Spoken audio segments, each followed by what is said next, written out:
Just get over. All you need is faith to hear the Jesus humming. You don't need no chicken to just thank the Lord.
You just thank the Lord.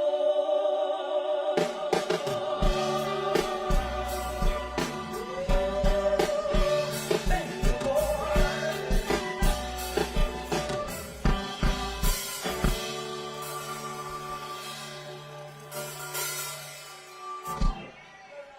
Thank you.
Bona tarda.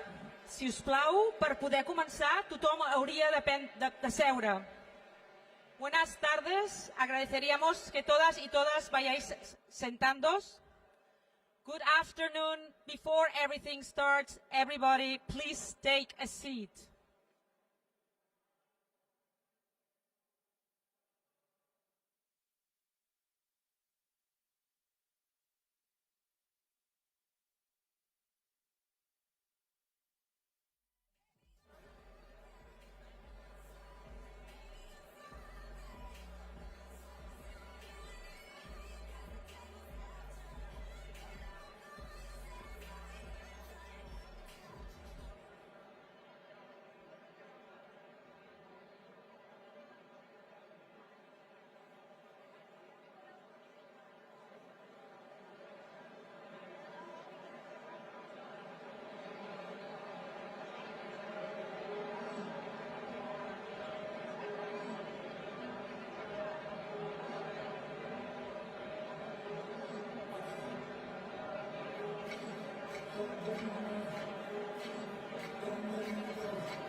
free yourselves, singing, free yourselves, singing, power to the people, power to the people, power to the people, power to the people right on.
Bona tarda a tothom, si us plau, hauríeu d'anar seient.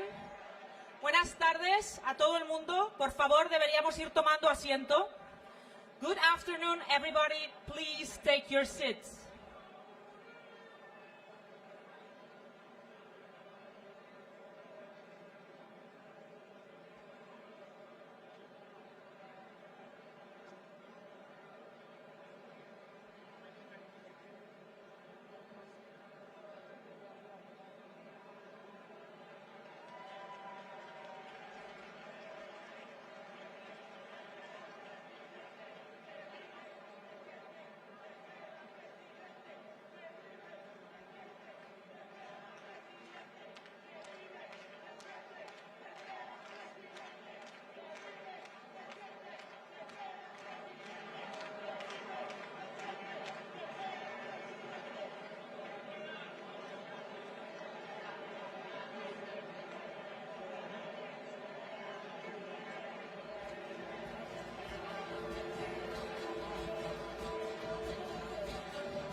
The time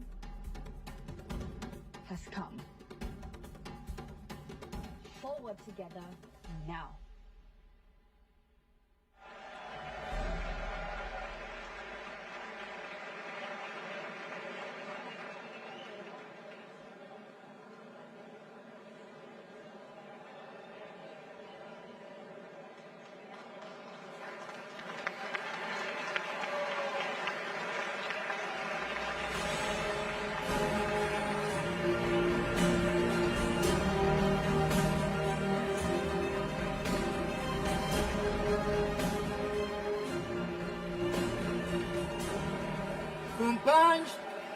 companyes, benvinguts i benvingudes. Bona tarda a tothom. Esteu a punt? Fem-ho. Companyeres i companyeres, this is an historical moment. This is an historical event, and you are all making history by being part of this global progressive mobilization. Forward, together, now. The unity of progressive forces across continents all over the world is the only way to foster democracy, to preserve peace, and to promote human dignity. For the very first time in our political history, the Socialist International, the Progressive Alliance, the Party of European Socialists, the Center for American Progress, the S&D group in the European Parliament, the Socialists and the Democrats, the Foundation of the European Progressive Studies, and last but surely not the least, and with all our gratitude, el Partido Socialista Obrero de España. We have been working together to gather all of you here for these 2 impressive and incredible days in Barcelona. Moltes gràcies all'alcalde Colboni e al president Illa per la vostra ospitalitat màgica.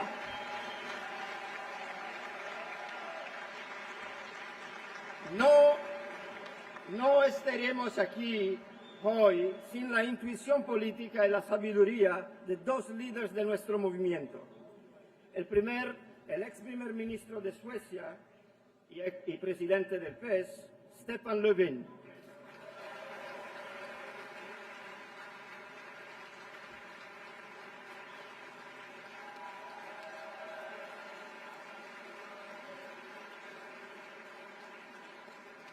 Y el líder, que en estos tiempos peligrosos y críticos ha salvado literalmente el alma de la Europa, defendiendo con valentía nuestros valores. ¿Sabes de qué estoy hablando? El presidente Pedro Sánchez.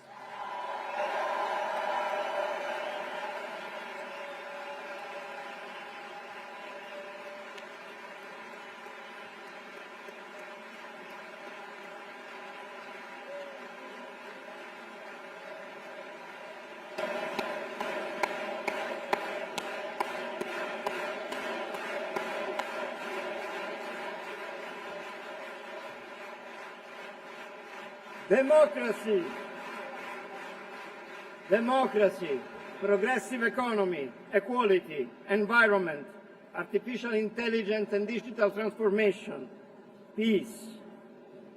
These are all the key, crucial political challenges of our time and for our movement.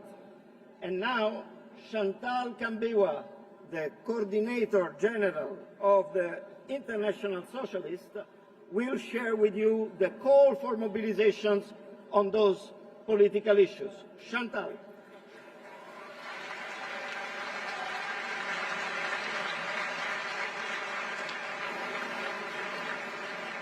Chers amis, quelle mobilisation, quel message fort que nous constatons aujourd'hui. Notre planète nous alerte et nous devons répondre. La transition écologique n'est pas une option. Elle doit être juste. Protéger la planète, protéger les peuples et s'assurer à ne laisser personne de côté. Mais pas de progrès sans égalité. L'égalité, c'est la justice sociale. Zéro discriminalité. Faire de notre diversité une richesse. Avancer ensemble. L'interculturalité, une force que nous devons prendre en considération. Mais pour cela, le monde a besoin d'être en paix.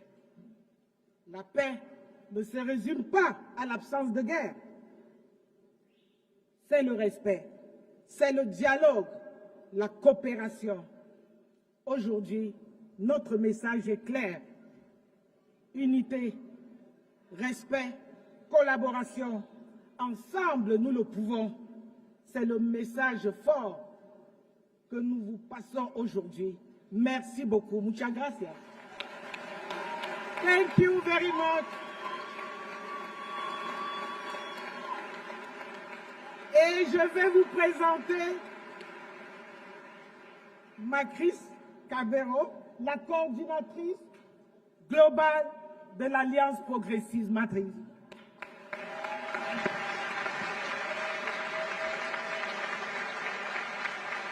Dear friends, dear comrades, there are over 100 countries, political movements, political parties, and trade unions joining us in Barcelona today. Because we are for a mobilization for fair economy. This is a mobilization for the planet. This is a mobilization for billions of people, not billionaires. And this is a mobilization for our democracy and not for oligarchs.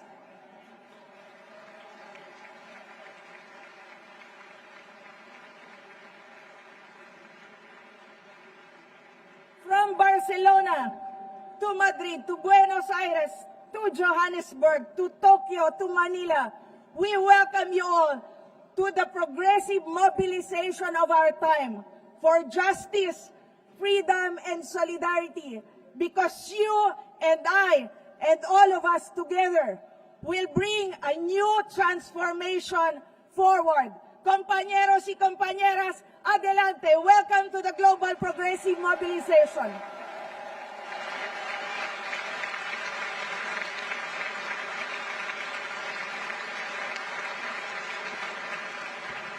Now, this is usually done at the end of an event, but we would rather do it now.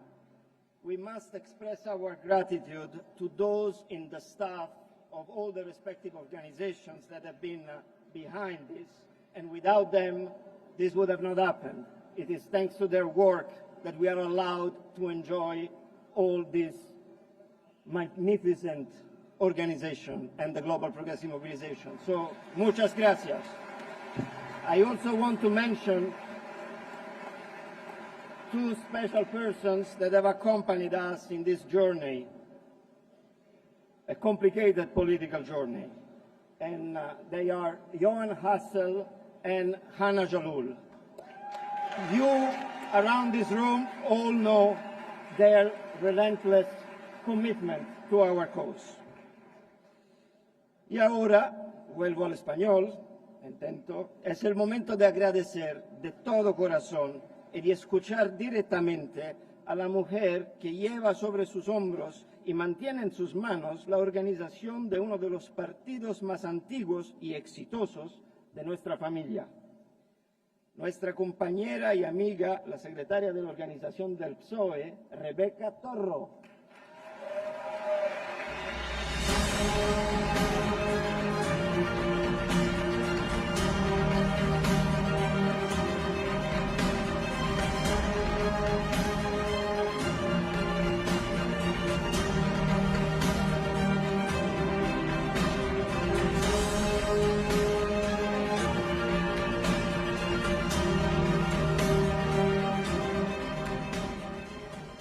Good morning, everyone. Buenos días. Bon dia a tothom.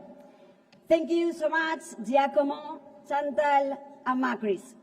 This could not have been possible without you and the organization you represent. For our party, el Partido Socialista Obrero Español, it has been a pleasure to work side by side with you. Thank you to everyone who is making this first Global Progressive Mobilisation Summit possible.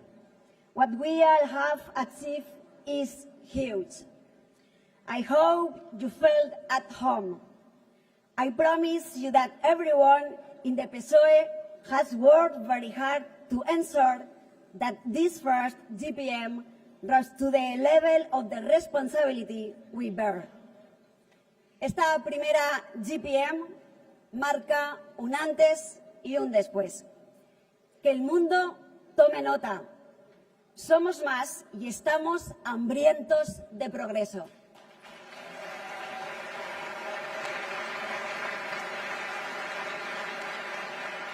No solo vamos a parar las olas de los retrocesos, vamos a ser también la marea que traiga consigo nuevos avances. Sé que somos capaces de ello porque ya lo hemos logrado antes.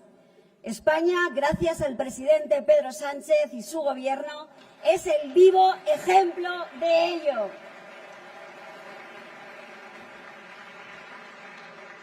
Y permitidme que, como secretaria de organización y en nombre de toda la militancia de mi partido, dé las gracias a nuestro secretario general y presidente del Gobierno por la valentía de su liderazgo, porque es un orgullo para todos y para todas.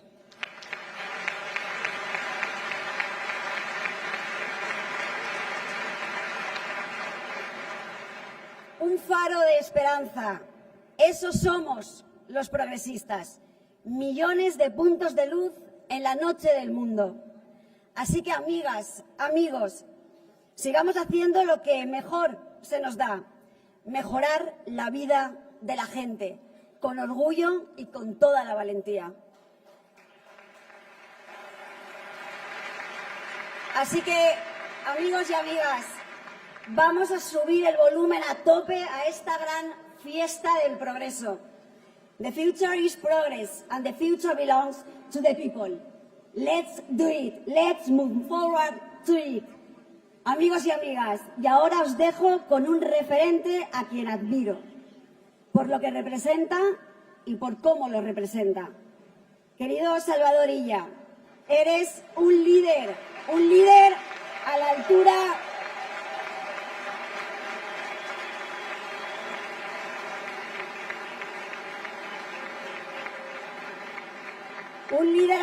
de los tiempos que vivimos. Tu humanidad y sensibilidad son un ejemplo para todos. Qué suerte tiene Cataluña de tener a un presidente como él. Salvador, amic, endavant.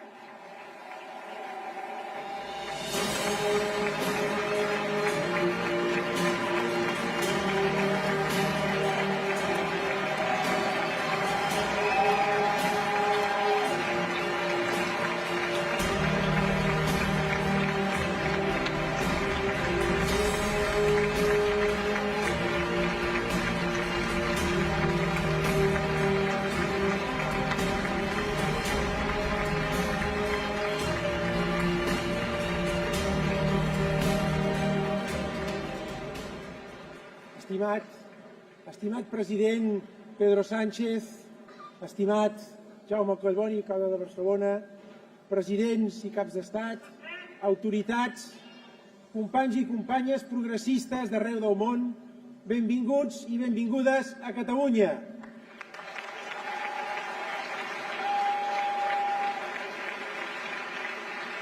Bienvenidos y bienvenidas a Catalunya. Welcome to Catalonia. És per a mi un orgull donar-vos la benvinguda a la meva terra i fer-ho en la meva llengua, el català. Catalunya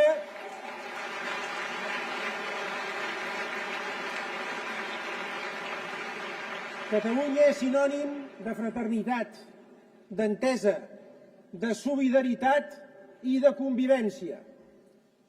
Queridos amigas y amigas, a los progresistas de todo el mundo nos une una misma e inmensa responsabilidad: recuperar la ambición del proyecto llamado humanidad, hacer que la humanidad vuelva a ser el proyecto común en el que cada uno pueda sentir y vivir a su manera, pero con un latido común: la voluntad de ser y de convivir en paz.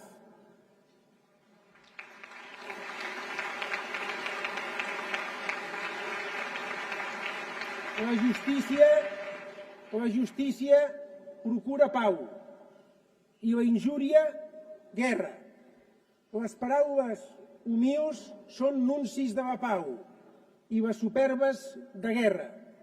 Això va escriure Ramon Llull, humanista universal que al segle XIII es va atrevir a pensar per primera vegada en català, en llatí i en àrab. Al segle XXI som nosaltres els qui ens hem d'atrevir. No hi ha res a fer, diuen alguns. És inevitable, diuen uns altres. Si Ernest Lluch, si Willy Brandt, si Alba Myrdal, si Olof Palme, si Michel Bachelet i tants d'altres haguessin pronunciat aquestes paraules, ara no seríem aquí per demostrar al món sencer que res és inevitable ni res està escrit.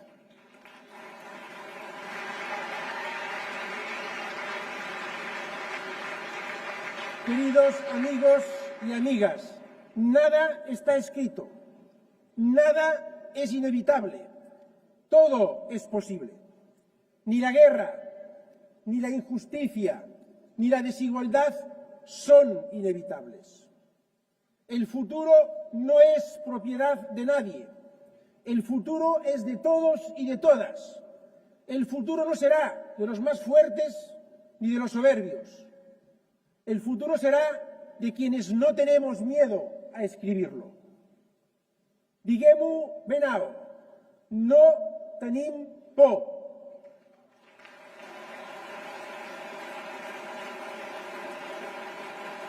No tenemos miedo. We are not afraid. Els demòcrates del món no tenim por.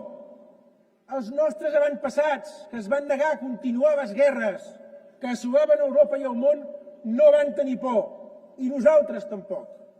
Els treballadors i treballadores que es van organitzar per aconseguir drets laborals arreu del món no van tenir por, i nosaltres tampoc.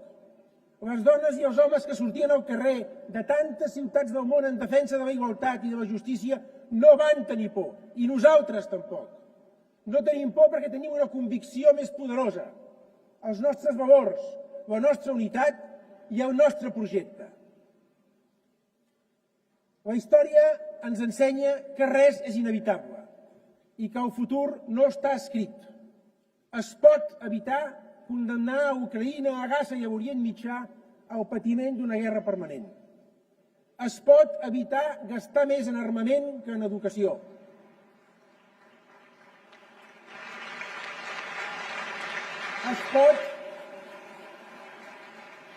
Es pot evitar que el poder dels diners substitueixi el poder de la gent. Es pot evitar que la ignorància venci la ciència. Es pot evitar que els nostres fills i filles creixin odiant el qui pensa diferent. Què hem de fer? Deixar de queixar-nos i actuar.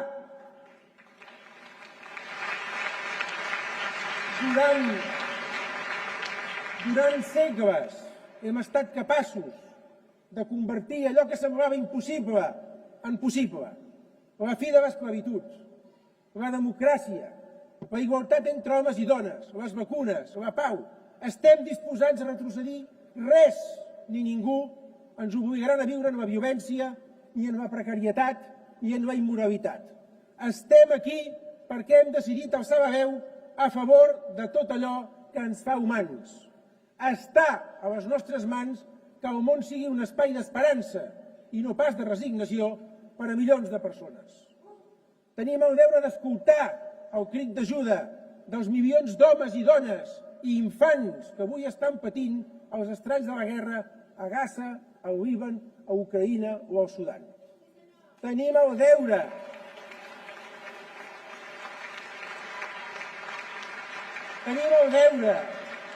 de llegar als nostres fills i filles un món millor.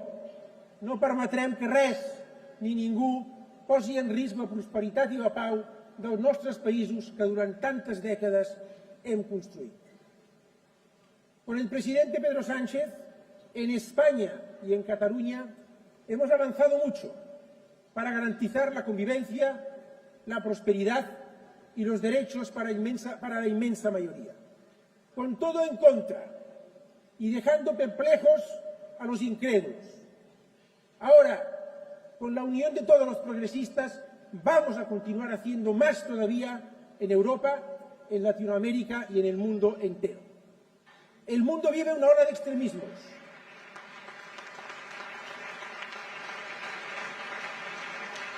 El mundo vive una ola de extremismos. No olvidemos que todas las olas, por muy altas que sean, mueren en la orilla.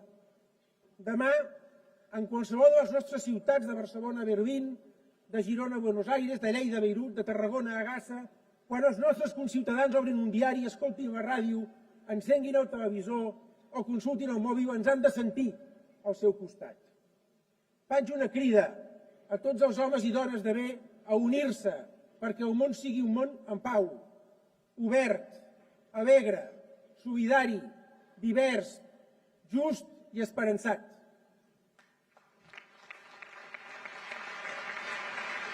Los que exhiben su arrogancia, su soberbia, sus insultos y sus guerras tan solo muestran su debilidad. Quiero acabar, compañeras y compañeros, con un regalo para todos vosotros. Un regalo sencillo, que cabe en una sola palabra de mi lengua materna, una palabra preciosa de la lengua catalana. Os pido que la memoricéis. Seny. Algunos traducen seny como sentido común, como equilibrio en la forma de actuar. Pero es mucho más. Seny es una forma de liderar y de convivir. Seny es servir, no dominar. Seny es convencer, no imponer. Seny es hermanar, no dividir.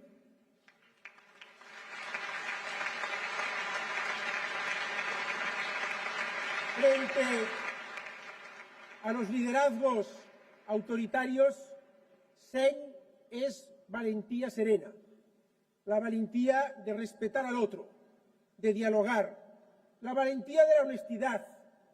Seny nos recuerda por qué existe la política en su sentido más noble, para cuidar la dignidad humana, la convivencia i l'esperança col·lectiva. Que el seny i l'esperança, companyes i companys, ens acompanyin. Bona jornada.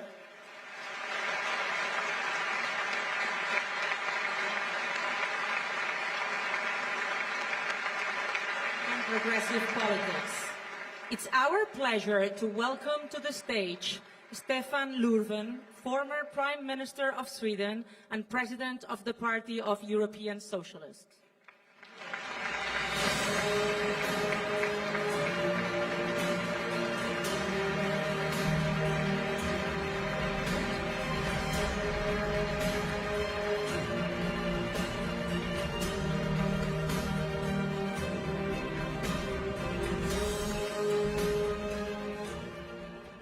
Good afternoon, dear friends, compañeras, compañeros.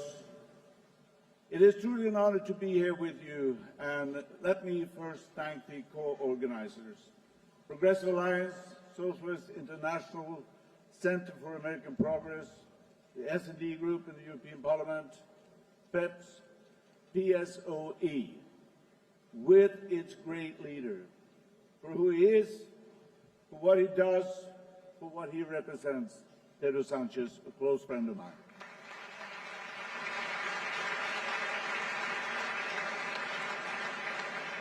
And also all of you, dear friends, leaders, partners, activists, friends, who have come together now from across the whole world.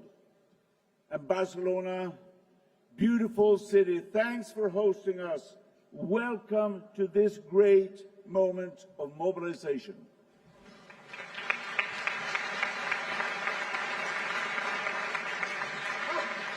Politics is about we, the people, about families, about young people, workers, about communities in the whole world, in Belém, Buenos Aires, Accra, Roma, Athens, Fuenlabrada, Soweto, Manila, Istanbul, Kyoto, and many, many more.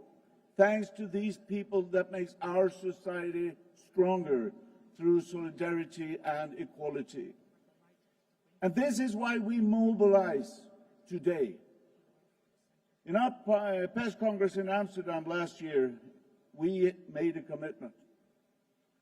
commitment to turn hope into action. And today, that action begins. And friends, we are internationalists. For us, action means global action. It's a collective effort, it's a progressive vision, and third, global unity. And we know that when we lift each other, we lift humankind as a whole. This is even more necessary today when we see wars, international law is violated, growing inequalities, cost of living crisis, climate crisis, and a democracy under pressure. And friends, in the heart of it all, we raise a fundamental issue, and that is equality. Equality between nations, between cultures, between people, no matter the background, ethnicity, or gender. As progressives, this is the foundation of everything we do. And this is what binds us together. And to those who seek to divide us, no pasarán. You will not divide us.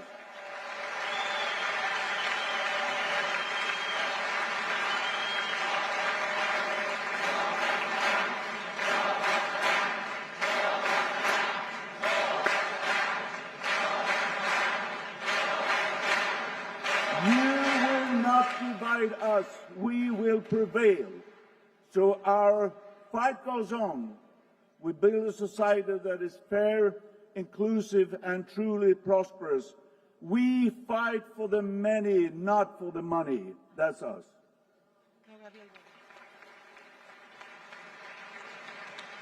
Now, as we gather here, we also send a signal and a message to the world. We will never leave the fate of humankind to authoritarianism. Never. They weaken, they destroy, and history has shown us that. But the future of humankind belongs to those who believe in it. Because democracy is not a stage for supposedly strongmen. It is not a platform for domination. Democracy belongs to us all. It is how we govern together. It is how we shape our common future. With no concentration of power, with institutions that protect, with the promise that everyone counts. And that is why we believe in democracy. And across the world, people are beginning to see that clearly. We've just seen it in Hungary, because only democracy gives people the freedom to truly flourish. That is why we defend democracy. The challenges are immense, but so is our determination. Whatever has been broken, we will rebuild, and we will rebuild better. We will deliver positive change, meaningful change, and we will not leave anyone, not anyone, behind. That's for sure.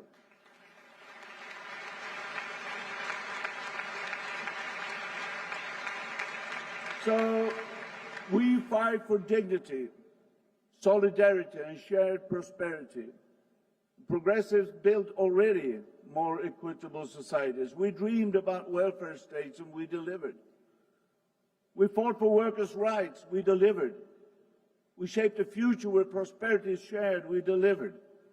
And that is why, friends, we must dare to dream, dare to hope, dare to fight for what is right. We do not fear the future, we shape it. That's us.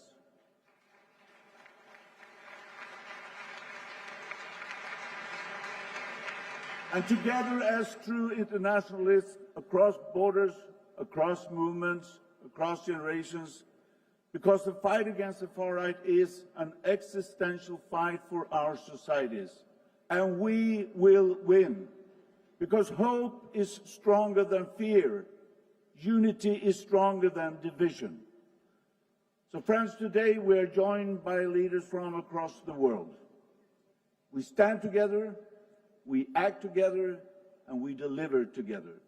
Because, as Hannah Arendt reminded us, power corresponds to the human ability not just to act, but to act in concert. The moment is here. here in Barcelona, with trade unions, with civil society, with activists, with the many young people that are here with us today, with all of you in this room.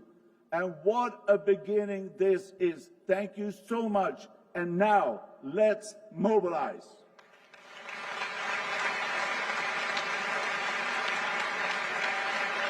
One of Washington's sharpest and most determined voice for progressive change. We're delighted to bring to the stage Neera Tanden, President and CEO of the Center for American Progress.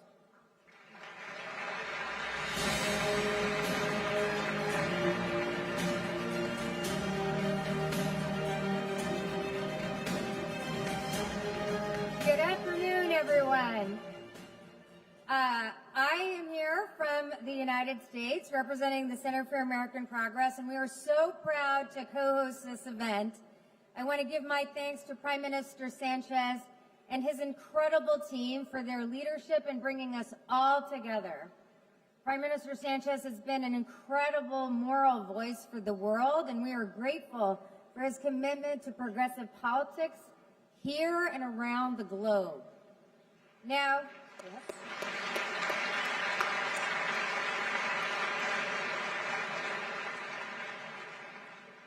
We gather at a crucial moment for democracy, at a time when populism and authoritarianism are being tested, and we saw last weekend that authoritarianism is on its back heel. The preeminent gangster authoritarian in the world, next to my president, Viktor Orban, suffered a massive defeat last weekend. Voters, yes.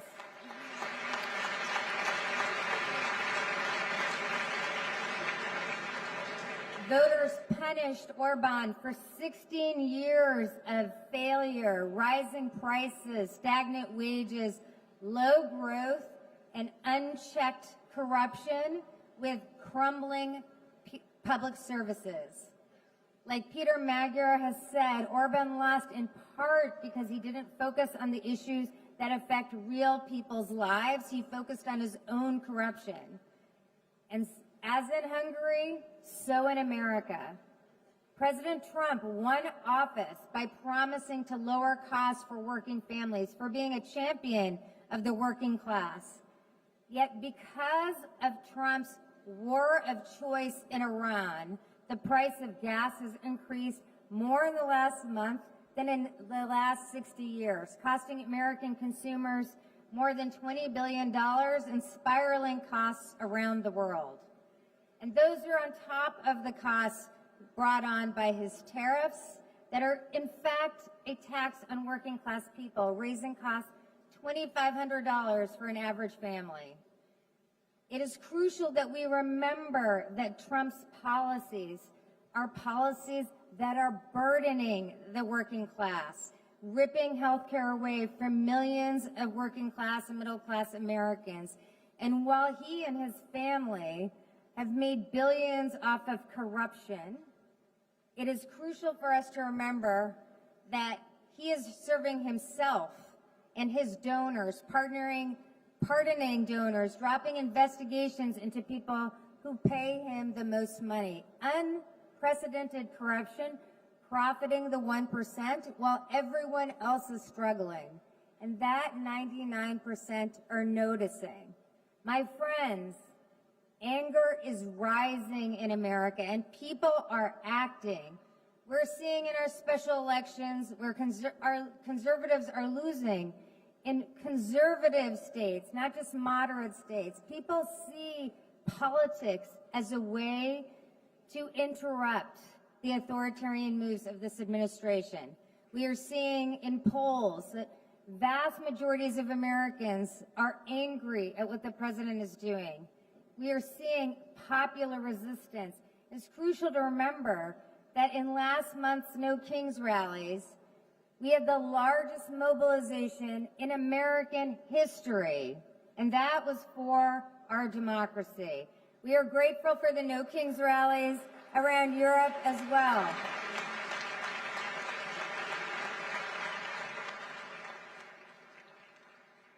To most working class people and most Americans, the truth is Trump and Trumpism is failing. Almost 2/3 of the country oppose him. But it is not enough to oppose. We must offer an alternative, an agenda that improves the lives of the American people, because they face, and a lot of our publics face, a cost of living crisis, difficulty making ends meet. That agenda is capable of building a new coalition that stands up to Trump and authoritarianism around the world. Not just the left, not just the center, but a broad majority that stands with working class people, offering them a chance. Something that builds not just to resist Trump, but builds past Trump. And that agenda will confront the most critical issues people face. Lowering the costs of housing so young people can afford to buy a home. Lowering the cost of health care so people don't have to choose, in my country, between prescriptions and paying their bills. Lowering the cost of energy, childcare, food. Using the power of the government to work on behalf of people to ensure that they can afford a middle-class life. These are not radical ideas. These are bread and butter ideas, and they are ideas that the public, regardless of party, want. Now, I hope everyone takes a lesson that we must make the case that this gangster authoritarianism is a con. It does not achieve the goals.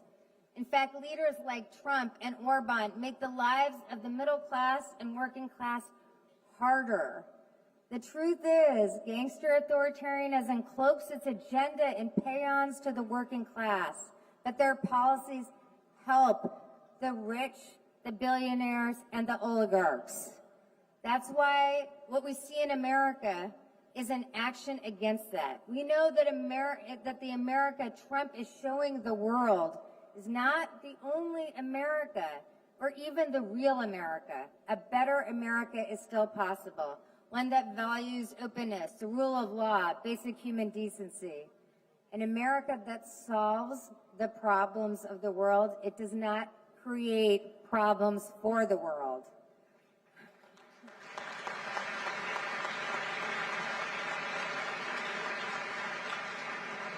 And I want you to know that someday soon, you will have friends again in the U.S. government and the executive branch.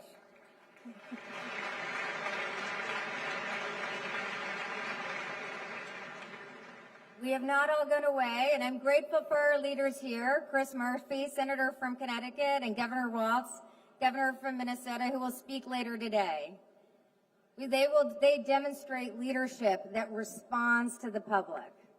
We are not giving up on you, and I hope you do not give up on us.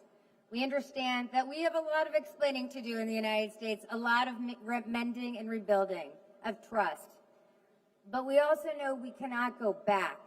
We must develop a new path forward with fresh ideas for the problems of today.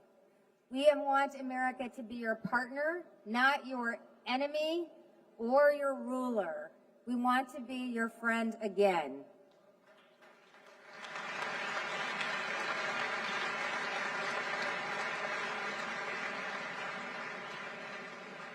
We know that bullies ultimately lose. Sometimes it takes a while, but they do lose eventually. So, my friends, I ask you to use the failures of the Trump administration as a warning for your own countries. Remind your publics what Trump is doing to the working class of America, hurting the voters that voted for him. Trump's failure is also EFD's failure, National Rally's failure, Vox's failure. The truth is that right-wing authoritarianism is a sucker's game. It is a long con to convince people who are hurting that hate is the answer forward. It is not. The truth is that we can develop and will develop ideas to address people's greatest concerns, how to thrive in today's world. And by doing so, we will ensure victory in the future. We also know that the only way to fight bullies, the only way to take on bullies is to fight bullies, and we can only win when we fight. Thank you for fighting. Thank you for fighting with us still. We are so grateful.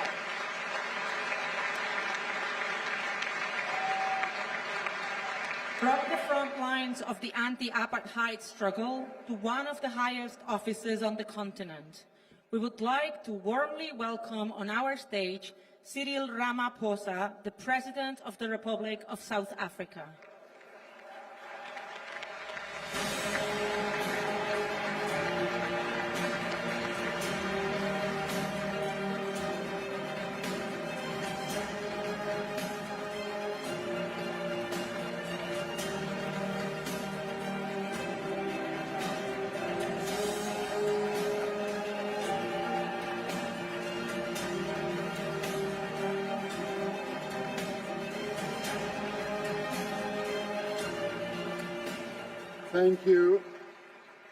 Thank you, comrades and friends, compañeros.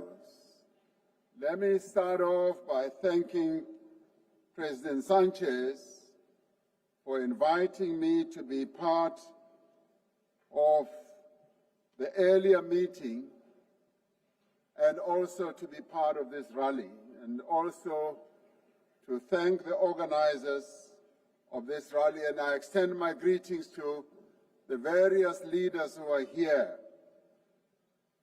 coming from South Africa, from the southern tip of the African continent. It feels like coming home once again, and thank you for welcoming us here.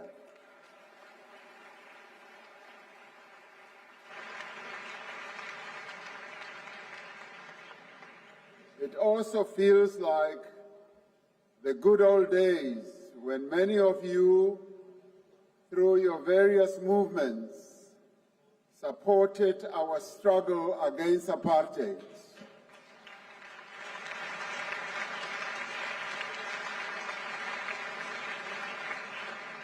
I'm also here to extend our gratitude for the titanic struggles that you participated in to end apartheid, which was declared a crime against humanity. So we thank you and thank you and thank you once again.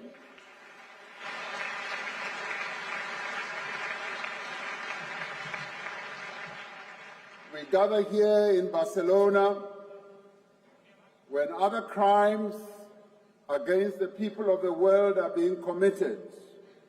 When the world is in crisis, this is a time of aggression, of war, of conflict, of the violation of the basic human rights of many people in a number of countries around the world.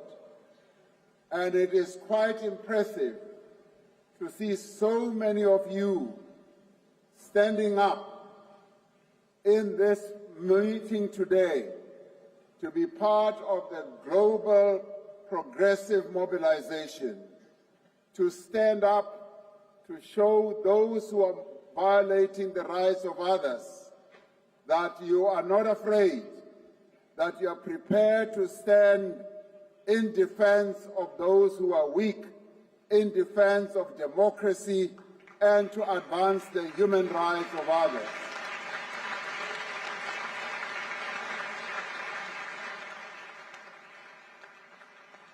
The laws and the norms that have long defined relations between nations are willfully violated. Institutions of global governance are being undermined and mercilessly repurposed. The United Nations has now become a toothless organization because those who are members of the Security Council are the ones who continue to violate all the laws and the rights.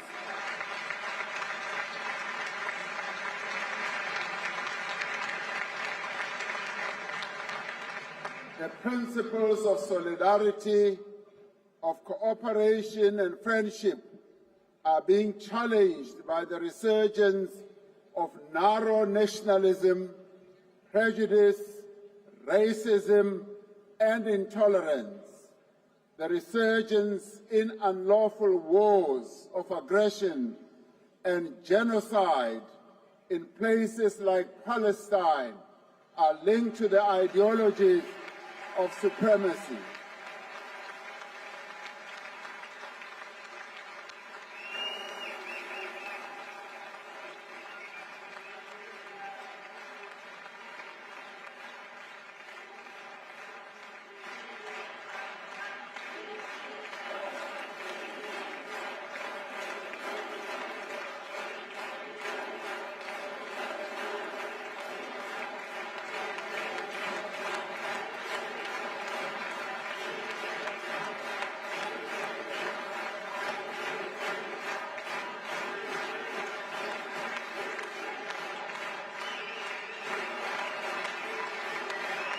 Thank you.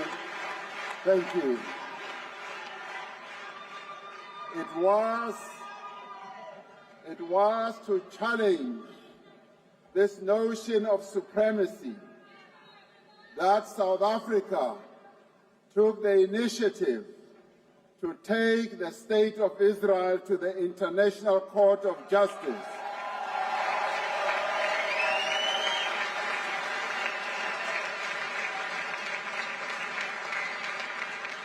And even as we did, we were criticized, we were challenged, we were even insulted, but we stood firm. The reason we stood firm is that the father of our democracy said to us, our own freedom as South Africans will never be complete until the Palestinians have won their own freedom.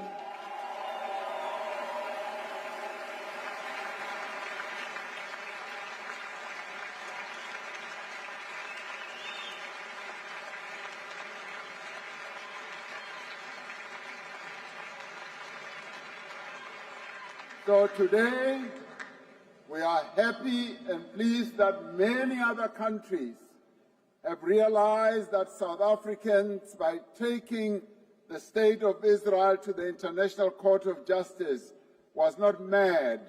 They now see that real genocide is happening in Gaza as well as on the West Bank.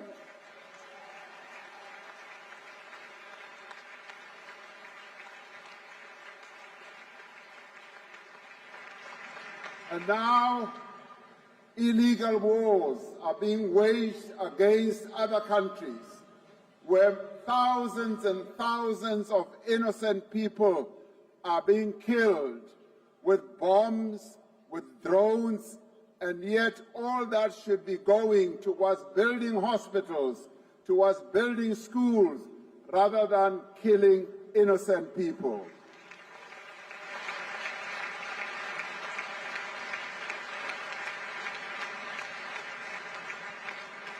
Well, at the same time, there is the threat of climate crisis that is continuing to deepen. Sea levels are rising and leading many countries around the world to be poor. Billions of people across the world go hungry, have no work, have few skills.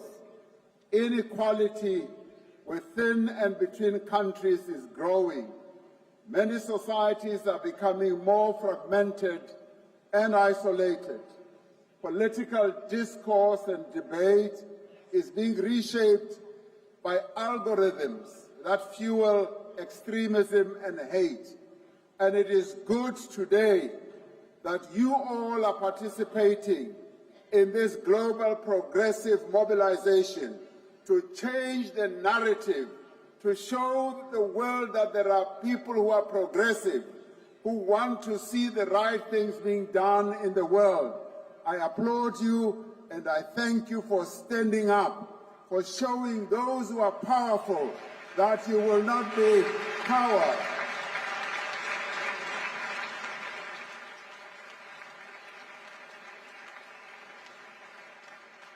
This may be a time for crisis, but it is not a moment of doubt or despair.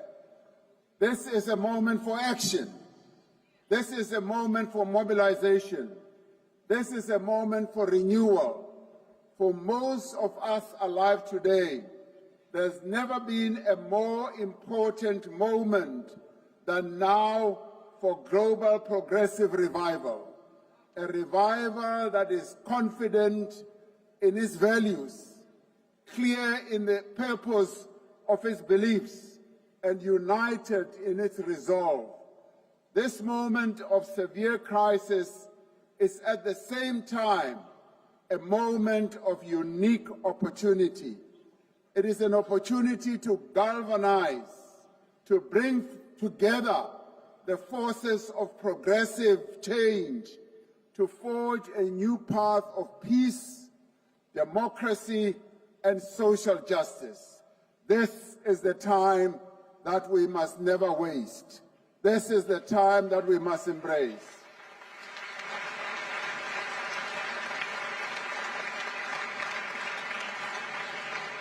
And it is also an opportunity for a new generation of progressive people to emerge and to develop a vision of a better, more just, and more inclusive world. This, comrades and friends, is an opportunity to confront the forces of reaction. We have gained much ground by offering people easy answers to complex problems.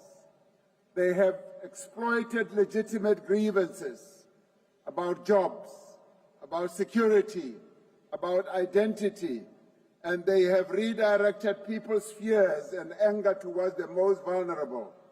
The progressive response cannot be only to oppose. We must offer something that is better.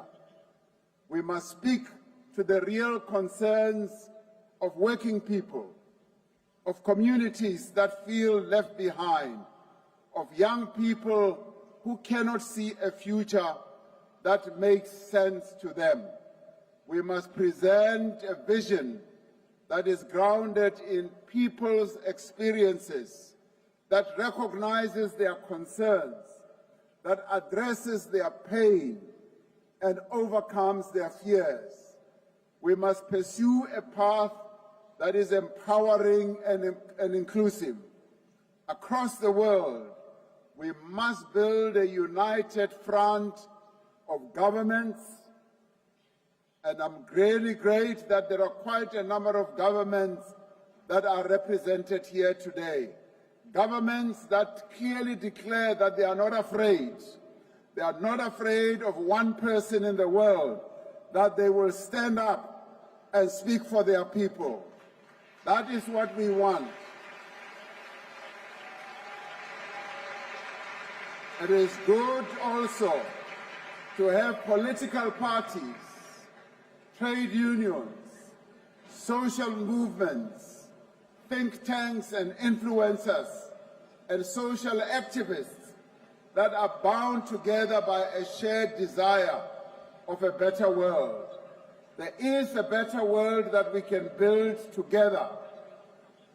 This must be a united front against inequality and poverty.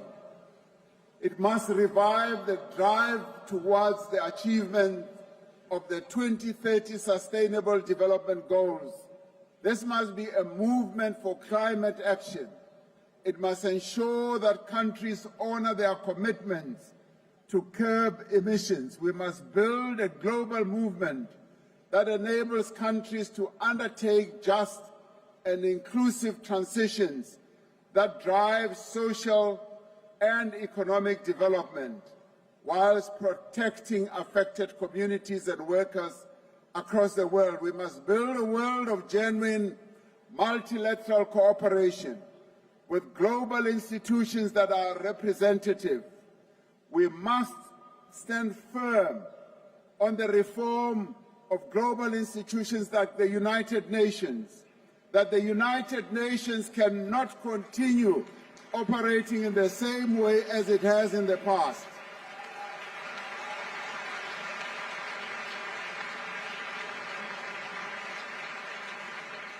We have many countries that should be represented in the United Nations Security Council. We have the whole continent of Africa with 1.4 billion people. It's not represented. We have Latin America. We have big countries like Brazil. We have big countries like India. We have big countries around the world that must be represented and have a voice. So we must advance peace through diplomacy, through dialogue, through multilateral organizations, and not have a few countries that are going to have a veto vote and block everything that talks about progress in the world. We must also address uncomfortable issues, such as the debt burden that holds back many developing economies. We must reform the financial architecture of the world and close the financing gap for development. Yes, the IMF and the World Bank must also be reformed. It cannot be institutions that continue to represent Western interests only. So the reform must be comprehensive.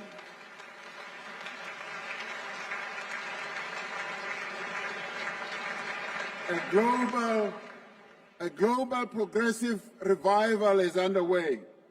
Your presence here speaks to that. In far-flung communities, in social formations and political parties, on university campuses and factory floors, on social media and across the airwaves, the clamor for progressive change is growing. And today, here in Barcelona, this gathering in Barcelona provides greater impetus to this revival. I am certain that as we leave here today, we will leave more united, with a more cohesive voice, more purposeful, and more determined than ever when we arrive. So I leave back for Africa encouraged, elated, knowing that the people of Gaza, the people of Palestine, the people of Sudan, the people of Africa, yes, the people in the Middle East, do not stand alone. They have your support. Thank you very much. Thank you.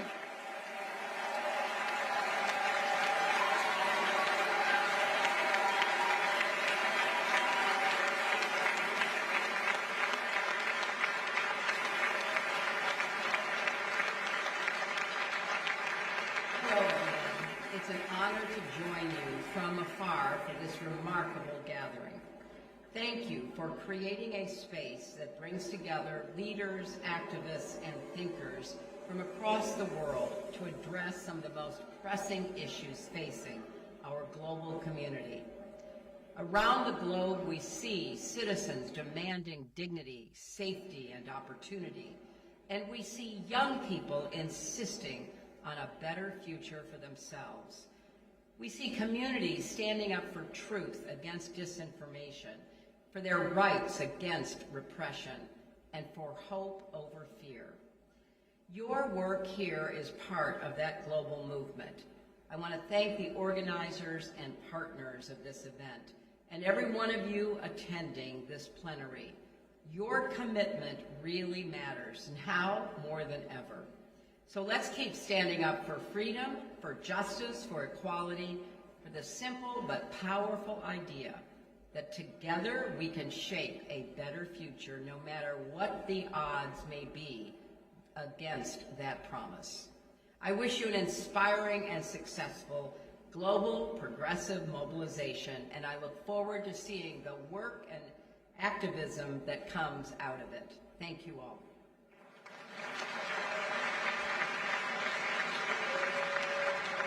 She made history as Sweden's first female prime minister. It is a real pleasure to have with us Magdalena Andersson, former Prime Minister of Sweden and party leader of the Social Democratic Party.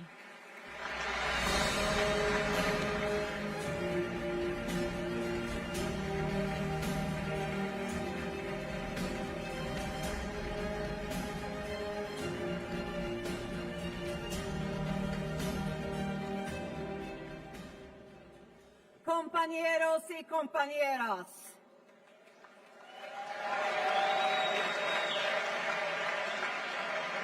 Barcelona!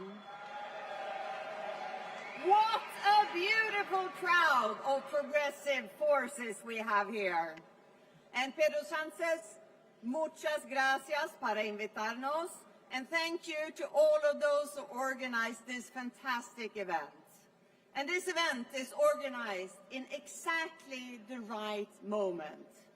A moment where people across the world is seeing the consequences of right-wing authoritarian actions in their everyday life. A moment where the man in the White House is increasingly unpopular. And a moment when the Hungarians threw Orban out of power.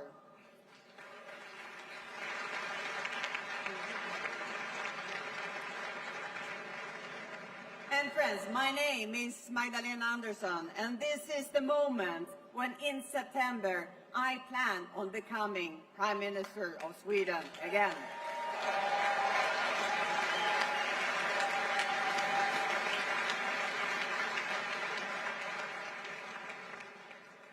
Dear friends, on a few rare occasions during our lifetime, we witnessed the geopolitical landscape transform. And right now, the world as we know it is fundamentally changing. The world with international cooperation, international institutions, international trade, international law, it is not only under pressure. Authoritarian powers are holding it hostage. The world as we know it for the last 80 years, the world of yesterday, it is gone. And it will not come back. So we are finding ourselves as a critical juncture in history. And as progressives, we have to find an answer of what comes next. That is our responsibility to the millions of people across the world that trust us to build a better future for all.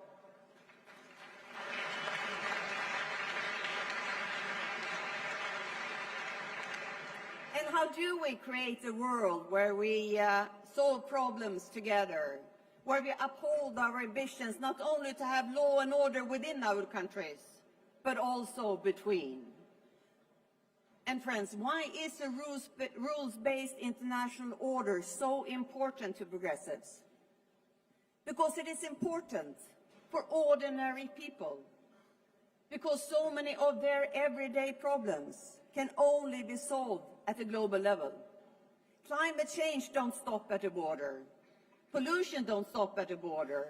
The powers of multinational companies don't stop at a border. The influence of big tech companies on our everyday lives don't stop at a border. And an increased global trade that has lifted millions of people out of poverty, it needs rules to function and progressive politics for a fair distributions to all.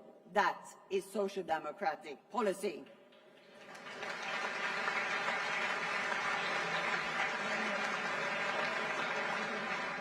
And the opposite of a rules-based world order is a world when a few powerful men dominate the rest. And we won't let the authoritarian forces have their way. And that is why we will join forces with everyone who stands up for international law, stands up for democracy, and stands up for freedom.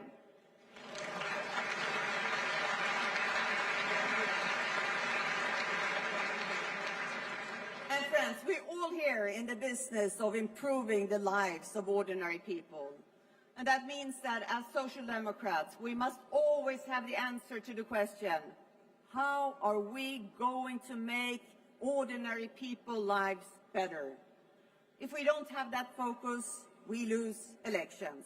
If we don't have that focus, we leave the field open for right-wing authoritarian forces. And right now, the world is facing a new war, leading not only to civilian suffering, but to higher prices and lower growth for all around the globe.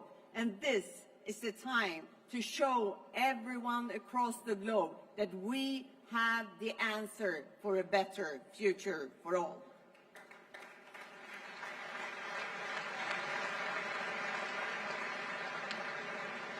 And then, what is our answer? I think of it as a triangle.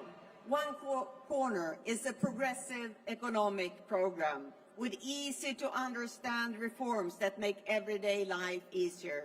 Let it be better pensions for blue-collar workers, affordable housing, good health care, education, and elderly care, regardless of income.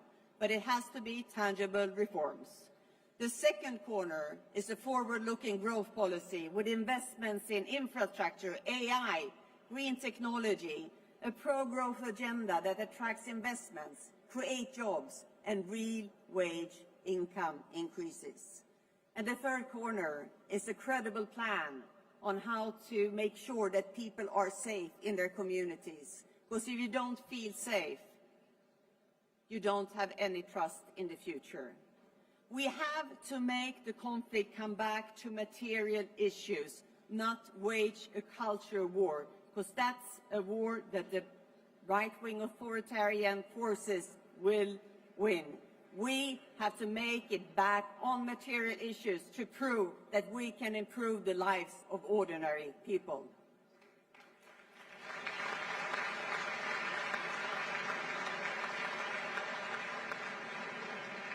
But let's be honest, we haven't been good enough at providing that answer, and that's why the right-wing authoritarian forces have been able to exploit it. My party, we have done important work during the last 4 years. We have listened, we have learned, we have returned to our roots, and we come back stronger, grounded in our core values, ready to take responsibility for our country again. Our mission is to improve the ordinary daily life of people, hard-working people across our nation, and strengthen the sense of community. I will not promise everything to everyone, but I will go above and beyond to make the life of ordinary Swedes a little better and a little easier, because that is what the Swedish people deserve, that is what people across the globe deserve, and this is how we build strong societies, this is how we build cohesion and a better future for all. Thanks for listening.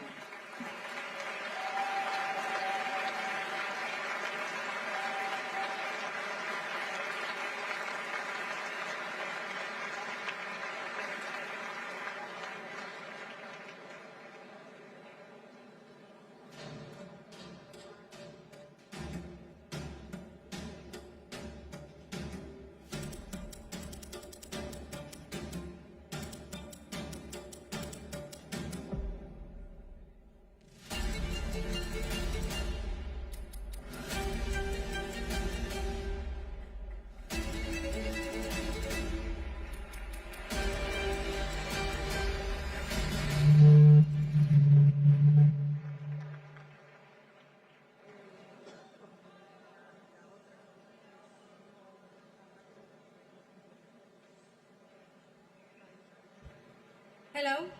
Hello, everyone. Welcome all of you to Global Progressive Mobilisation.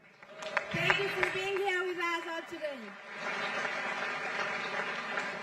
So it was progressive forces that built the welfare state and ensured social protections for all. with global economic pressures and persistent inequality, the welfare state is a priority. I am very glad to introduce the following speakers with us. Nadakwa Krosini Gavalate, I hope I pronounced good your name, Vice President of Botswana. And then we have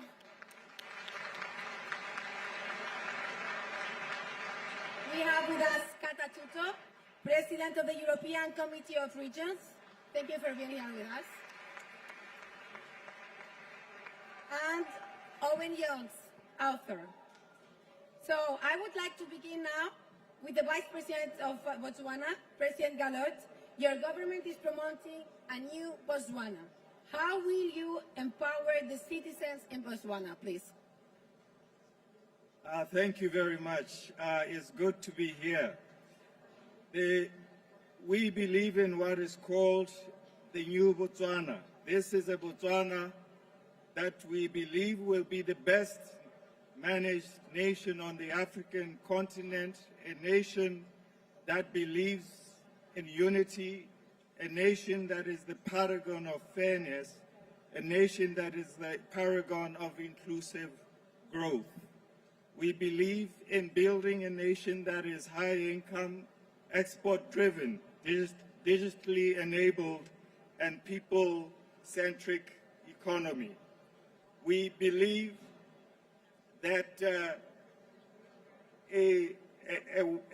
welfare state did not fail. It stalled. We believe that what failed, or rather, what was meant to be a pathway from vulnerability to dignity and from dignity to participation in the economy has been lost. We lost the narrative when the pathway broke, when support did not lead to opportunity, when social protection did not lead to production. And the result is what many societies are now facing: systems that reach people but do not move people forward. So we need to reset, and the reset is clear. Protection alone is not transformation. Policy is not enough. Outcomes are what matters. We need to move, and we are moving, from consumption to production. We need to move from dependency to empowerment. We need to move from programs to pathways. And ultimately, dignity does not come from being supported. It comes from being able to participate. And for us in Botswana, this is not abstract. We will indeed build a high income, a people-centric economy where our welfare system becomes an enabling system, one that connects people to opportunity, not just support. I thank you. Thank you very much, Vice President. And then I'll go to our dear Kata. President Tuto, you have been a long-standing fighter for democratic participation and equality of life at European and local level in Budapest. After 16 years, Viktor Orban will no longer be a prime minister in Hungary. So what does this mean for the people of the country and for Europe? Thank you so much for all your support. We really felt it last Sunday. I come from Budapest, where citizens proved that it is the people who have the power, and they decided to take back the power for Viktor Orban. This is what they decided.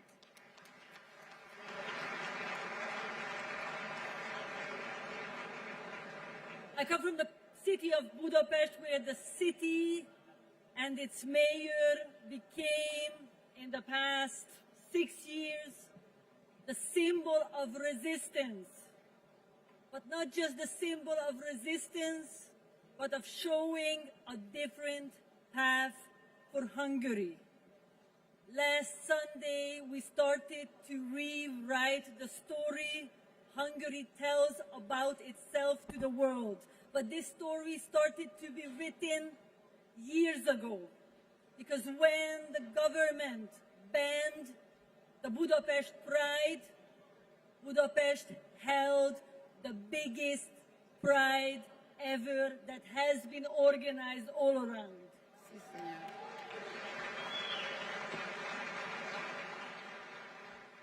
We show the different path in green transition, because when the Viktor Orban government strengthened the ties with Russia to buy more fossil fuels, Budapest joined the European cities who wanted to become climate neutral and be a champion of the green transition.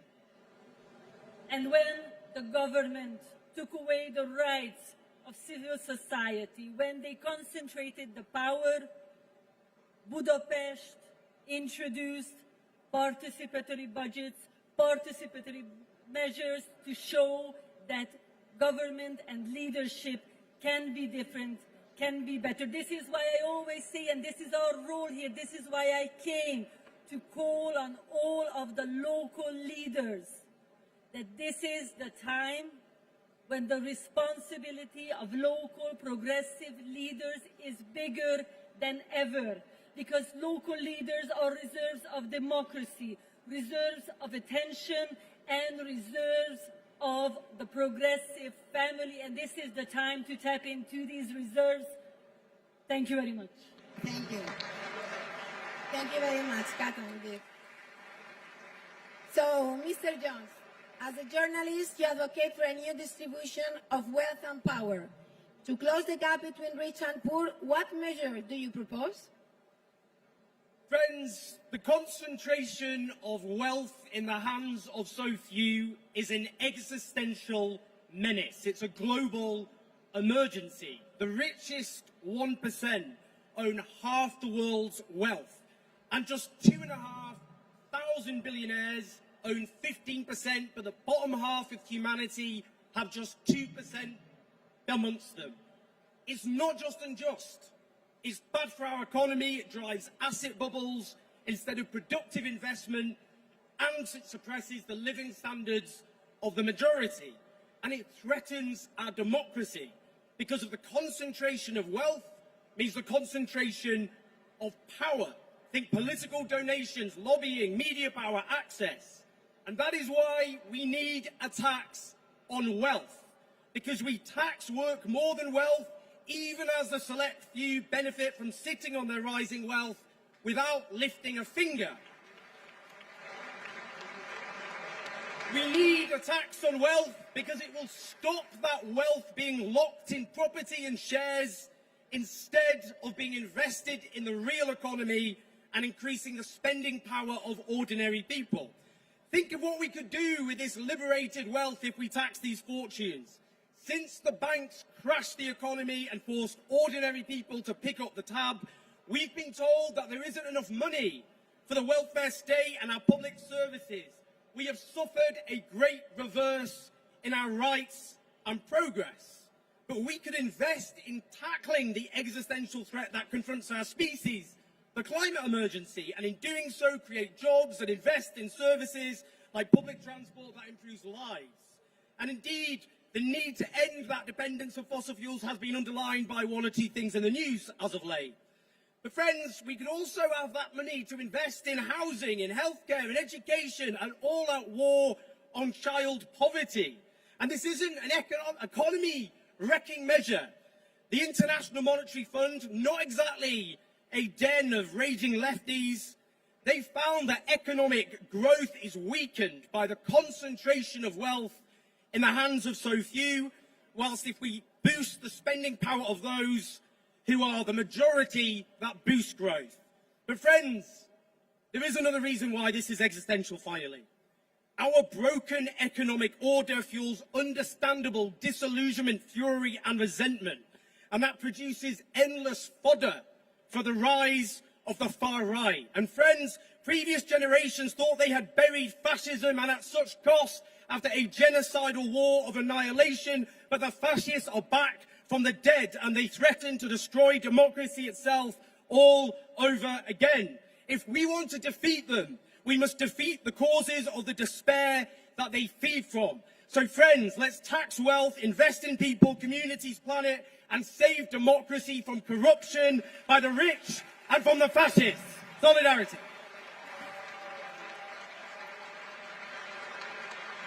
Tax wealth. Very nice way to finish this first question. Thank you very much for your contribution. And let me now ask one final question to each of you. Citizens want policies to be effective. Do you progressive make sure this is the case? So I'll get back to you again, Mr. Jones. Please share your thought with that in 30 seconds. Mr. Jones, I was addressing to you. I don't know if you heard my question. No worries. The sound is a little bit, you know. Yeah. Friends, we've got to remember that the way we win our rights and freedoms isn't the goodwill and generosity of those with power, it's the struggle and sacrifice of people from below. Those with power don't wake up one day and think, oh, I feel generous, I'm going to improve people's rights and their lives. They do so because people struggle and they fight. Whether it be women's rights, LGBTQ rights, the rights of minorities, workers' rights, we stand on the shoulders of giants, and we need to organise in our communities rather than just having hopes in leaders to solve all our problems. So let's build those communities, those movements from below, to take on those with power. Thank you very much. Sorry, because the sound has sometimes travels, as you can hear. So, Ms. Tuto, we would like to listen to your views, and the floor is yours. Yes, I have a mantra about, because hope goes together with optimism. And I always say we have to be the optimists of the world and Europe.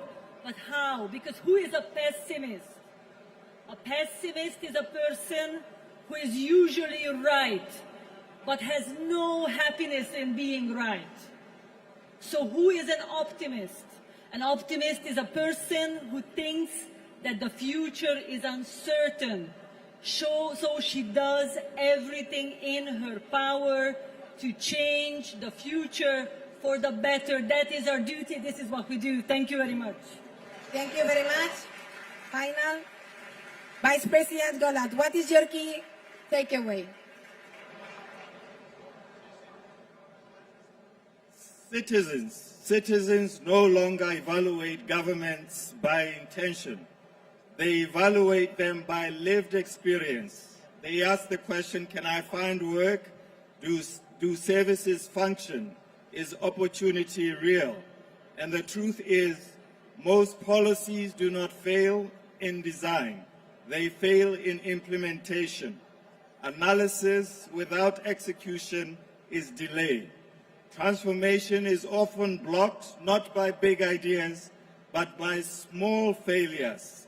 Failures of processes that move too slowly, failures of systems that are fragmented, failures of decisions that no one owns to the end.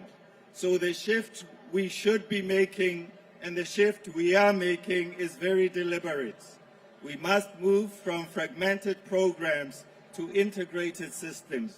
We must move from institutional mandates to citizen pathways. We must move from activity to outcomes.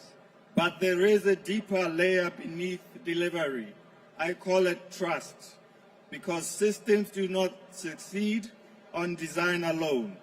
They succeed on trust, they succeed on legitimacy. People participate when they believe that resources are well managed. Citizens participate when they know that government acts with integrity.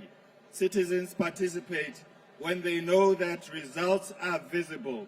And we must be honest, a system that supports but does not empower is postponement. A system that collects taxes but does not deliver loses legitimacy. So the standard is simple. If people cannot feel progress, they will not believe in it. So, my end result is nations are not built by intention. They are built by execution. Thank you very much. A big applause to all our speakers, please, here. I believe we got great insight in progressive welfare state and actions for citizens. Thank you, and thank you all that came from very long and far away to here to this Global Progressive Mobilisation. You are all very much welcome. Thank you very much.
Friends, welcome to the next panel on the green transition. My name is Johan Hassel. I'm a senior fellow at Center for American Progress.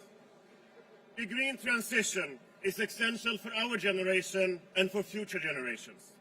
It is also a central battlefield between progressives and reactionaries. And today we're here to discuss this, and I'm very pleased to welcome Teresa Ribera, the Executive Vice President of the European Commission, and Antti Lindman, the leader of the Finnish Socialist Party.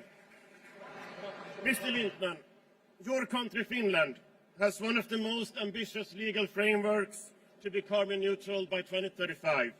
How can Finland's green transition serve as a role model for Europe's energy independence?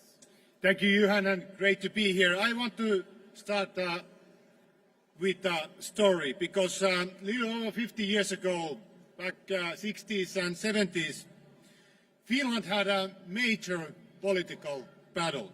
The question was simple. Should our factories be allowed to pollute our lakes and rivers? Industry and, of course, the conservatives pushed back hard, but Finland decided, we will bring emissions under control. Today, we have one of the most cleanest and competitive industrial bases everywhere in the world. And that wouldn't be without that decision. This is, for me, the essence of the progressive politics, especially in environmental and climate policy. Former Swedish Prime Minister, I'm sure you heard, Stefan Löfven, wise man, once said, when he was once asked that whether he was feared that new technology would take away jobs. His answer was smart. I'm not afraid of a new technology. I am afraid of old technology. Under social democratic leadership, under Prime Minister Sanna Marin's cabinet, Finland set one of the most ambitious climate goals in the world, to become the world's first carbon-neutral welfare society by 2035. Today, in Finland, we are at the opposition, and the right-wing government is pulling this goal in the wrong direction. But when we return, we will continue this work. Not only because it's the right thing for the future generations. We will continue because in the age when distant wars can suddenly cripple the economies of fossil-dependent countries, we understand that the answer is not more fossil dependency. It is to accelerate the green transition. We will continue because we don't want to finance Putin's cruel war in Ukraine, and we will continue because we see that the greatest opportunities for our economy lie on clean and new technologies. So that's why we want to set an example for the whole of Europe. But just in the end, I want to tell what matters me the most. personally. In the year 2035, it's very important for me personally. My daughter, who is turning 9 this year, will celebrate her birthday, 18th birthday, in November 35. I don't want her to ask me, Dad, why didn't you do enough so we could live in a clean planet? I want her to ask, how did you do it? How did you make Finland the world's first carbon neutral welfare society? And this is what the progressive climate policy is about. It's about the future. Thank you. Thank you. Executive Vice President Ribera, people in this room remember when you did your job negotiating the social and the green transition in Spain. Now you are leading the battle in Europe to reconcile competitiveness, decarbonization, and social well-being. How do you reply to the reactionaries that try to make people afraid of the green transition? Good afternoon, buenas tardes, bona tarda a tothom. Un placer estar aquí.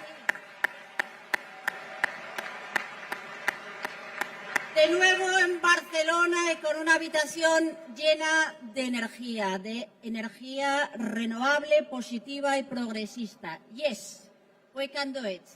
We can do it. We are doing it and we will succeed.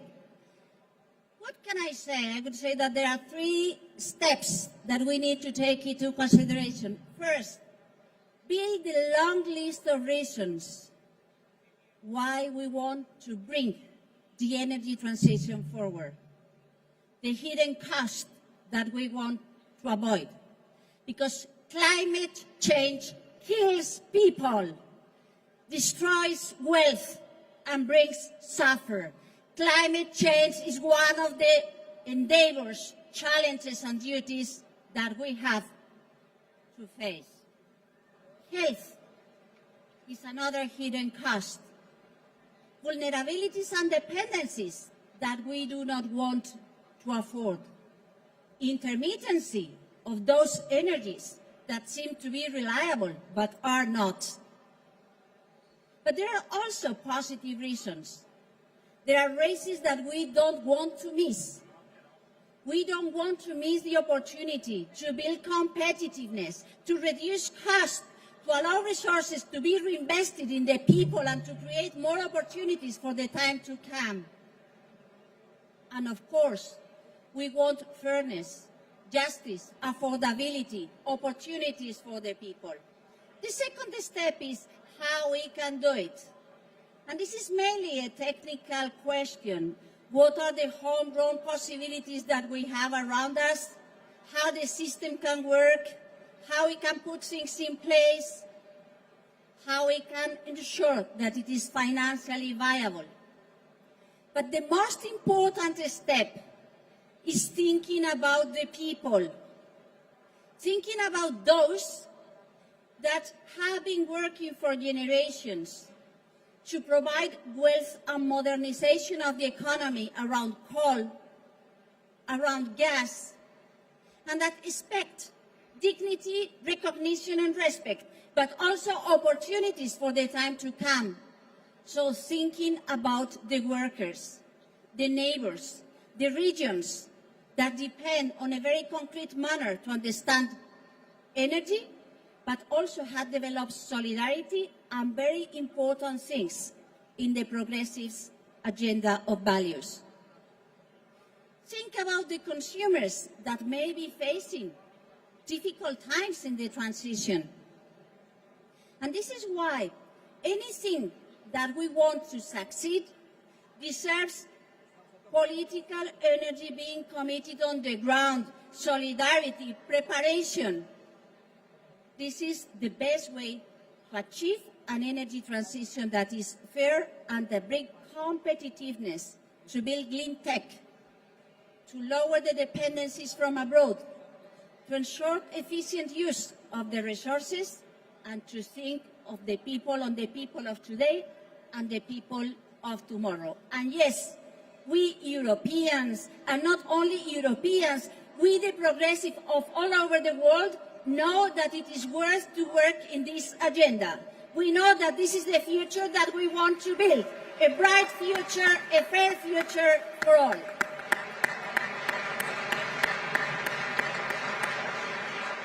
Thank you, Teresa. Thank you, Annie. Antti, this is truly important points. And as we're closing this panel, I want you to address what is the message that each and single person within inside of this room should go home and carry when it comes to the green transition. What is the message? Antti. My message, Johan, is simple. Don't be afraid of the future. Be afraid of standing still. The green transition is not a cost. It's our greatest opportunity of this era for security, for jobs, for justice, and for the planet. So carry this with you. Hope is a strategy, ambition is a plan, and the future belongs to those who build it, progressives. That is truly right. The future belongs to the progressives. Executive Vice President Ribera, what is your message?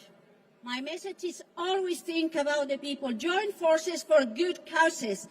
Find ways to ensure that people feel empowered and owning the project, thinking on their own future, and count and develop great leadership among the progressives, as we had the chance, by the way, to count here in Spain. Take care and do it for your people, please. Thank you so much. Thank you. This is our future. It's our children. It's our future generations. So let's make it happen. Thank you all.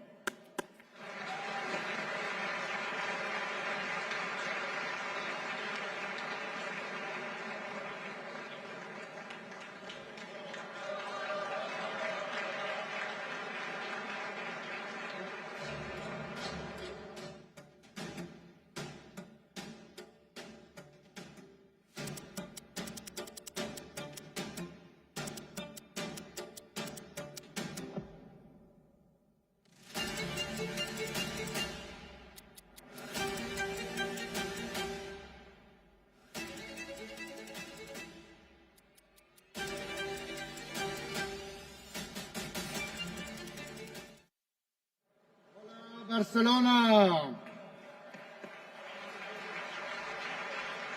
Hello, dear friends.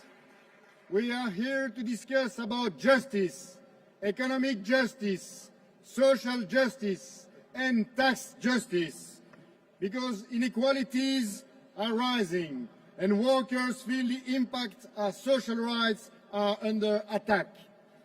I'm very pleased to welcome here Mr. Gabriel Zuckman, Professor of Economics and Director of the International Tax Observatory. Thank you. We have also Mr. Andreas Babler, Vice Chancellor of Austria and Party Leader of SPÖ. Welcome, Andy. And then we have Madame Esther Lynch, General Secretary of ETUC, representing 45 million workers in Europe. Mr. Zuckman, I will start with you. Fair taxation is a cornerstone of the social model, and you are the architect of a proposal for a global 2% minimum tax on the wealth, the tax on the billionaires. How can we build on this initiative to better balance economic power towards ordinary citizens and workers in line with the G20 presidency work that you have done? Thank you so much. I have some good news for you to announce, which is that we are making progress. We are making tremendous progress to finally make billionaires pay their fair share. Research has played a very important role in this because there's a body of work that's been conducted over the last few years that has shown that the super rich pay much less tax relative to their income than the rest of the population. We cannot accept it. We cannot accept it because it's a violation of the basic principle of equality before the law. We cannot accept it because it deprives governments of billions, hundreds of billions of dollars in tax revenue each year. And we cannot accept it because it undermines our democracies. Extreme wealth is always an extreme power. It's the power to influence markets. It's the power to influence the prevailing ideology by buying media. It's the power to influence policy making. It's the power to buy elections. There is always a fundamental tension in our democratic societies between an extreme concentration of wealth on the one hand and the very possibility of well-functioning democracy on the other hand. So how are we going to fix that? Well, the fix has to involve creating a new principle, the principle that extreme wealth has to come with unavoidable duties towards society. That's the idea of an unavoidable minimum tax on the wealth of the super rich, which was first put on the agenda of the G20 by the Brazilian government in 2024. And this has created the beginning of an international movement. I want to praise, to commend the leadership of Brazil, of Spain, who are building a coalition of countries internationally to tax the super rich. I was in New York City a couple of days ago. I met with Mayor Zoran Mamdani, who is joining and supporting this battle to tax the ultra-wealthy. Today I met with a number of heads of state who express their support, who want to press ahead. So we're making tremendous progress. What we now need is national action, because it's an international movement, but it needs a national implementation. We need countries, I don't know if it will be France or Spain or the Netherlands, or it could be any country, to lead by example, to show that not only we must, but we can tax the billionaires. We need it to put our laws in compliance with our most basic principles of fairness, of equality before the law.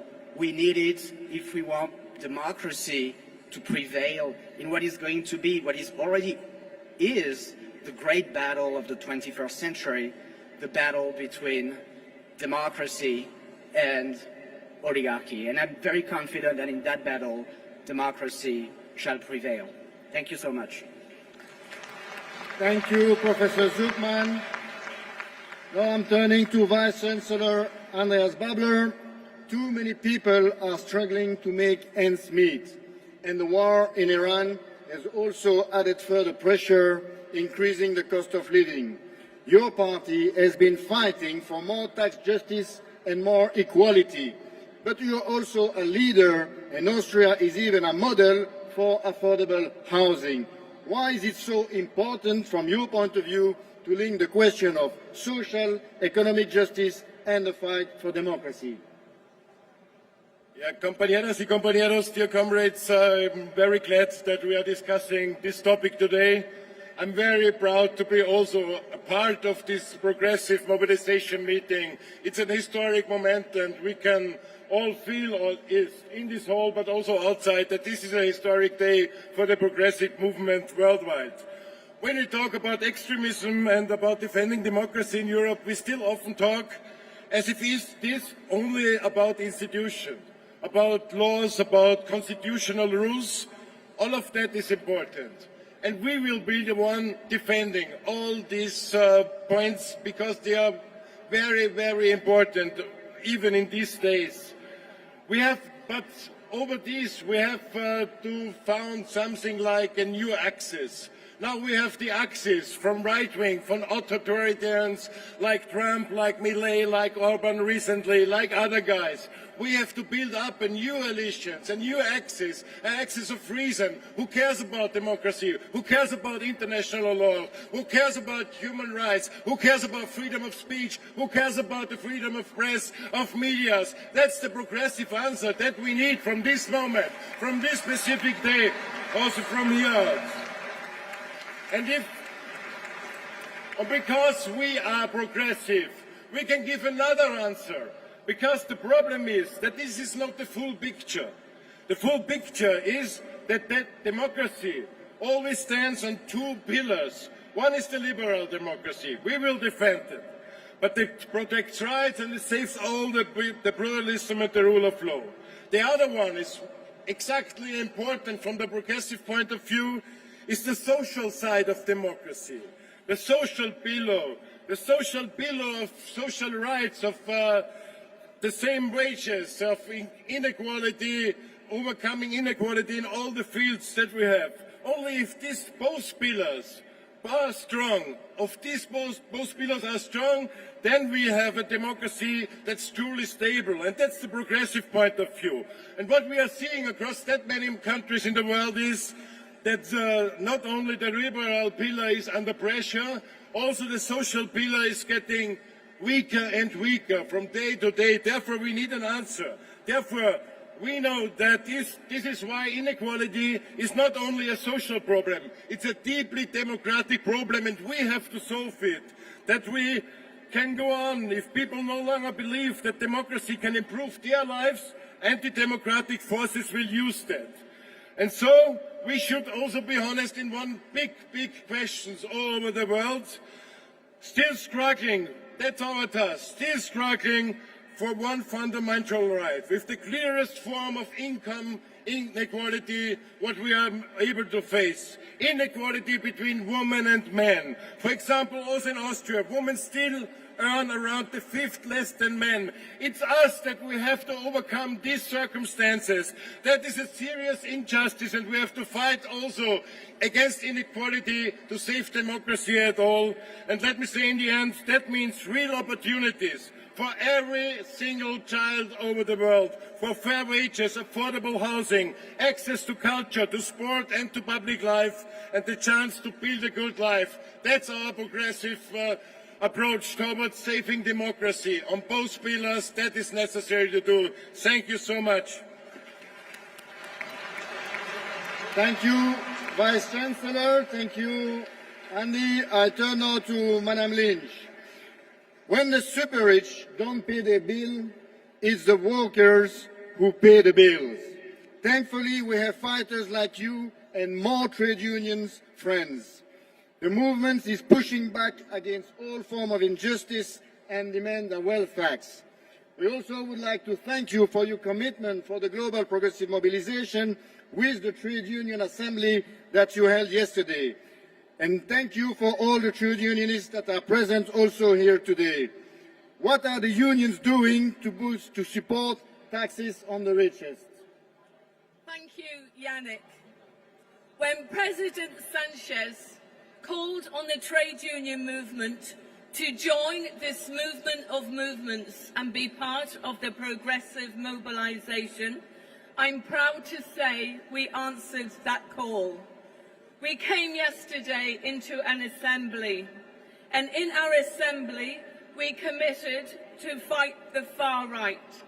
Our trade union response, our answer to the far right, is social justice and our trade union values. We do not defend the status quo because the status quo is failing too many workers. From tax injustice to economic injustice, to sexism, to homophobia, to all of the hate. We know that this needs to be challenged. We're part of the fight back. We're part of the fight for a fair future. And our answer to the far right is jobs. Not just any jobs, but quality jobs. Quality jobs in every sector and every region. Our answer to the far right is pay. Not poverty pay, but pay that you can afford to provide a home, food and a future for yourself and your family. Our answer to the far right is better conditions at work. Not stress, not burnout, not overmanagement by an algorithm, but a quality job based on fair terms and conditions. And our answer to the far right is not fear of the future, but a plan for the future, an industrial policy to deliver quality jobs with investment for the future, to make sure that every worker can succeed. So, we will fight together, we will win together, we will deliver that plan, a plan based on justice, on fairness, and with trade unions front and centre, both for the fight but also in the delivery, in the workplace and in our economy and societies. Thank you, Yannick.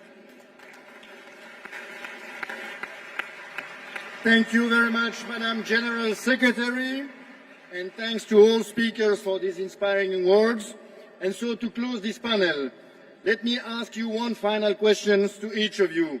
Which is the best practice that you can share to ensure economic, tax and social justice? And I will start with the reverse order with you, Esther.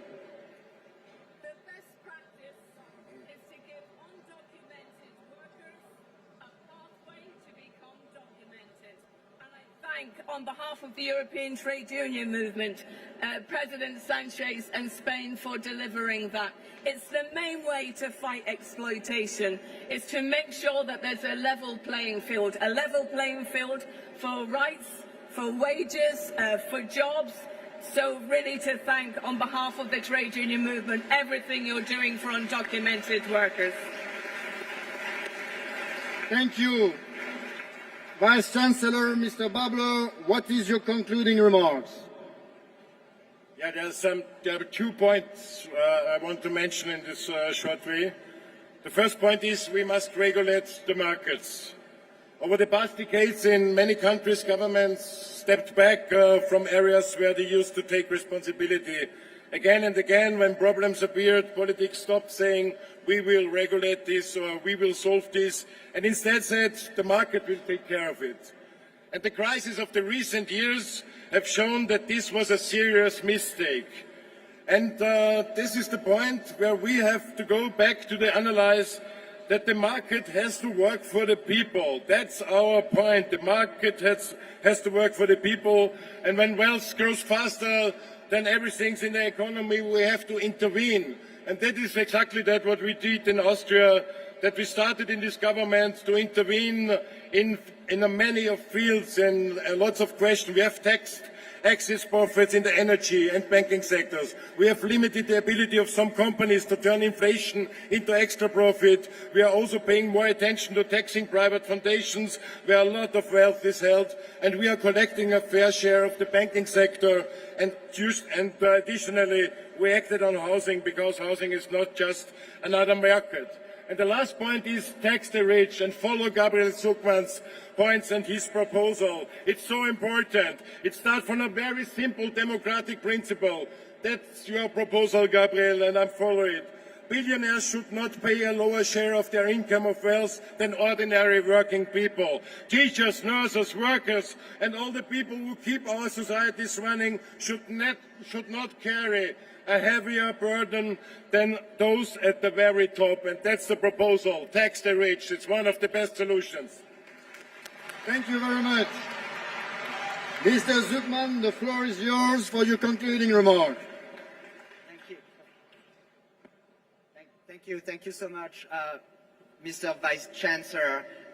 Thank you for your support. You know, it is not radical to ask the super rich to pay more tax than the rest of us. What is truly radical is the current situation, where they are allowed to pay almost nothing, where they are allowed to live in their own parallel society, in their own bubble. This is what we cannot accept anymore. Now, we need to work together to amplify the international movement that has started, that has continued today in Barcelona. This movement has begun, and I am certain, 100% certain, that it will be unstoppable and that we shall tax the billionaires. Thank you. Thank you very much. My name is Yannick Paulet, Deputy Secretary General of the PS, and I really would like to thank all the speakers for their eloquent message. And the message is clear. Economic inequalities needs to end. Social justice is the key. And tax justice with a billionaire tax is the tool that we need. Thank you very much. Thank you, Barcelona.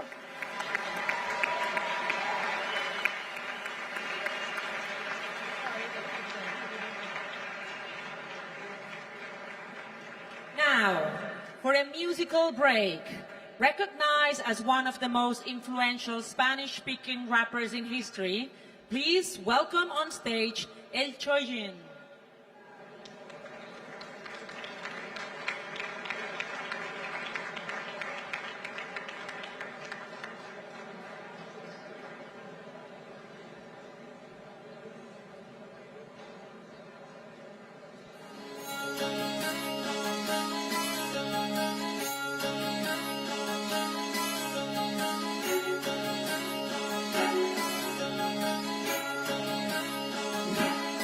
Normalmente no lo planeas, simplemente pasa.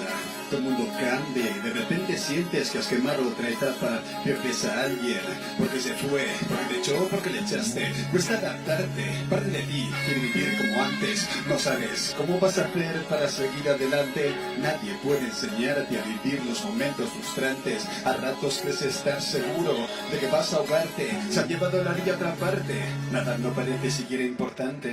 Los consejos suenan vacíos e insignificantes. Tu mundo es tuyo, a ti no puede entenderte nadie. El dolor poco a poco se convierte en tristeza y es incluso peor porque afecta al motor y no deja que arranque las ganas en tu cabeza. Dos opciones ahora se presentan: te dejas llevar o te frenas. Te puedes hundir en la pena o puedes luchar contra ella. Acepta la ayuda de fuera, pero no olvides que es tu problema. Tú debes de ser el que lo enfrente, tú debes de ser quien lo resuelva. Hay una salida que espera por cada laberinto en el que te metas y eres uno mientras la buscas y pasas a ser otro en cuanto la encuentras. Nunca es la misma persona, aquella que sale y que aquella que entra. Cada experiencia te esculpe. Esculpir es quitar lo que sobra la fuerza. No busques finales de cuentos, los cambios ocurren y no hay moraleja. Si hay una cosa que se acierta es que ninguna amargura es eterna. De las cenizas del fuego que consumió a aquel hombre que yo resurjo con fuerza. Y no es una pesa, no lo hago para que me crean, es una certeza. No existe ese golpe que pueda dejarme tirado a la arena. No hasta que me muera, ya no. No hasta que sepa que cumple mis metas, soy yo. Aquello que queda y no lo recuerdo es que la vida arranque, se lleva ausencia, añoro montones de cosas, sé que nunca volvería a tenerlas. El mundo sigue girando. Un golpe más sabio, un golpe más realista, un golpe más preparado. El miedo es de sensatos, pero rendirse a él es de mediocres. Podré tener muchos fallos, pero no seré de los que se esconden. Vivir es la asignatura que estudias año tras año y no hay vacaciones, solo lecciones, mi hermano. Se aprende de los errores. Tampoco es que sea complicado, es cuestión de tiempo que te equivoques, pero si he aprendido algo es que todo depende de cómo lo enfoques. Confieso que he dudado, me hundí desde allá abajo. Daba la sensación de que ya no valía la pena intentarlo, pero luego, renovado como llave que nace de fuego, lleno de nuevos proyectos, quiero intentarlo de nuevo. Hoy pretendo poner todo mi esfuerzo en hacerlo siempre de acuerdo con lo que siento yo en cada momento. Contradictorio y complicado, así soy yo, con mis virtudes y pecados, pero yo no hay una ropa superior a la que dice que yo debo demostrar valor y ánimo. Frente a los frentes que no salen y la decepción, ser un ejemplo de completa determinación. Se recorta la tormenta, aunque llueva, mi cabeza siempre atente, siempre fuera. Nadie podrá ser capaz de hacer que no crea que tengo fuerza para hacer y pasar lo que sea. Aquí despido el del mundo, utilizo el que era y me quito la mochila que me tiene de piernas. Un nuevo yo despierta, un nuevo yo mejor de lo que era. He dejado que las cosas sucedieran, pero vuelvo a ser yo, el tipo que retoma el control de su rienda, su nuevo enfoque, una nueva era. Nueva promesa de empezar lo que quiera que venga, yo le digo adiós a la tristeza. Gracias por la compañía, pero debemos dejarlo, princesa. Hoy sé que la adivinación estaba en mi cabeza, que la energía existía aunque no la viera. Tenía derecho a descansar en mi ratito de pena, pero ya pasó. Cuando se muda lo de fuera, esto es lo que queda: energía.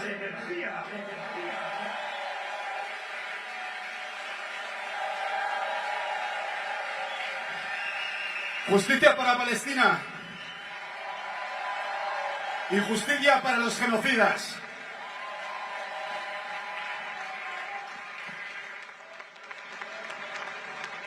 A strong driving force of progressive renewal at the heart of Europe. Please give a round of applause for the Vice Chancellor of Germany and party leader of the SPD, Lars Klingbeil.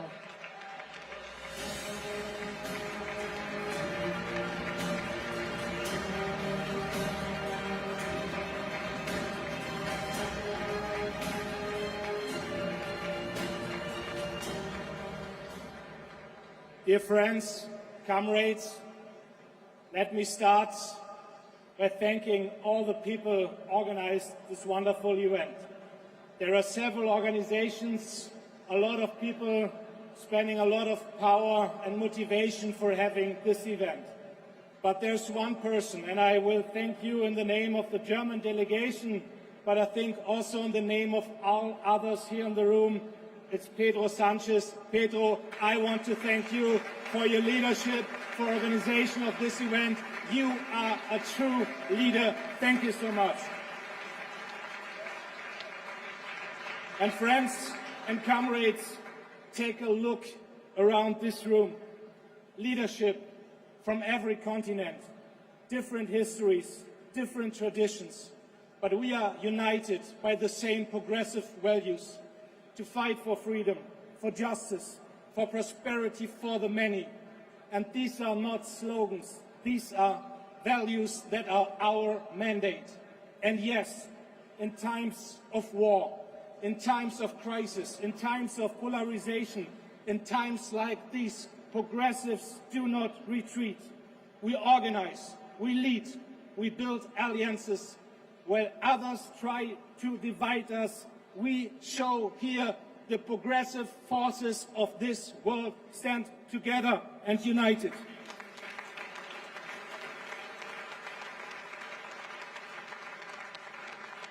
And I said it before, thanks to Pedro Sanchez, to Stefan Löfven, to all the others organizing this event.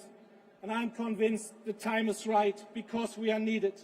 Where others spread hatred and division, we build bridges and stand for diversity. Where others deepen the fractures in our societies and exploit the weakest for political gain, we stand for solidarity. Where others rely on war and pure power policy, we choose international law, diplomacy and peace. This is our way.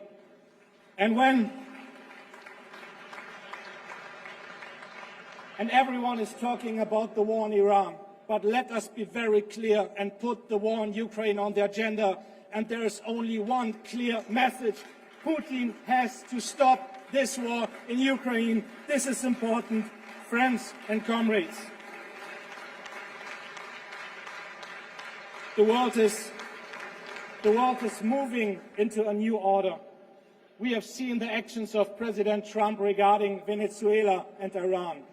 To make that very clear, I have no sympathy for those regimes. But I also want to make very clear, international law cannot simply be pushed aside. It cannot be simply pushed aside.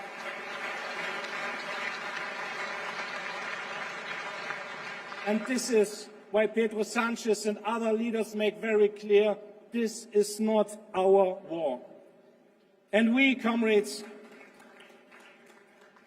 we in Europe have seen the confrontation with President Trump over Greenland. We Europeans were vocal. We were united. We have shown that Europe's integrity and territory is not negotiable. Not today, not ever. Our position, our united position was a success, and we made very clear no one should be able to blackmail us in Europe. But we still have to do our homework. We still have to do our homework. Europe has to become much more stronger, more resilient and more capable of action. It's not against others, but never dependent on others.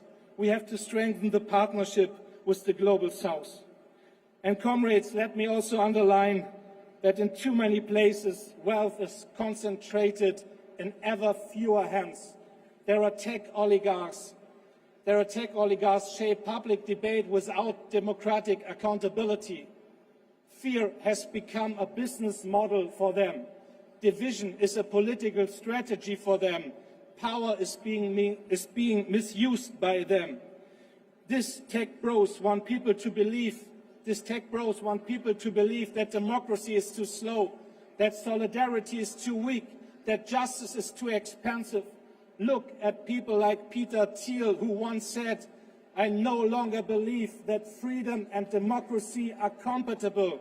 Comrades, we know better. We know better. We know better. It's not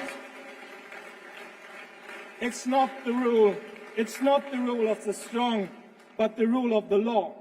It's not It's not walls between nations, it's partnership between democracies. It's not the privilege for the few, it's the opportunity for the many. And this is the fight of our time, comrades. This is the fight of our time. Dear friends and comrades, the global right is organized. It's organized across borders and across continents, and so we must be too. The far right is international, and so we must be too. The future does not belong to the loudest.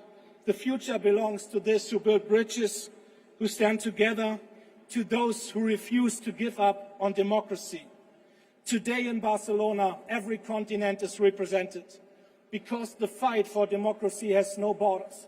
So let us fight for democracy, for our communities, for the people. Let us fight for our people and let us fight together. I am convinced, comrades, this is not just a political contest. This is a fight for democracy and we intend to win it. Thank you.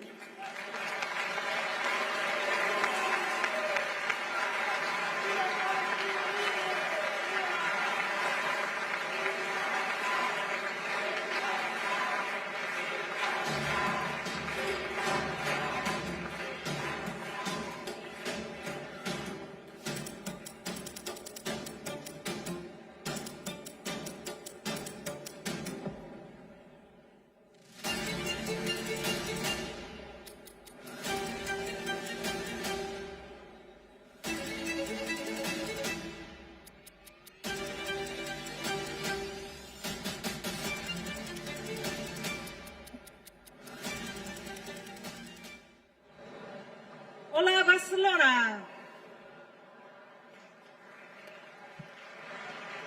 Progressives have always stood up for strong workers' rights. In the current global economic context, empowering workers is key. We will discuss this today with the following speakers. Mariana Mazzucato, Professor in Economics of Innovation and Public Value, UCL. Paul Magnet, leader of PS Belgium. And Jesse Klaver, leader of GroenLinks PvdA in the Netherlands. Professor Mazzucato, participation, reciprocity, and reward sharing are central to your vision. How can governments redesign the economy to strengthen workers' rights in 21st century jobs and drive social purpose? So it's a very, very important question. And to be honest, biologists are much more rigorous than economists. When a biologist uses the word ecosystem, they will actually differentiate a symbiotic ecosystem from a parasitic one. So a progressive mobilization really needs to focus on how to change the social contract between all the different actors in the economy, capital, labor, public, private, but we have a huge problem. The labor share of global income has fallen over time, the profit share has increased, and the investment share has also fallen. So we have an economy which allows profits, but those profits are not reinvested back in. So this idea of reciprocity is to make sure that every government is held accountable. We should not have procurement contracts, subsidies, guarantees, public loans, or bailouts during COVID that are not about a real deal. What is business giving back? And currently the problem is there's been something like 7 trillion, that's 12 zeros for those who forgot, of share buybacks in the economy. So when profits are being made, businesses are just buying back their shares to boost stock prices, stock options, and executive pay. So the idea of reciprocity is how do we actually make sure, for example, that when a government gives the water right to Pepsi-Cola or Coca-Cola, there's a contract which demands that the industrial wastewater be recycled. Instead of what? The current situation where 80% of industrial wastewater is not recycled. In other words, sustainability is a choice.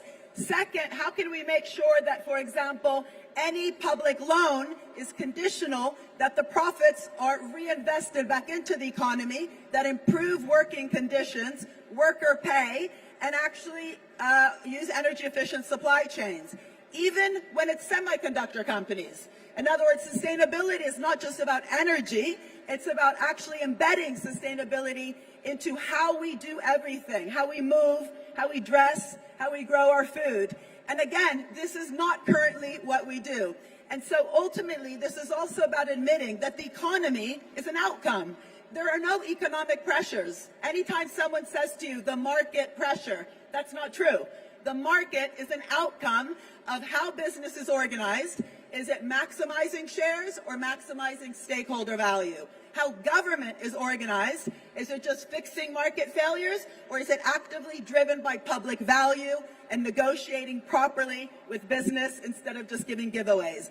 And ultimately, this has to be embedded in how we do all policies like industrial strategy. And, you know, even though we need renewable energy, I can tell you, renewable energy is one of the sectors that currently is evading a lot of tax. So instead of thinking about sectors, think of outcomes and how can we actually make sure that we have true transformation driven by investment, reciprocity, improving working conditions, worker pay, and that is about innovation because growth is a function of investment, and if we allow inertia in the system, profits to be had without reinvesting, that is not an innovative economy. And we progressives need to hold all the different actors to account when we talk about industrial strategy or innovation for good and not for bad. Thank you. Thank you. Thank you, Mariana. Paul, Mr. Magnette, against the conservative tide, you fight for quality jobs, sustainability, and for the workers' rights. Can you explain a bit more why, as progressives, we have the best way forward? Well, thank you, Sar, and buenas tardes, Barcelona. It's so good to see thousands of friends gathered here in this immense hall. Message for us all. So yes, in Belgium, under the former government, with the socialists in the government, we created 300,000 jobs, and we got 400,000 people out of poverty in less than 4 years. And how did we do that? Well, it's quite simple. We increased the minimum wage with 400 euros. We increased the minimum pensions with 400 euros. And we invested massively, notably in public health. And it works. To be honest, compañeras, compañeros, there is one European government that did it better than us. And that government, that's your government, Pedro. That's Spain, and thank you for that. Thank you for showing the way for all the rest of Europe. This is very, very important. The right wing, the conservatives, the far right, they will always say, like Margaret Thatcher, there is no alternative. We have to cut the expenses. We have to reduce the wages. We demonstrate every day that there is an alternative, that we can do it differently. They want to cut the expenses in the public jobs. We invest in public services and climate transition. They want to reduce the wages. We support the low wages and the minimum wage. And it works. And we have a better growth. And we have a better economic transition and better energy prices for the people. And also, dear friends, dear comrades, this is the only way towards what should be the major target of all the socialists. We need to build full employment again. We need to give every citizen a job, a decent job, a well-paid job. Unemployment is a cancer in the society. It divides the citizens. It opposes the workers among themselves, and it reduces the workers' rights and the workers' wages. Full employment not only gives everyone the capacity to do its best in the society, but also gives the worker the capacity to negotiate better rights and better wages. And we socialists, we know that the real heroes in the society are not the oligarchs and the billionaires. The real heroes in the society are the workers, the trabajadores, those who wake up every morning very early to educate our children, to take care of our parents, to produce the goods that we need. So, good friends, compañeras, compañeros, the far right, the conservative, they will try to divide us. They will try to divide the population, but you will keep united. I will always remember a phrase that my parents told me that I was a little boy. El pueblo unido jamás será vencido.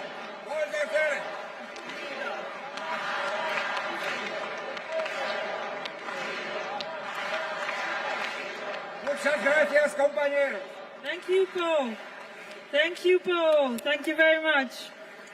Now, Mr. Klaver, yes, sir. Your party champions green and just transition. The Conservatives, the far right, say that this is destructive for workers and citizens. What is your message? Buenas tardes. You know what's destructive for people? The far right. That's destructive for people. And I hope everybody has a good day. And I hope everybody has a good Congress. But from up tomorrow, we need to get into the streets. Not being together here, but in the streets. Because we need to show the people that we are not fighting for them, but we are fighting with them.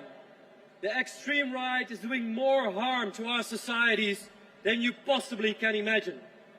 It's not only about the hatred they are spreading, it's about the way they are ruining our economies. They are ruining the way our families and our countries can live. And what we need is progressives who are united. So in the Netherlands, we did something special. We brought the Greens and the Social Democrats together. We brought them together in a new party and we called them the Progressive Netherlands. Pro. And I hope in all your countries you try to do the same. Because for too long, in my opinion, progressives are fighting each other. We try to fight each other and convince each other that we are better. But we need to be in this fight together. We have to do it side by side. So I hope that in all the countries we're coming from, we find our companions, not only in political parties, but also in civil society. This is the only way forward, in my opinion. So thank you all, and thank you especially Pedro Sanchez for bringing us all together and showing you your leadership to the world. Thank you so much. Thank you. Thank you, yes, sir. To close this panel, Professor Mazzucato Mariana, what is your final message when it comes to workers' rights and labor markets in the 21st century? Sure. Well, first of all, I'm very happy to announce that with Minister Cuerpo, we've launched today the Global Council, a new economic thinking for a common good economy. And the problem we have, the reason we have not been embedding workers' rights at the center of the economy is that within economics even, we don't really have a theory of the common good. You'll have heard words like public good. It sounds good. Two words, one is good, but it's just a correction. It's a correction again for market failure. That's why we hear about financial gaps. 7 trillion in a financial gap for the Sustainable Development Goals. And that always makes it sound like there's a hole where we have to go throw money, as opposed to structuring our economy, structuring procurement, structuring public loans, to have that good at the center. And if you think about philosophy, they've been talking about the common good for much longer than economists, and Aristotle even. He said the goal, the telos, but also the polis, not the police, but the polis, the community. And the idea is that the how we treat each other, capital, labor, public-private, public citizens, matters as much as what we're trying to do. So that's why we've called this council on the common good economy. And what you've just said is critical. We cannot talk about in a progressive coalition, we will do good things for people. No. With them, but that means we need to listen. So it's not just about workers' rights. We need workers' voice, real deliberation at the center of the strategies, at the center of the future of industrial strategy. We should stop having tokenistic representation And I'll finish by saying something that I learned in Brazil during the COP conference that we just had in the Amazon. The Secretary for Traditional Peoples, when the Amazon Fund was presented, she said, again, you're going to create a fund for us? She said, we need to govern the fund. You need to see us as innovators. We have been preserving the forests for 1,000 years. Pay us for the innovation and the knowledge we have. Thank you very much. Thank you very much. Thank you, Jesse Klaver, Mariana Mazzucato, and Paul Magnet.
A courageous voice for democracy and civil rights in a time where they're under attack in his country. We're thrilled to have with us today Özgür Özel, leader of the Republican People's Party of Turkey.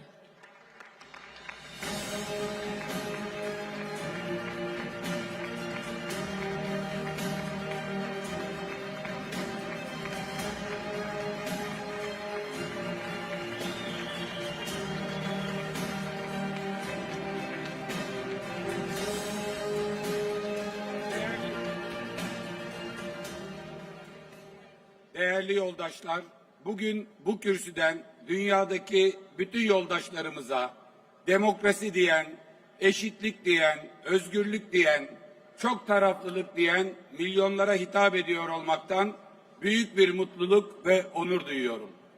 Pek çok uluslararası toplantıda bir araya geliyoruz ama bu sefer farklı. Farklı çünkü bugün hep birlikteyiz.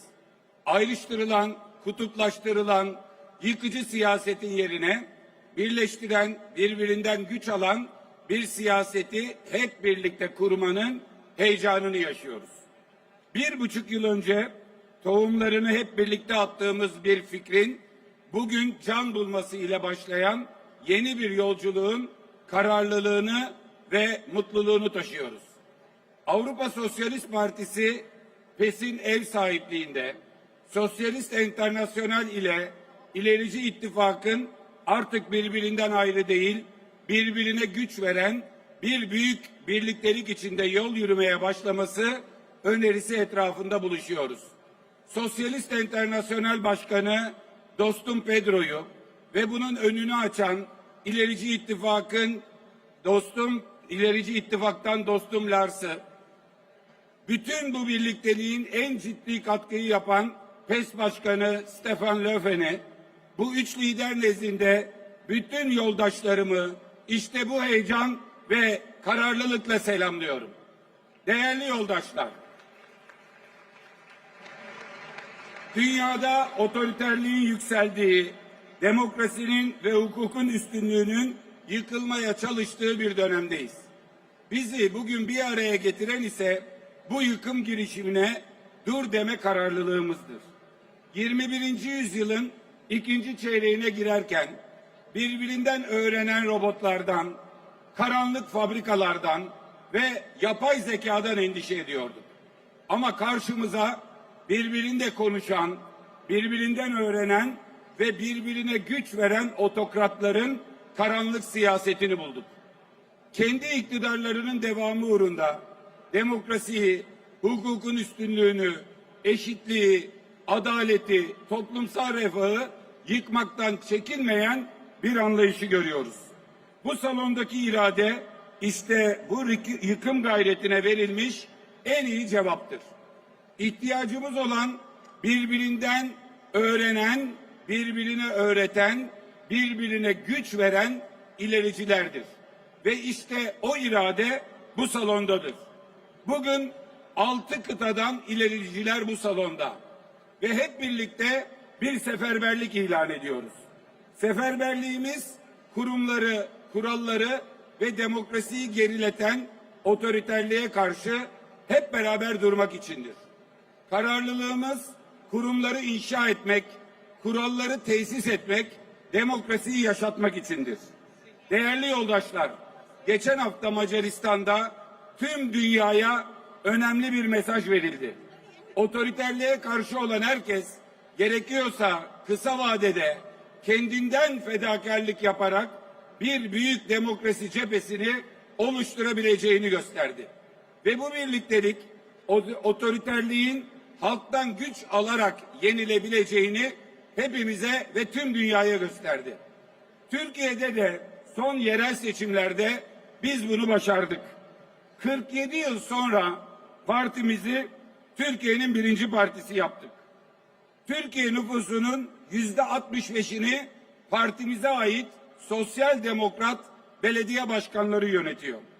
Ancak sonrasında çok ağır bir saldırıya uğradık. İstanbul'un seçilmiş belediye başkanını 15,5 milyon yurttaşımızın ön seçimde belirlediği Cumhurbaşkanı adayımız olarak seçtiği Ekrem İmamoğlu'nu hapse atarak bir sonraki iktidara bugünden darbe yapan anlayışa karşı bir yılı aşkın süredir milyonlarla birlikte meydanlarda mücadele veriyoruz. Bir darbeye karşı halkın iradesini savunuyoruz. Son bir yılda demokrasi ve adalet için tam 105 dev miting yaptık. Bunların adına miting değil, demokrasiyi koruma eylemleri diyoruz. Son bir yılda bu eylemlere 16 milyondan fazla vatandaşımız katıldı. 26 milyon kişi Ekrem İmamoğlu'nun özgürlüğü için imza attı. Tüm baskılara rağmen mücadelemizi kararlılıkla sürdürmeye devam ediyoruz. Bu seferberliğin çatısı ülkemizde tüm demokratların katıldığı Türkiye İttifakı'dır. Mücadelemizde sembol olan milyonların seslendirdiği bir sloganımız var. Bertolt Brecht'ten. Kurtuluş yok tek başına, ya hep beraber ya hiçbirimiz. Kurtuluş yok tek başına, ya hep beraber ya hiçbirimiz. Ve son söz, Filistin'i selamlayarak, Ukrayna'daki, İran'daki kadınları ve çocukları selamlayarak, dünyanın bütün mağdur ve mazlumlarını selamlayarak, dünyanın bütün çocuklarını ve bütün kadınlarını selamlayarak, savaşa hayır diyoruz. Savaşa hayır, barış hemen şimdi. Hepinizi saygıyla selamlıyorum. Kurtuluş yok tek başına. Ya hep beraber ya hiçbirimiz.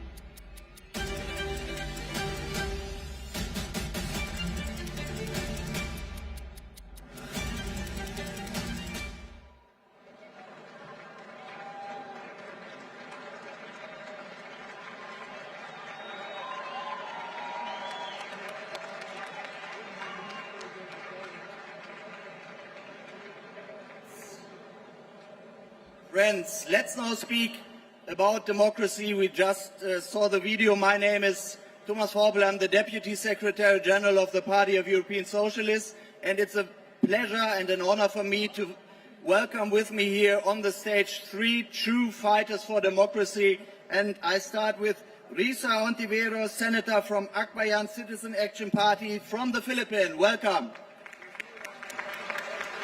Thank you, Thomas. Next to Alicia Barcena, Minister of Environment from Mexico. Also a warm welcome, please. And then someone I actually don't have to introduce, but of course I will do it. Please welcome Irache Garcia Perez, leader of the S&D Group in the European Parliament. We all know democracy is under pressure right now worldwide, with authoritarian leaders and regimes attacking its values, attacking its institutions. And the question we want to discuss here is how to renew democracy in this context. And Risa, let's start with you. You have been at the forefront of defending democratic values in your country, of defending democratic accountability in the Philippines in difficult times. What is the one decisive action government must take today to protect our democracy? It's your turn. One decisive action for governments to genuinely protect the independence of institutions that hold power to account. Institutions must be protected from political capture. In the Philippines, I've seen this up close. We know what it means to live through typhoons, economic insecurity, and bullying by superpowers. And what makes that bearable, what makes survival possible with dignity, is not a strong man who promises order. It is functional, trustworthy institutions that truly serve the people. But we have also watched those institutions come under great pressure. Courts, commissions, human rights bodies, weakened, captured, or ignored. And when that happens, the price is paid, as it always is, by the most vulnerable. Our farmers, our fisherfolk, our workers, the millions of Filipino overseas workers in the Middle East right now face deep uncertainty because of the decisions emanating from Washington and Tel Aviv and then Tehran. Decisions in which they had no part. So, what does protection actually look like? First, let us holistically empower civil society formations. In the Philippines, this countervailing force proved that it was not only the formal institutions that held the line alone during the previous administration. It was journalists, and our Nobel laureate Maria Ressa is here, lawyers, women's groups, churches, and ordinary people who refused to normalize what was happening. Second, international solidarity and peer pressure. So gatherings like this one really matter. When democratic backsliding is named, documented, and called out by peers, it raises the cost of impunity. Bilateral and multilateral relationships should have democratic accountability conditions built into them. And of course, there must be political will at the top. Ultimately, institutions are only as strong as the leaders and the peoples who choose not to abuse them. That is why elections matter. That is why who holds power matters. So today, I hope we commit to acting on these. Let us all commit to the principle that no government, no matter how powerful, is beyond accountability. Gracias.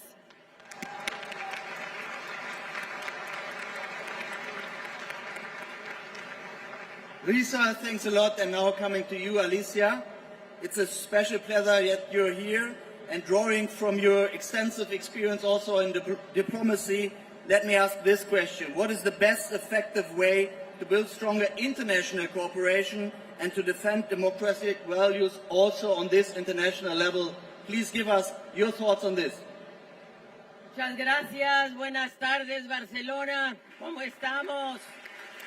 Reciban con mucho afecto el abrazo fraterno de un México en transformación. La democracia está bajo presión, bajo cuestionamiento, a nivel nacional y a nivel internacional. Es una tensión estructural que atraviesa regiones, sistemas políticos y sociedades, con avance en narrativas autoritarias y extremistas que están erosionando la confianza de las instituciones, y enfrentamos una asimetría global injusta y con dobles estándares. Hay doble juego. Por eso, desde el progresismo, y por ello agradezco al presidente Pedro Sánchez y saludo con afecto a José Luis Zapatero, esta España que nos convoca hoy. Muchas gracias a España. Porque, ¿saben? La democracia no está condenada al fracaso, pero sí requiere respuestas audaces, porque tenemos que eliminar y combatir la cultura del privilegio, los dobles estándares. La igualdad es la otra cara de la democracia, y por eso necesitamos un camino progresista para construir estados que garanticen derechos, que reduzcan brechas, que generen oportunidades reales, y recuperar a la política como herramienta de transformación y hacerla más cercana, más participativa. No basta defender la democracia en abstracto, hay que hacerla con la gente, con el pueblo todo, sin el pueblo nada.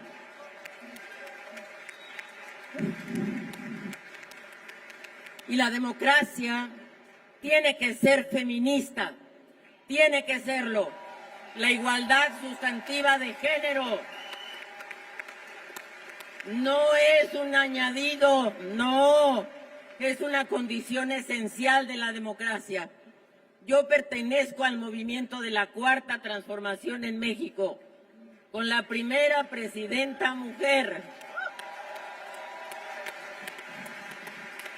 en 200 años, Claudia Sheinbaum Pardo, que les manda un fraterno saludo.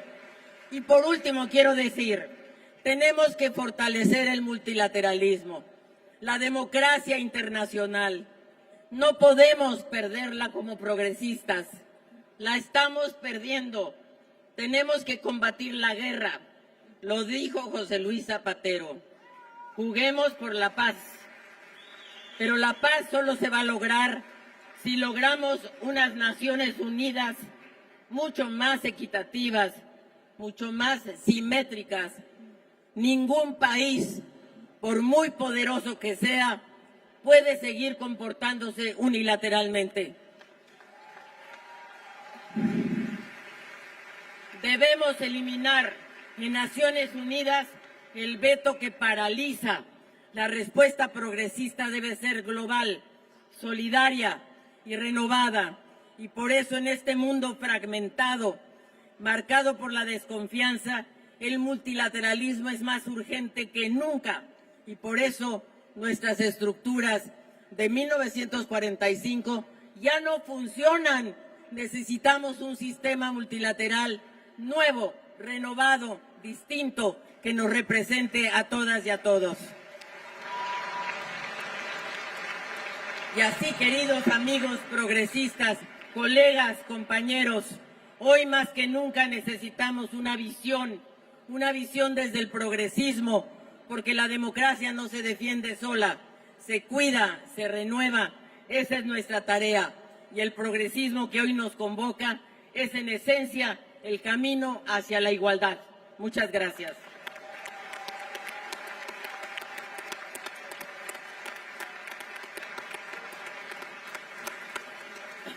Alicia, thanks a lot for this really strong, convincing message. And now, Irache, let me come to you. Under your leadership, the S&D Group is in the European Parliament the driving force for democracy. And let me add that it is the shield against the far right in Europe.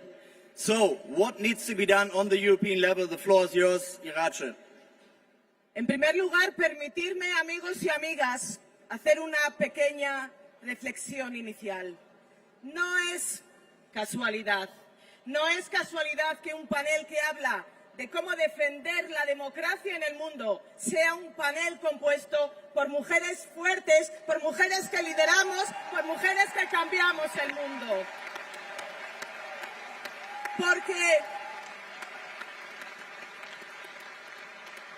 cuando hay quienes atentan contra nuestros derechos, contra los derechos de las mujeres, están haciendo más débil la democracia. Y por eso somos conscientes de que hoy es más necesario que nunca hacer esa defensa de una democracia donde todas y todos seamos protagonistas.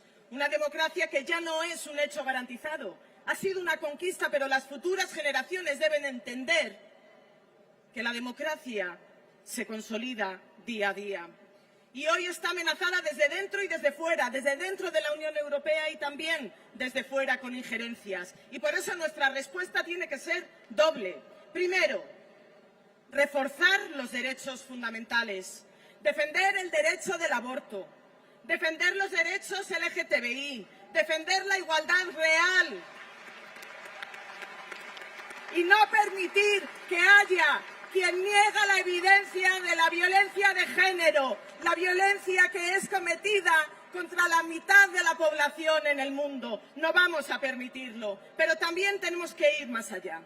La democracia no se defiende solo con leyes, se defiende con justicia social. Cuando la gente siente que el sistema funciona, la democracia se fortalece. Cuando la gente siente que el sistema les ha dejado fuera, la democracia se debilita. Y por eso es importante fortalecerlo, porque proteger la democracia es también garantizar salarios dignos, es también garantizar servicios públicos y es también garantizar igualdad de oportunidades. Y finalmente defender el multilateralismo, porque un mundo sin reglas es una democracia que pierde. Y nuestra tarea clara es esa, es protegerla, es reforzarla y es hacerla útil. Vivimos hoy un momento histórico. Todos y todas quienes estáis aquí presentes sois protagonistas de este gran movimiento mundial, desde el progresismo, desde la izquierda, que va a hacer posible cambiar el mundo y hacer un mundo más justo y pensando en los que más lo necesitan. Muy bien.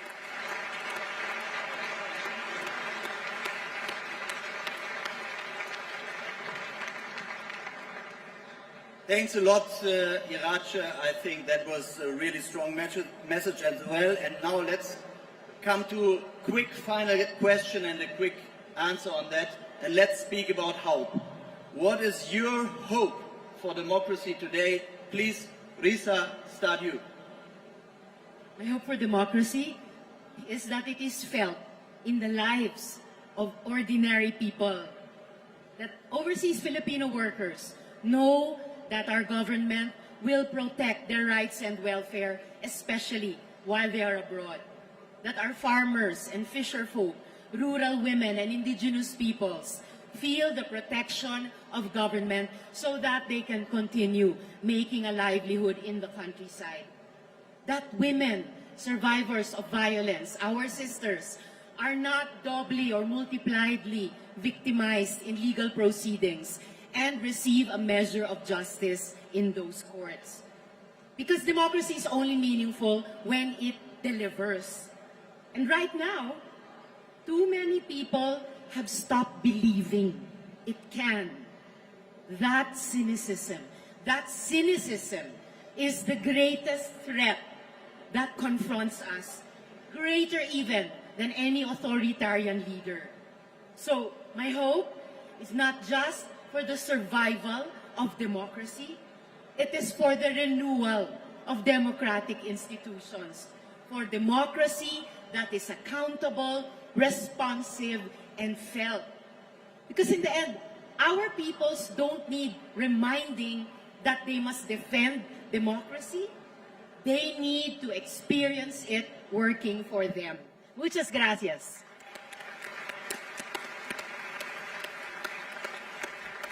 Alicia, what is your hope? Mi esperanza, mi sueño es que Naciones Unidas nos devuelva la esperanza, que proteja los bienes públicos, que cautele la paz, la justicia climática, que combata el armamentismo, que beneficie al que menos tiene, que elimine este molesto, desagradable doble estándar donde creamos un Estado como el Estado de Israel a costa de otro que es Palestina. No, eso no. Ese es mi sueño.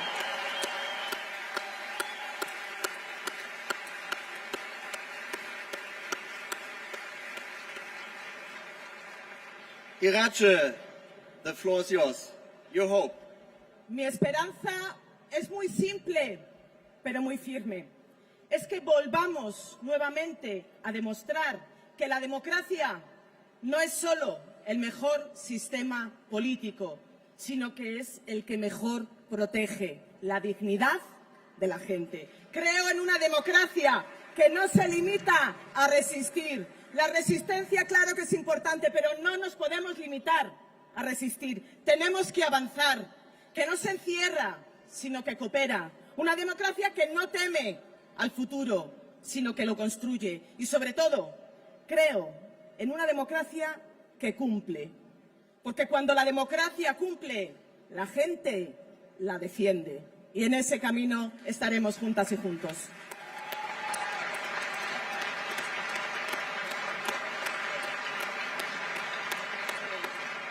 So, let me thank all the three of you. I think you proved you are real fighters for democracy. We saw that. And let me sum it up. I think there's one message, there's one task, there's one responsibility. Let's save and protect our democracies together in our countries, on our continents, and around the world. Give a big applause to these three fighters for democracy. Thanks a lot.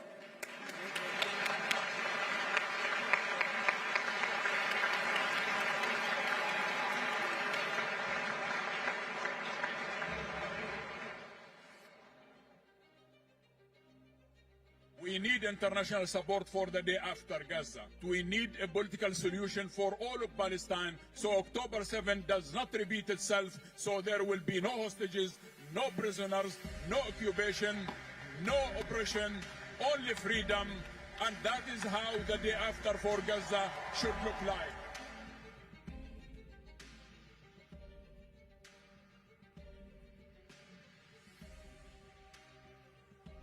Either annexation, which is totally unacceptable, which I will never support, or separation on the way to two-state solution.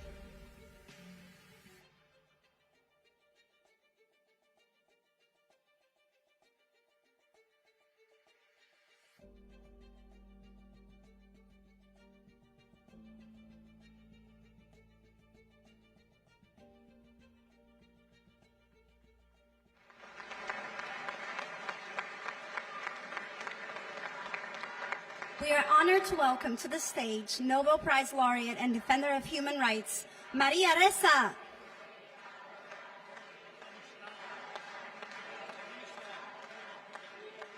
A man who has dedicated his life to justice, his people, and peace. We are very honored to welcome on stage the former Prime Minister of Palestine, Mr. Mohammed Shtaya.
My dear friends, my dear Prime Minister Pedro Sanchez, my dear President Cyril Ramaphosa, my dear friend Stefan Lovan, my dear friends, the Spanish people, my dear friends, the socialists who are gathered here.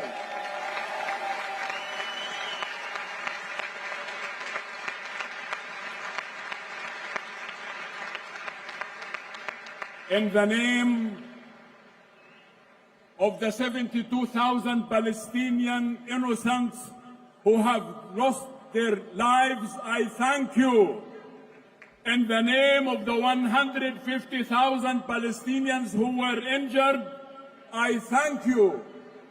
In the name of the 251,000 house owners whom their houses were destroyed in Gaza and in the West Bank, I thank you. In the name of the Palestinian people, I thank you.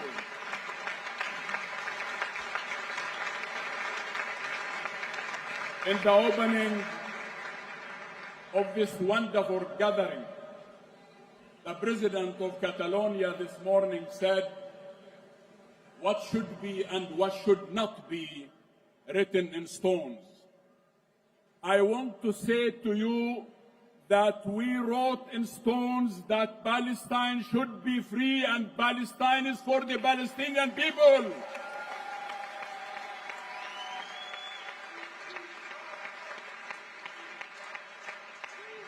It is written in stone that Jerusalem is the eternal capital of Palestine. It is written in stone that the Palestinian refugees have the right to return to their homes.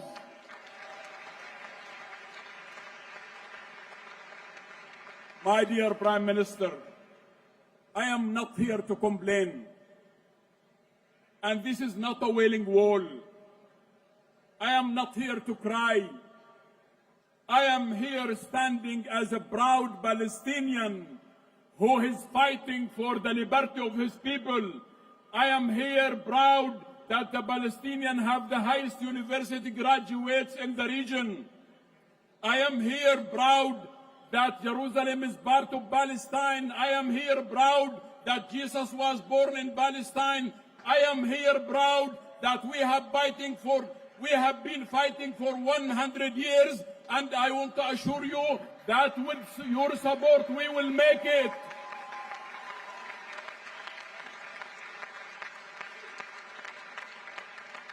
Mr. Prime Minister, my dear friends, we all know that the darkest moments are the ones before dawn. We might be living in the darkest moment at the moment, but I want to assure you, we are only 15 minutes away from freedom. We all know that apartheid regime has collapsed because of the unity of those who love peace and justice. It's because we were united in the same way that you are united under one single ceiling in Spain, in Barcelona. We are mobilizing together the whole progressive forces for peace and justice. Also, I am here to say, regardless of how painful the situation is, I stand here to tell you that we are regenerating hope in the hearts and minds of every Palestinian man and woman. Let's mobilize for ending occupation. They are destroying cities, villages, refugee camps, but they will never destroy our determination for freedom. They will never destroy our ability to move forward, and they will never destroy our will. My dear friends, settler colonialism is now in the history books. We together should make the Israeli Zionist colonization of Palestine also in the history books. It should be removed, and we together we will defeat the Zionist settler colonial program in Palestine. I know what Nelson Mandela said when he was released from jail. I know what President Ramaphosa said when I was in South Africa a few months ago, that South Africa will not be free until Palestine is free. And you together, we will help us to be free. Mr. Prime Minister, you are a courageous man. We are proud of you. We are proud of all what you do. We are proud of what you stand for, you and your people who are standing here together.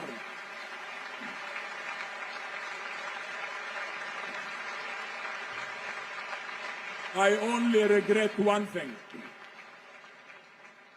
I only regret one thing, that the Prime Minister of the State of Israel was not invited here to see that the whole world is standing against him, that he should see that the whole world is with Palestine.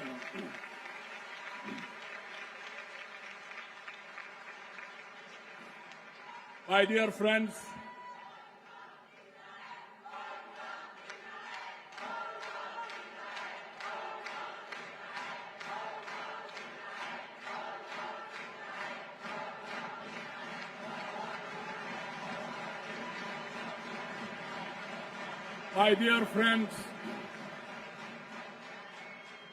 my dear friends, the future is not for the destroyers. The future is for the builders. Let's mobilize to stop genocide. Let's mobilize to take criminals to court. Let's mobilize for peace and justice. Let's mobilize for Palestine to be free. Palestine will be free. Thank you so much. Thank you so much. Thank you, Barcelona. Thank you, Spain. Thank you, Mr. Prime Minister. And thank you, all those who are gathered here for peace and justice. God bless you. Thank you so much. Palestine will be free with your support. Thank you.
Coming from Brazil, a Latin Grammy Award nominee, please warmly welcome to the stage musician Roger.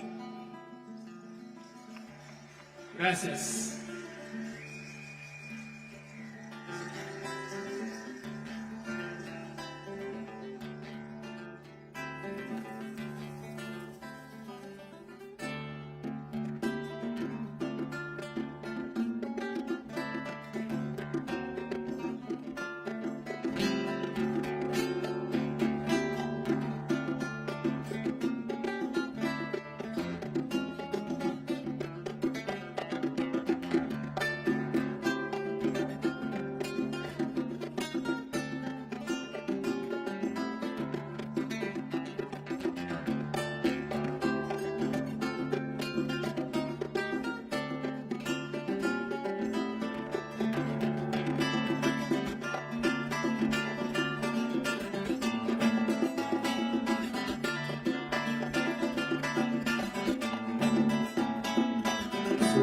Brasil, camarada. Sou do Brasil, camarada. Parou, ele invernou, pegar não pegou, cair não caiu. Sou do Brasil, camarada. Sou do Brasil, camarada. Capoeira mudou, teve sangue na boca, mas é do Brasil. Sou do Brasil, camarada. Sou do Brasil, camarada. Sou do Brasil, camarada. Brasil, camarada. Sou do Brasil, camarada.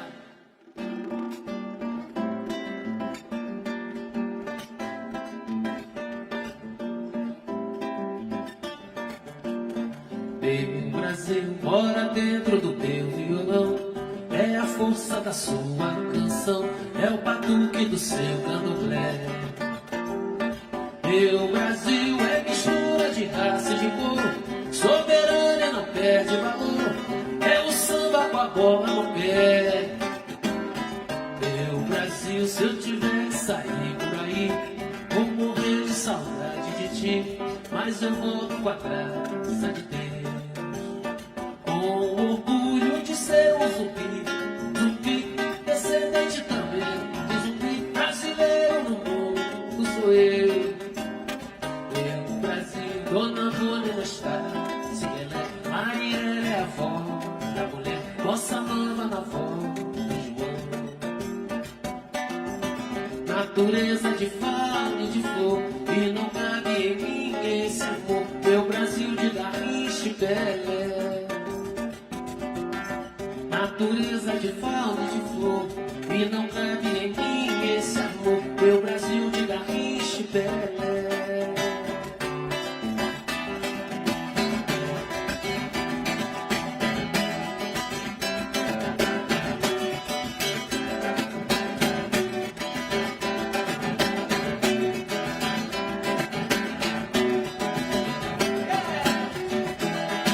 Rio de Angola do nosso terreiro, se tornou um batezoneiro.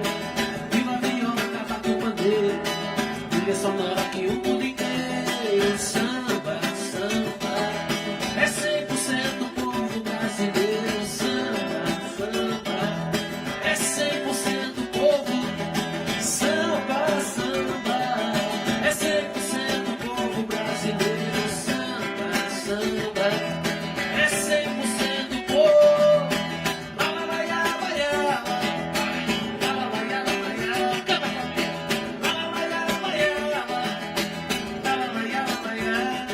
E quando o dia amanhece que a gente percebe esse é o futuro do nosso país, a batucada à noite virou madrugada, e desse povo que sabe o que diz.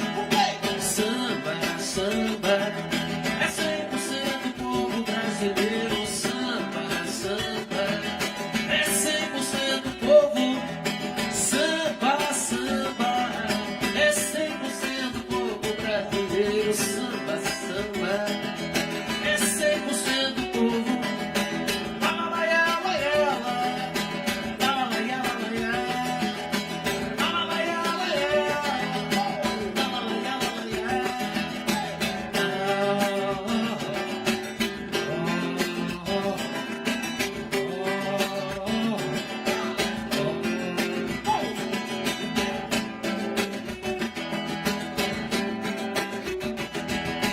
Rio de Angola pro nosso terreiro, e se tornou um moleque zoneiro. Viva cavaco, viola e pandeiro, trilha sonora que o mundo inteiro. Samba, samba, é 100% povo brasileiro. Samba, samba, é 100% povo. Samba, samba, é 100% povo brasileiro. Samba, samba, vem, é 100% povo.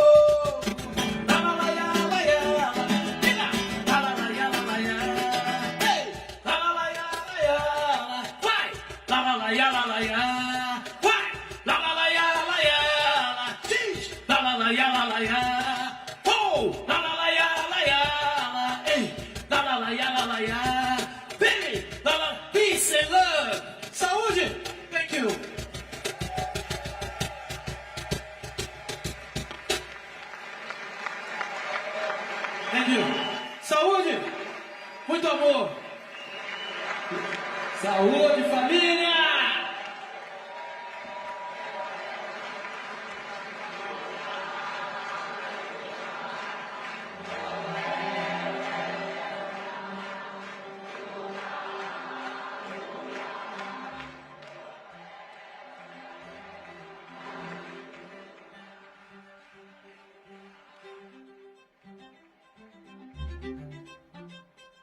Que perdí mis manos en Jerez y mis ojos en Roma. Crecí y el descaro lo aprendí por Barcelona. Perdí mi lengua en París, mi tiempo en LA,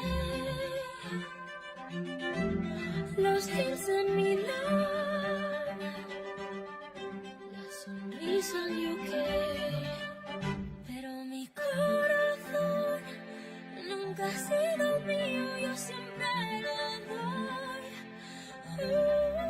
Coge un trozo de mí, quédatelo pa' cuando no estés, seré tu reliquia,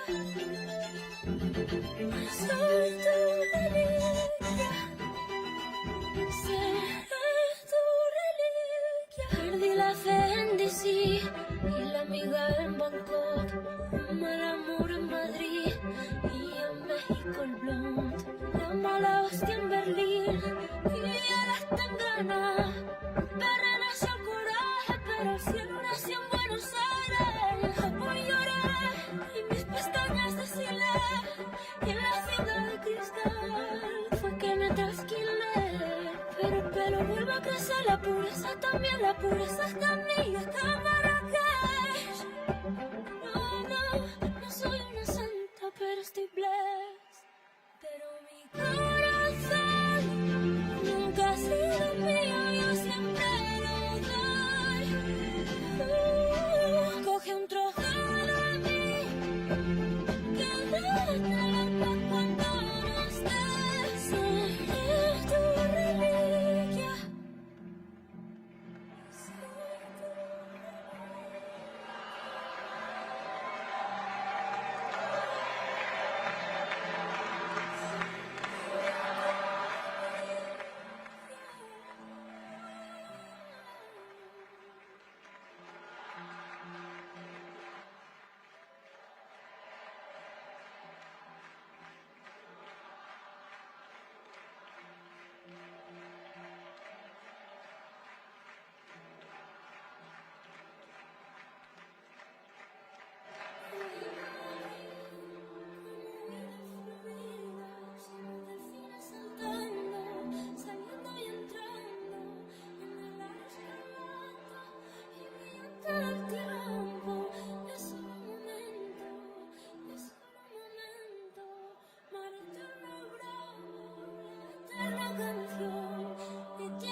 Coming from Connecticut, fighting for progress in the United States, please welcome to the GPM stage, Senator Chris Murphy.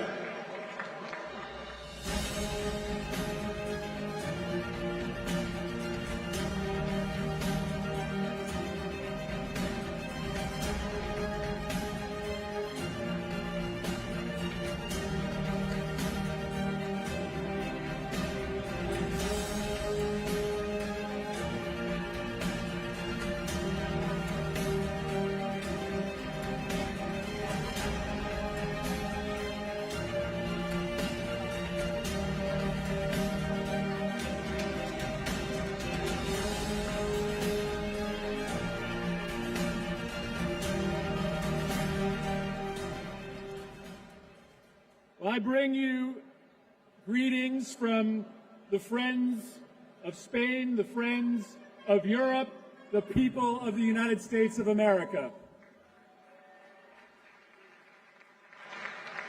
My thanks to all of the organizers of this essential conference, but I want to point out one in particular. I want to thank Prime Minister Sanchez, who has shown the world how to stand up to bullies.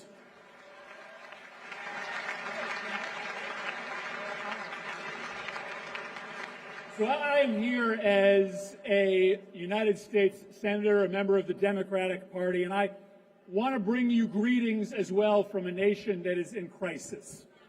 I'm not going to sugarcoat the gravity of what we face right now in the United States. This is the most significant threat to American democracy since the Civil War. Donald Trump in our country is trying to end our democracy. We are not on the verge of a totalitarian takeover. We are in the middle of it. He is trying to seize control of our courts, of our law enforcement, of our media, of our elections. His goal is oligarchic capture. He doesn't believe in democratic equality. He doesn't believe in shared prosperity. He believes only in the consolidation of wealth and the consolidation of power. And I want to say this very clearly to you. I want you to understand this and know this. This White House is the most corrupt White House in the history of our nation.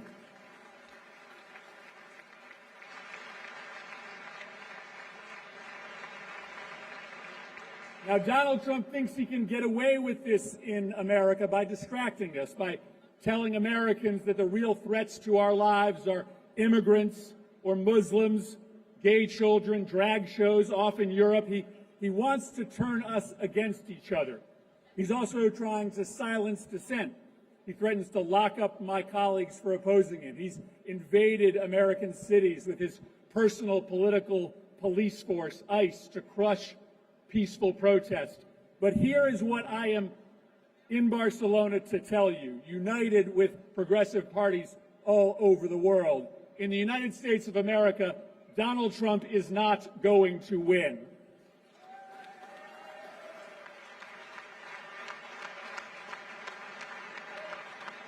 I know this because 3 weeks ago, 8 million Americans walked out their front doors and joined together in over 3,000 town squares, parks, and public places, the single largest day of protest in the history of the United States of America. Donald Trump's approval ratings are at historic lows. His party loses election after election, and his enablers in Congress are going to be wiped out of office this November in our elections. And let me tell you something else. Americans are watching what is happening in the rest of the world. They are watching the courage of the defenders of democracy in Hungary. They are watching the courage of the defenders of democracy here in Europe. But that victory in Hungary just a week ago, it lifted our sails in the United States of America. So I want us to make sure one more time that we give a hearty, loud thanks to the people of Hungary for saving their democracy and perhaps helping to save ours.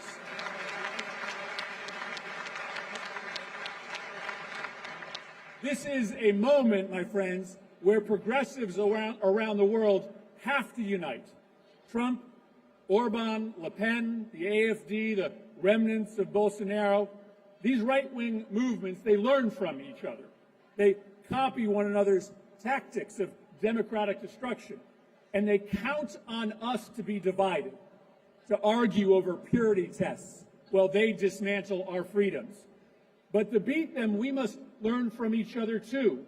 We have to understand how Prime Minister Sanchez, how President Lula have built big progressive coalitions all over the world. We must learn together the lessons of Hungary.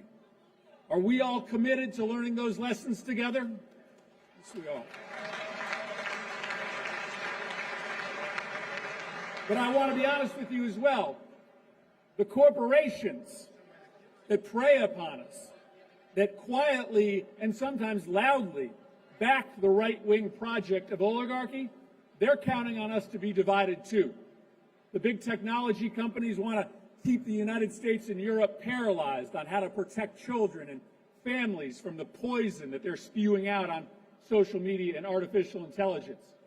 And the only way to prevent the total corporate takeover of our societies is for the global progressive movement to unite in breaking up concentrated corporate power all over the world.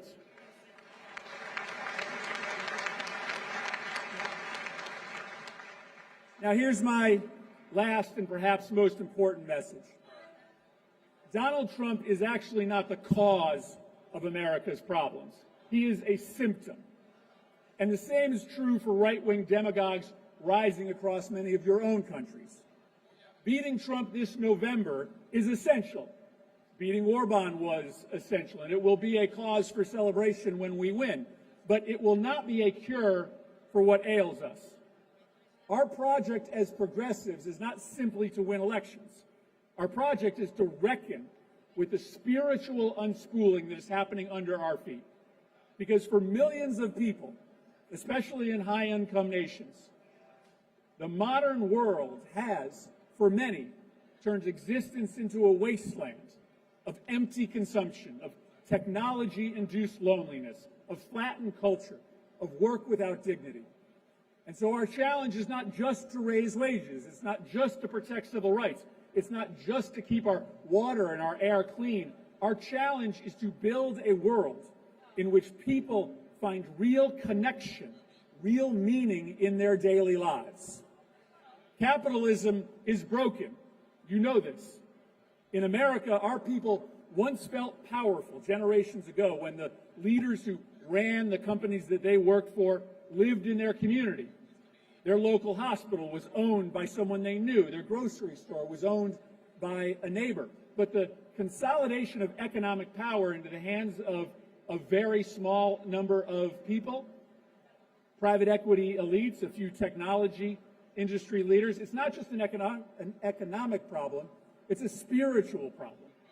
People feel lonelier and less connected when the centers of economic power sit far away in Aspen or Davos instead of in their own community.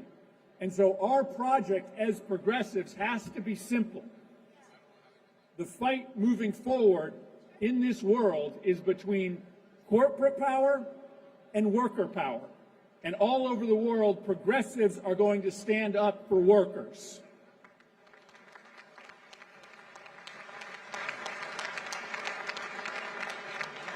Now, our fight also requires us to confront the ways that artificial intelligence are going to compound this spiritual crisis. What happens to our soul when machines replace the things that make us human? Conversation, friendship, creativity, problem solving. We should just refuse to live in a world where machines, controlled by a small group of out-of-touch billionaires, replace what it means to be a human being. And lastly, progressives are going to have to confront the cult of corruption in our world. This cult of corruption exists in America, but in every other corner of this world. This is the lesson from Hungary. The Hungarians refused to bend to the cult of corruption. They demanded a higher standard from their public sector leaders.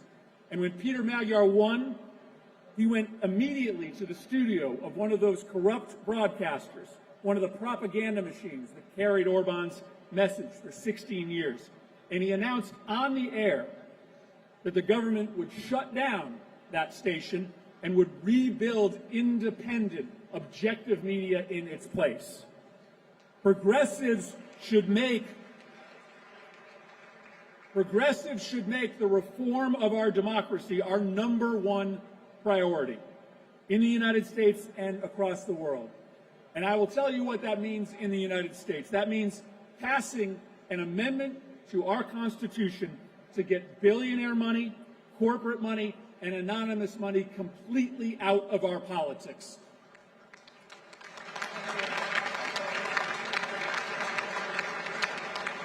This is the kind of agenda that speaks to the spiritual heart of our nations, an agenda that can rebuild meaning, an agenda that can rebuild connection, an agenda that builds a barrier against the forces of demagoguery and the destruction of democracy. Our work is to raise wages. Our work is to clean the air. Our work is to promote equality. But our work is also to confront the coldness of the modern world, the ways in which the cults of profit, the cult of technology, the cult of consumption, that cult of corruption leads to loneliness, isolation, and hopelessness. Our politics has to be a politics that restores communion and meaning to people's lives. Until we do that, our victories are not going to last. And so I leave you with this. I believe in my heart of hearts that in America, we are going to do the things over the next several months to save our democracy from Donald Trump.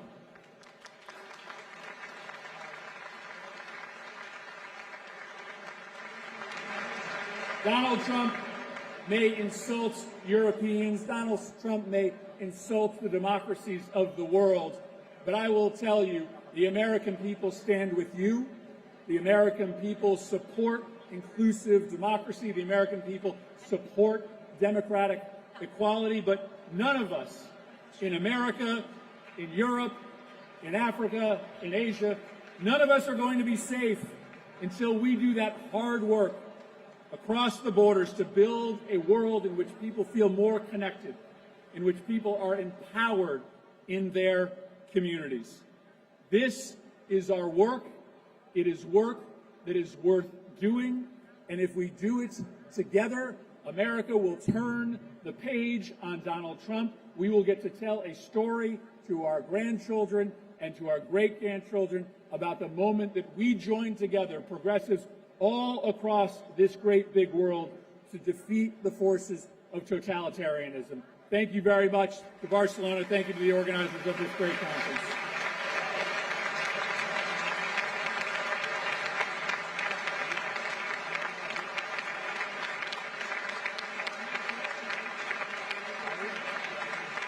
Bold, principled, and leading the fight against the far right, please welcome on stage the leader of the Democratic Party of Italy, Ellie Schlein.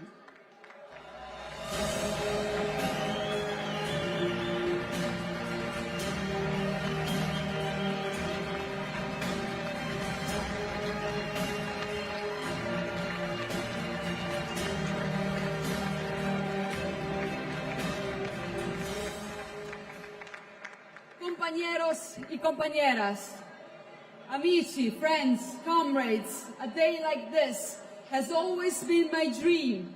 It is so important to be here together. Progressives from all the world who share a common vision to improve people's lives, who fight the same fights in different countries, in many different languages. Together is better than alone. Together is better than divided. And together is definitely better than against. I want to thank all the organizers, but one in particular, Pedro. Thank you for your leadership. Thank you for showing that the progressive agenda works and delivers for the people. And thanks for using 4 simple words, no a la guerra. Thank you for defending our dignity. These illegal wars have to stop immediately. We will not accept to replace international law with the law of the strongest and the richest. We will not accept that people like Musk earn $1 trillion while his friends, Trump and Meloni, block minimum wages for millions and millions of workers. We will not accept to see the UN replaced by a board of peace that is not even building peace, because you cannot build peace by not involving Palestinians. Free Palestine! We need the recognition of a state of Palestine alongside with Israel. We will not accept to steal the future of the new generation by denying climate change and continue to depend on fossil fuels, because we have only one planet. There's no planet B, and we don't even own the planet. We are renters. We need to give it back afterwards.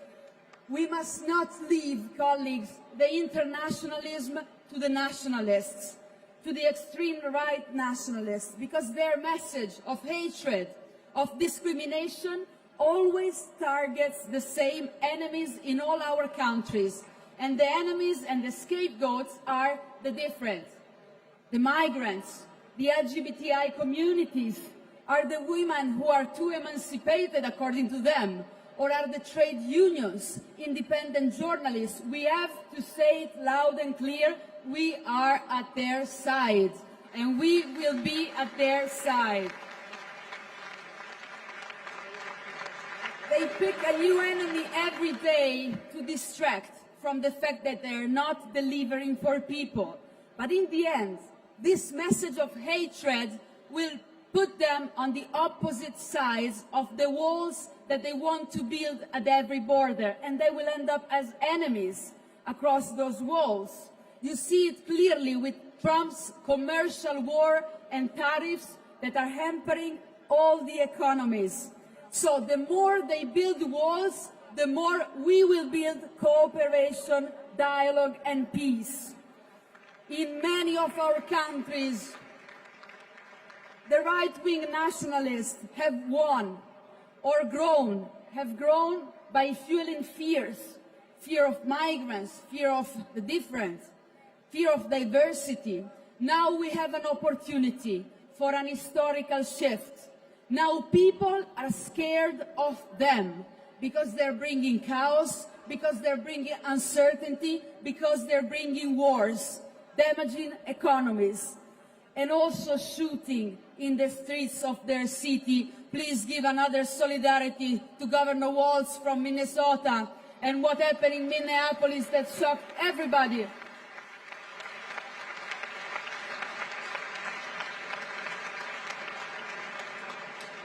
Now it's up to us to show that we are the one who can offer protection and peace, to offer hope for a better and fairer future. That's why it's so important to be here all together, to stand together and to strengthen each other across every border, because we have much more in common, because we share the same values, and because I've met here many colleagues from Europe, America, Africa, Asia, and we share 4 simple words, a common vision that can reshape the world: peace, democracy, social justice and climate justice, all together.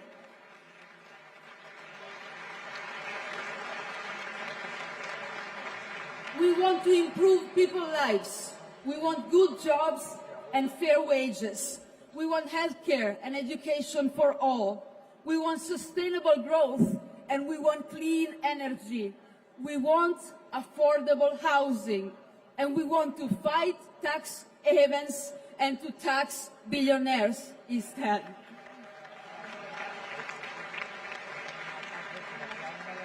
We want gender equality for real. And you know that we have a prime minister in Italy, a female prime minister. But nevertheless, in my country, women pensions were cut. Unpaid care work lies on the shoulder of women, and access to safe abortion is made more difficult. There is a big difference between female leadership and a feminist leadership, because it is useless to have a female leader that doesn't fight every day to improve the lives of all other women.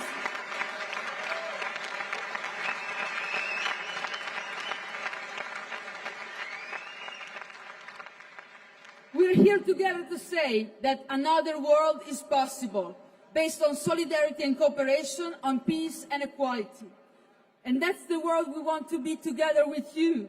Comrades, if the wars continue, we should mobilize together on the same day in all of our countries and do it together for peace and for equality.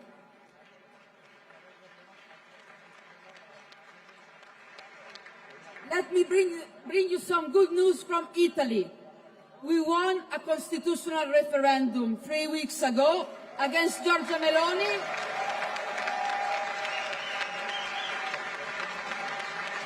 $15 million people went out to vote against the government.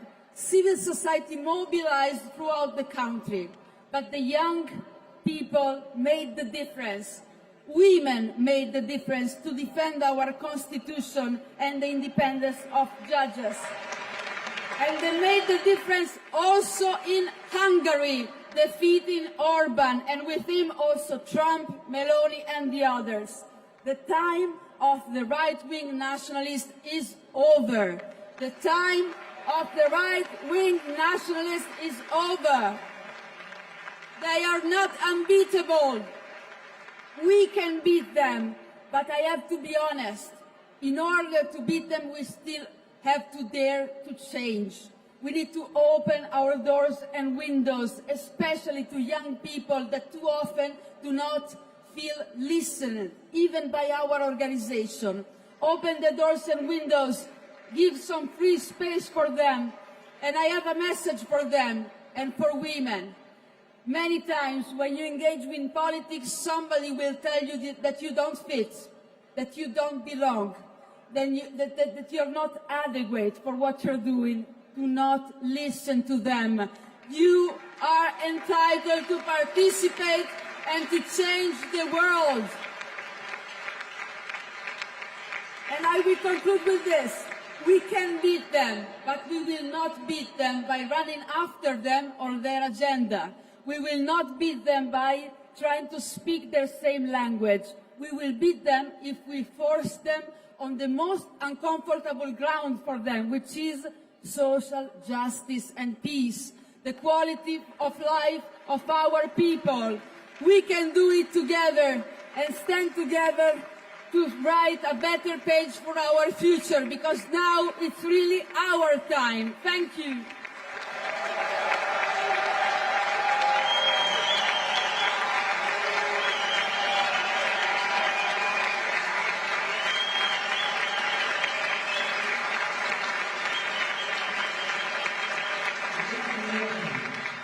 Lamento no poder acompañarles personalmente, pero agradezco profundamente la invitación a participar en este encuentro en un momento especialmente desafiante para el mundo. Hoy nuestras democracias enfrentan presiones crecientes.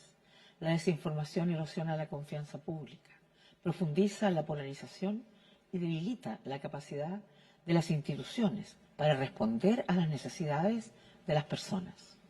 Al mismo tiempo, desafíos como la desigualdad, la crisis climática, los cambios tecnológicos y la inseguridad trascienden fronteras y exigen respuestas compartidas, porque ningún país será capaz de resolverlos por su cuenta. En este contexto necesitamos más diálogo, más cooperación y más liderazgos capaces de tender puentes. Necesitamos también sociedades en las que las mujeres participen plenamente en la toma de decisiones. Porque cuando eso ocurre, nuestras democracias se fortalecen y nuestras respuestas se enriquecen. Espacios como este son valiosos porque permiten reflexionar, articular esfuerzos y promover soluciones. Soluciones que devuelvan esperanza, estabilidad y sentido de futuro a nuestras sociedades. Les deseo un constructivo encuentro y que estas jornadas sirvan para reafirmar nuestro compromiso con la democracia, la justicia social, la cooperación internacional, siempre poniendo en el centro la dignidad de las personas. Muchos éxitos.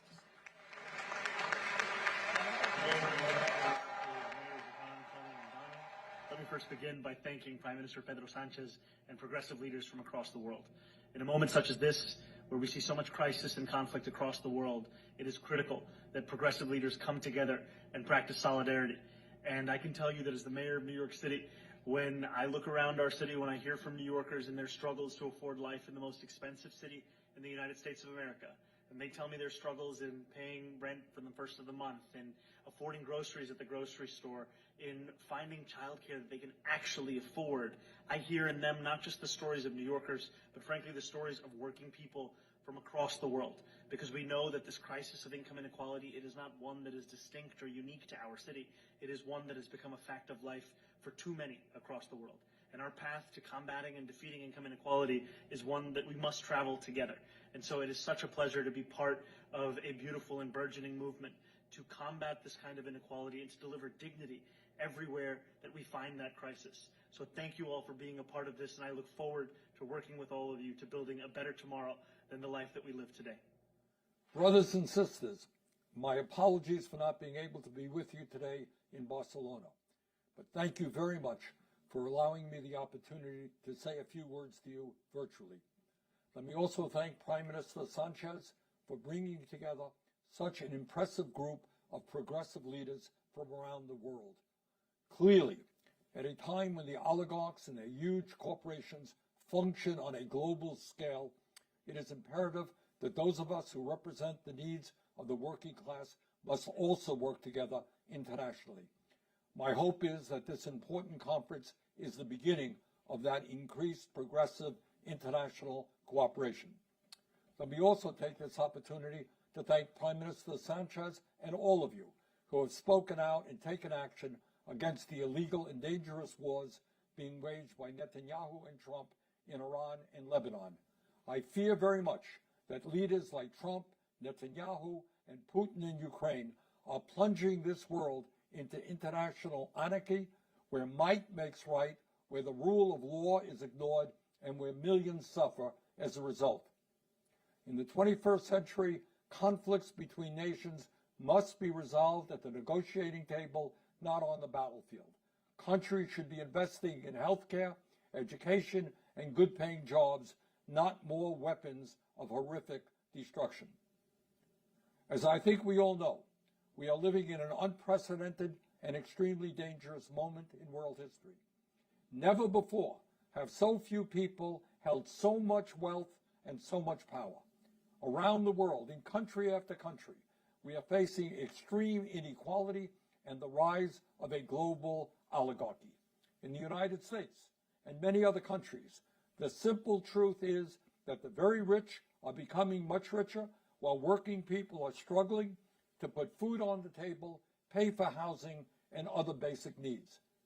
And the gap between the rich and ordinary people continues to get wider and wider. In my own country, for example, the top 1% now owns more wealth than the bottom 93%.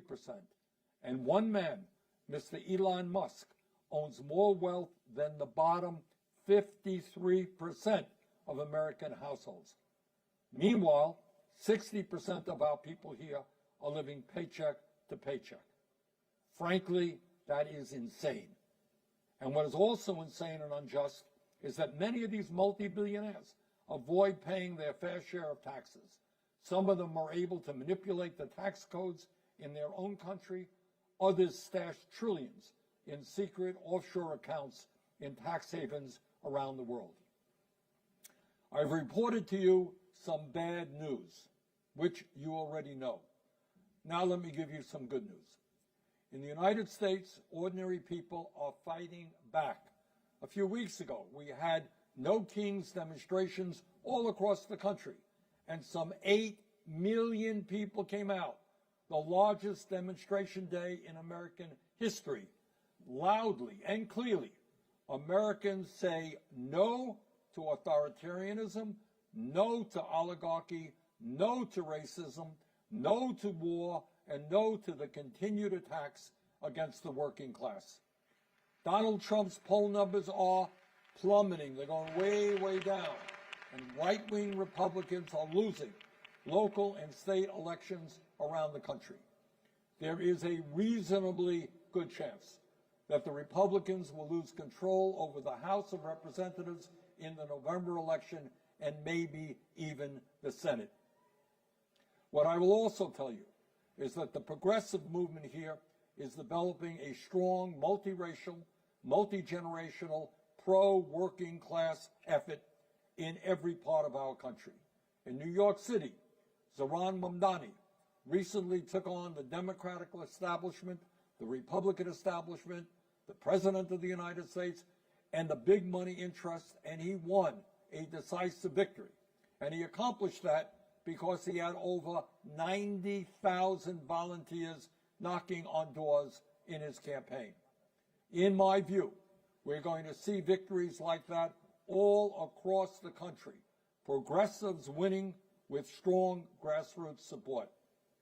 But it's clearly not just happening in the United States. I am encouraged by the progressive movements that have grown up across the world. These movements, many represented in this conference, have brought together diverse, talented groups of people to demand economic, racial, and social justice, a habitable planet for themselves and their children, and governments that work for all of us, not just the wealthy few. So, brothers and sisters, we have a lot of work in front of us. Let me thank all of you for what you are doing. Let us go forward together. We need now, more than ever, international working class solidarity. Thank you all.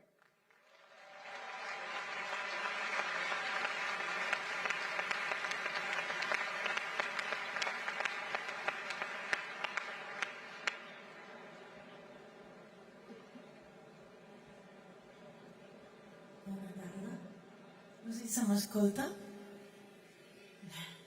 Buenas tardes, boa tarde. Mi nombre es Silvia Pérez Cruz.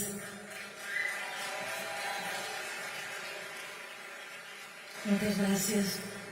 Yo no suelo cantar en actos políticos. Normalmente mi lucha ha sido siempre desde el escenario, entendiendo que el escenario es una pequeña sociedad donde se celebra la belleza individual y sobre todo la colectiva, intentando que cada uno se sienta a salvo y resguardado por el de al lado, intentando recordar los valores que nos hacen sentir humanos, que nos dan empatía, el concierto como un ritual colectivo en un mundo tan individualista. Pero esta vez me parecía muy importante estar aquí, en un lugar donde se reúne gente a favor de la paz y la humanidad. Vamos a interpretar una canción de Chicho Sánchez Ferlosio que habla de la relación de poder, del fuerte, del valiente, del traicionero y del resistente. Una canción que creo que tiene la paz como voluntad primera. Muchas gracias.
Please welcome on stage the man who ran a courageous vice presidential campaign in 2024. It is a great privilege to introduce Tim Walz, Governor of Minnesota, United States.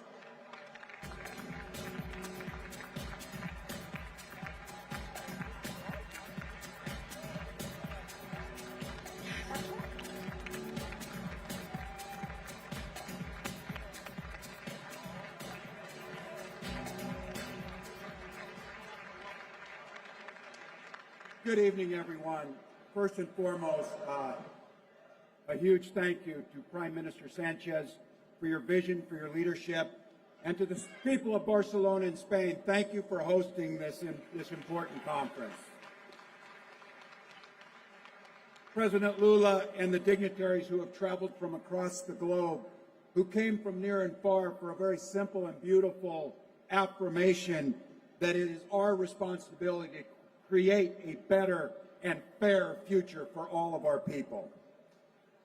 And most importantly, thank you to all of the activists who came to this room, those who speak up daily, those who speak for those without a voice, to make sure that those in power hear the voice of the people. Now, many of you might know me as the guy who isn't currently the Vice President of the United States. And all I have to say about that is I'm very sorry about that. But unlike our current Vice President, I'm not here to arrogantly lecture or scold you. I'm not here to pick a fight with the Pope. And I'm not here to host a rally for some local wannabe dictator. Instead, I'm here to say thank you and to share some thoughts on what we can do to be part of a progressive movement that moves all of our countries forward. The way we can rescue ourselves from these wannabe authoritarians in your country and in mine. You may know I'm lucky enough to be one of the 50 governors in the United States, but I govern the best state in the country, Minnesota. Our nickname is the North Star State. We have that name because we've always pointed the way forward. It was Minnesota's iron that forged the tanks that fought in Europe against the Nazi tyranny. It was Minnesota's farmers and researchers who sparked a green revolution to help feed the world. And it's Minnesota scientists who are transforming medicine at places like the Mayo Clinic. If you have a pacemaker or someone you know does, that's from Minnesota. Progress is part of our DNA. When we see a problem, we find a solution. And man, we are facing a lot of problems. Back home in the United States, we're seeing an alarming consolidation of power. A massive paramilitary force terrorizing our communities, which you saw in Minneapolis. A methodical weakening of our free press, of the independent judiciary, of fair elections, and all other institutions of accountability. We've got a feeble-minded, trigger-happy president who plunged us into a war where no threat was present, with no clear objectives and no exit plan.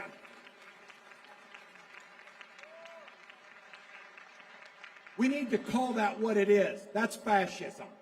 Or at least it's fascist curious, as they would be. Look, it'd be easy to stand up here and just bash Donald Trump. He's an easy target. And if you know me, we don't get along very well. But we've got a lot of bigger fish and bigger problems to fry in this room. Because the truth is, authoritarianism is not just confined to the United States, it's everywhere. And of course, we would be remiss if we didn't acknowledge the encouraging signs of people who have beat back this dangerous ideology, like President Lula in Brazil, like we've seen in Hungary.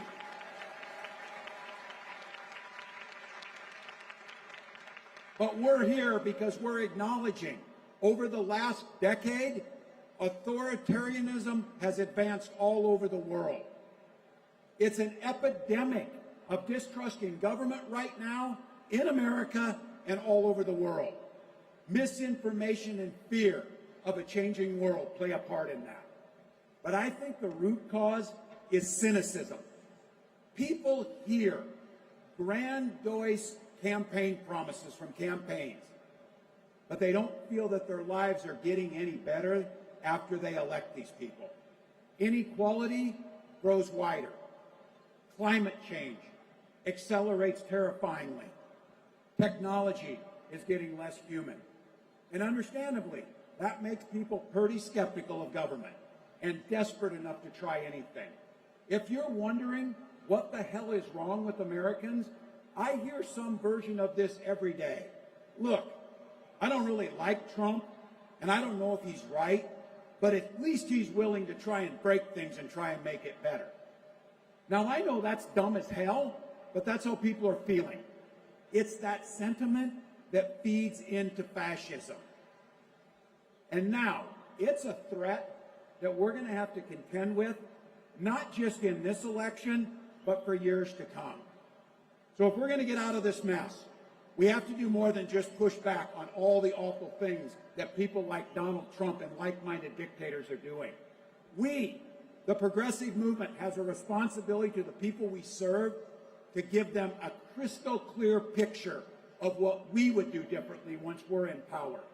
Give them a credible alternative to what we're witnessing around the world. What could we do that will make their lives better? What would we do to make their lives easier? What fears could we mitigate? What aspirations could we make closer to them? And the good news is this, Progressivism is the best possible alternative to what we're seeing.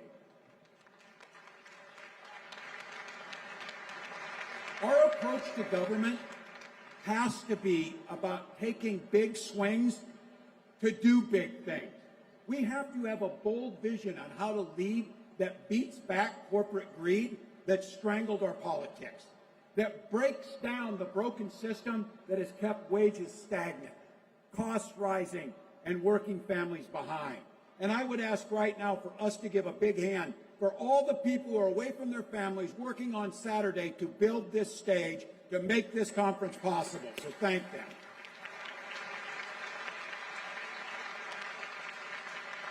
If we get elected, we got to shake up the status quo, because there's many people wondering, and I heard this in America, what difference does it make who we elect? It's the same thing. So we have got to have a vision, but vision's not enough. You have got to deliver when we get in power on things that are popular, impactful to people's lives, that they can see immediately and see improvements in their lives. We're trying to build that in Minnesota, and that's the reason Donald Trump hates us. We're building that blueprint. For those of you who don't know, Minnesota is not a blue, democratic, progressive state. We are split evenly down the middle. And in fact, in 2023, after the elections, as I was governor for the first time in decades, by one vote, we had the lower house, the Senate, and the governor's office. It's not enough just to win those elections. You have got to go big, more specifically on stuff that reaches working class people. In Minnesota, we designed the most generous child tax credit in the United States. It will reduce childhood poverty by a third. We have the lowest amount of childhood poverty of any state in America in Minnesota.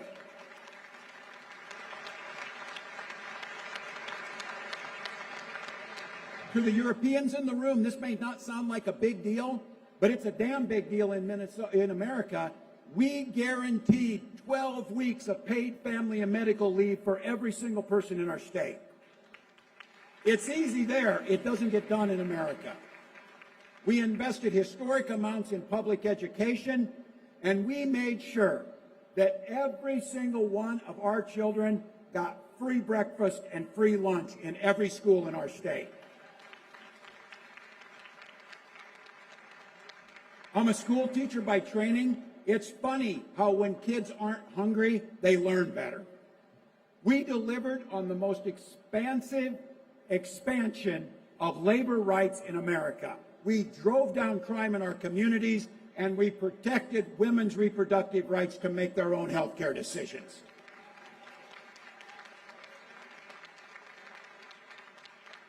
And we are the leading state that by 2040, we will hit our goal of 100% clean, carbon-free electricity and power across the state of Minnesota.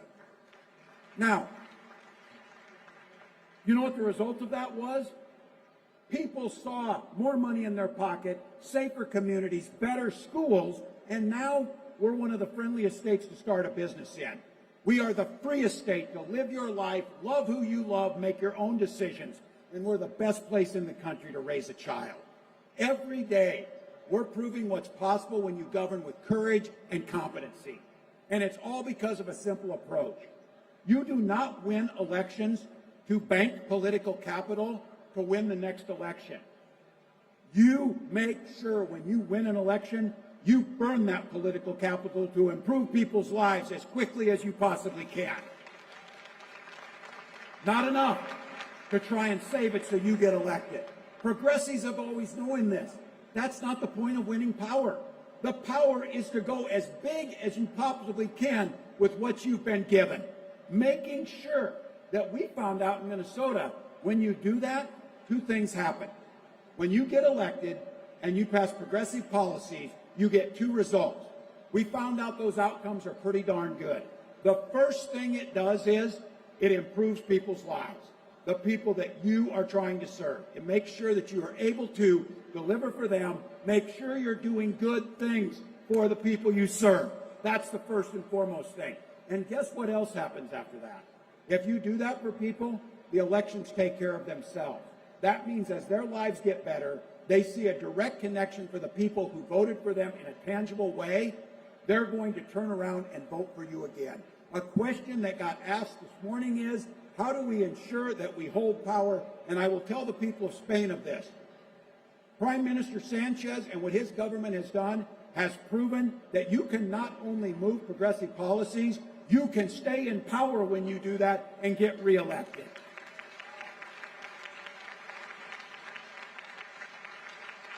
Simple rule of life, I believe this is. I'll say it. To earn people's faith back, if you say you're going to do something, you damn sure better do it, which is how you build back that political capital. It's how you hold on to power so that you can keep doing the things that make people's lives better. That's the purpose that we're here for.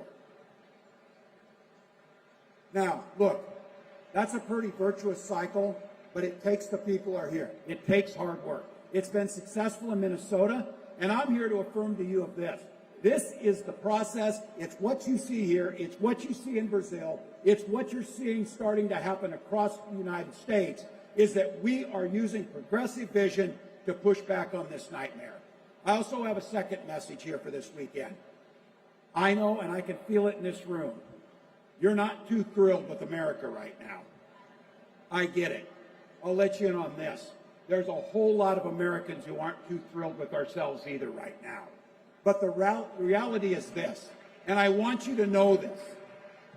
The states that voted for prosperity, the states that voted for equality, the states that voted for a progressive agenda against Donald Trump in the last election cycle make up 2/3 of the American economy and the majority of the people. What you're seeing, and I know it doesn't make it better,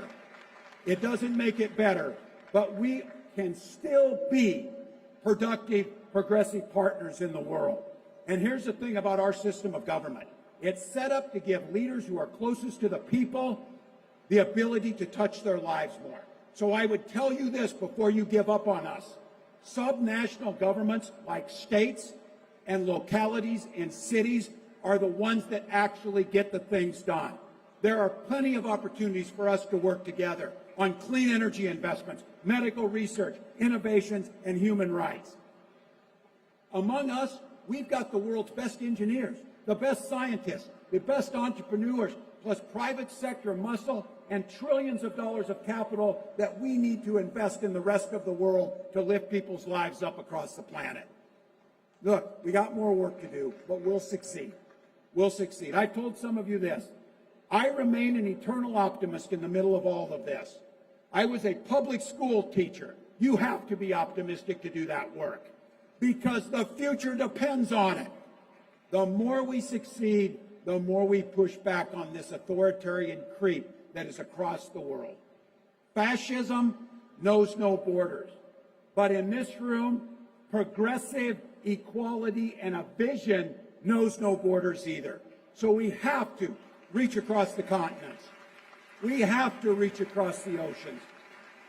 We have to have each other's backs. This isn't the first time we've been in this. I am proud that we stood with you. And in fact, it was 60 Minnesotans who joined the Lincoln Brigade who came right here to Spain to push back on the fascist policies of Franco. We've done it. It's happened before. So I'm asking you now, those Minnesotans came here. We need you. Please don't give up on the American people. Go ahead and give up and condemn that monstrosity that sets in our White House. Keep the pressure on. Keep calling it out. Keep standing up to it. Keep naming it.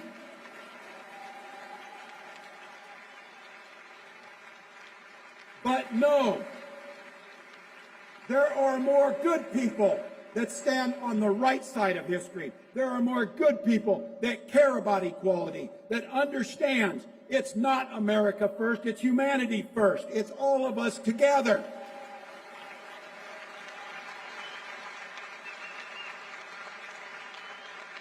This room knows it. You saw what happened in Minneapolis, what Trump did to us. You also saw 200,000 people rally against it. This is the work of our age. This is the time. And for those of you in this room, your grandkids are going to be asking you, what did you do when authoritarian was on the march in all the rest of the world? Well, the first thing you did, you gathered in Barcelona instead. Not on our watch. We will push back. We will win the day. Thank you, Spain. Let's go get them.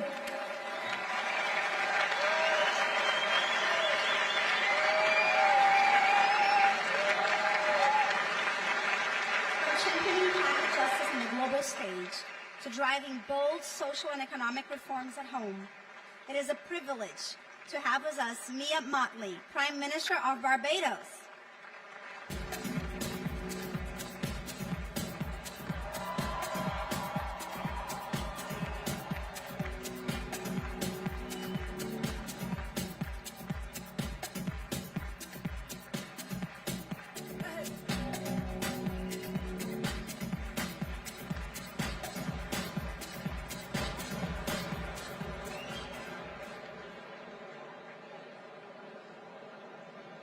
Good afternoon to everyone. I want to say thank you to my dear brother Pedro and to President Lula for ensuring that we can gather together to discuss things that matter to ordinary people. And in that, it's important for me to say why I say so. Democracy works when it delivers for people. And I come from a country that has known what it is to be a pawn of others for the majority of our modern existence. I come from a party that was established 88 years ago to help stop poor people from being poor, and to fight injustice, and to create opportunities for our people. And I don't say so for the sake of saying so, because today our people have access to free tertiary education, free primary, free secondary education.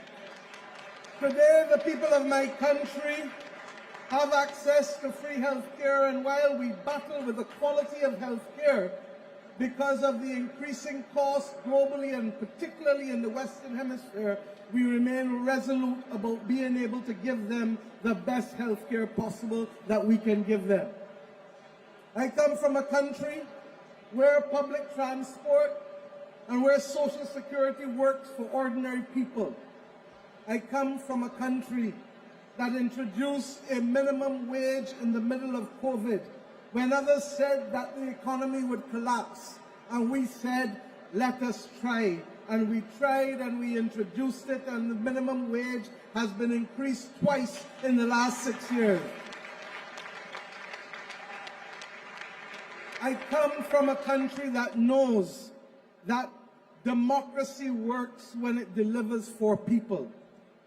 But part of the difficulty that we have is that the majority of persons globally who have been given the opportunity to come out of poverty do not look back and see those who they left. And whether that is those who have come out of poverty in rich countries, or those who have come out of poverty in middle-income countries, or those who have come out of poverty in poor countries, the conscience that we require of human beings is not working in the way that it should. Because if it worked, then we would see people and understand that people deserve a fair chance. And we would recognize that health care is a basic right, not a luxury. And we would get it. That affordable wages, livable wages, must be the target for all of us. We have a world that is at war. A world that is at war in Europe, a world that is at war in Africa, a world that is at war in the Middle East, a world that is at war with inequality, a world that is at war with the planet. And the one people who can change it on earth is human beings. But we have to choose to do better. And I believe that it is possible for us to do so. You may ask, if democracy is working for us in our small state, why am I here? I am here because the international community has not made it possible for small states to be able to breathe properly, for small states to participate in a global community, in an international rules-based order that is essential for us to survive.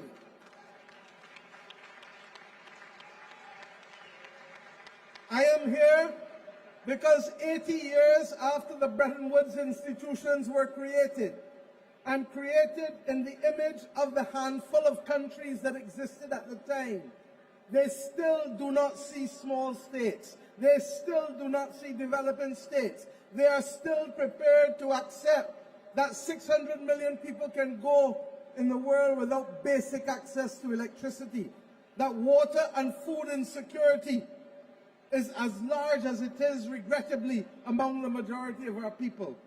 And the best kept secret is that the majority of poor people do not live in poor countries globally. The majority of poor people live in middle income and upper middle income countries globally. And this brings us back to the reality of choice. We have choice about how we spend our money.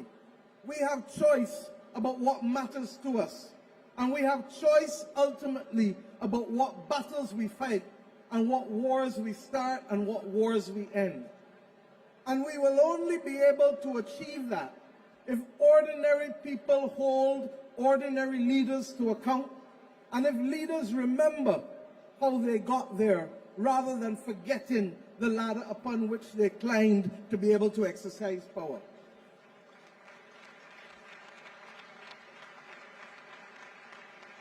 In this world, we need fairness and we need solidarity. And without fairness and without solidarity, we are not going to achieve the things that can save the planet. We're not going to achieve the things that will lift people out of poverty.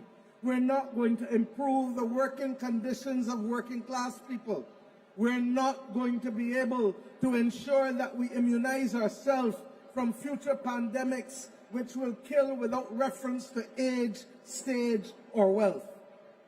I ask us today to recognize that it is in the small things that we do at the level of our families and at the level of our communities that will make nations stronger.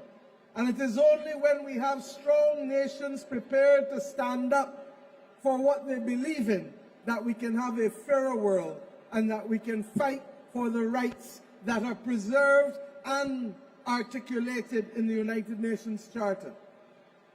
But if ordinary people allow the not so good to pass, and if ordinary people turn a blind eye to the bad, and if ordinary people become blind to what is evidently in front of them, then people get accustomed to believing that they can get away with it and that impunity will always, always be the order of the day for them.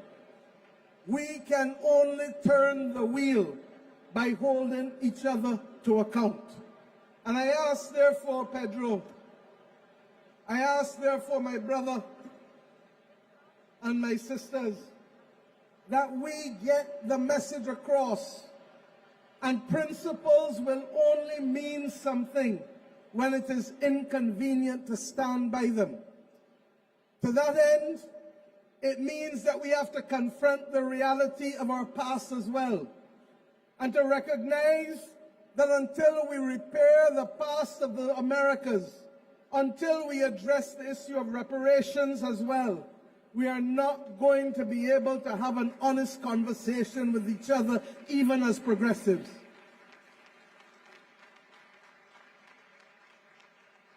I ask us equally to recognize that we do not live in an echo chamber.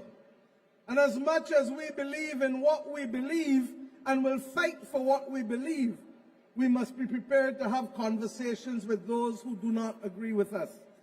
And it is in having those conversations that we begin to frame out what I have called for: global, moral, strategic leadership. because two wrongs do not make right.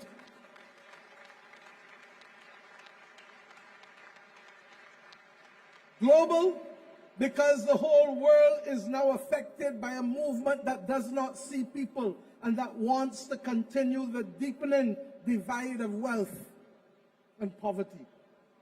Moral, because we have to do the right thing for the right reasons, and too many people are using others to gain what they want in terms of imperial ambitions for land, for property, for wealth, for power, but they use people to get that. And strategic, because we cannot boil the ocean. We have to pick which issues we can win. And I say to you that making the international system fairer so that it can work for us, so that we can save both people and planet, because we are human beings that can walk and chew. We are human beings that know how to do multiple things, and it is not impossible to save the planet while creating opportunities for poor people to stop being poor. It is possible.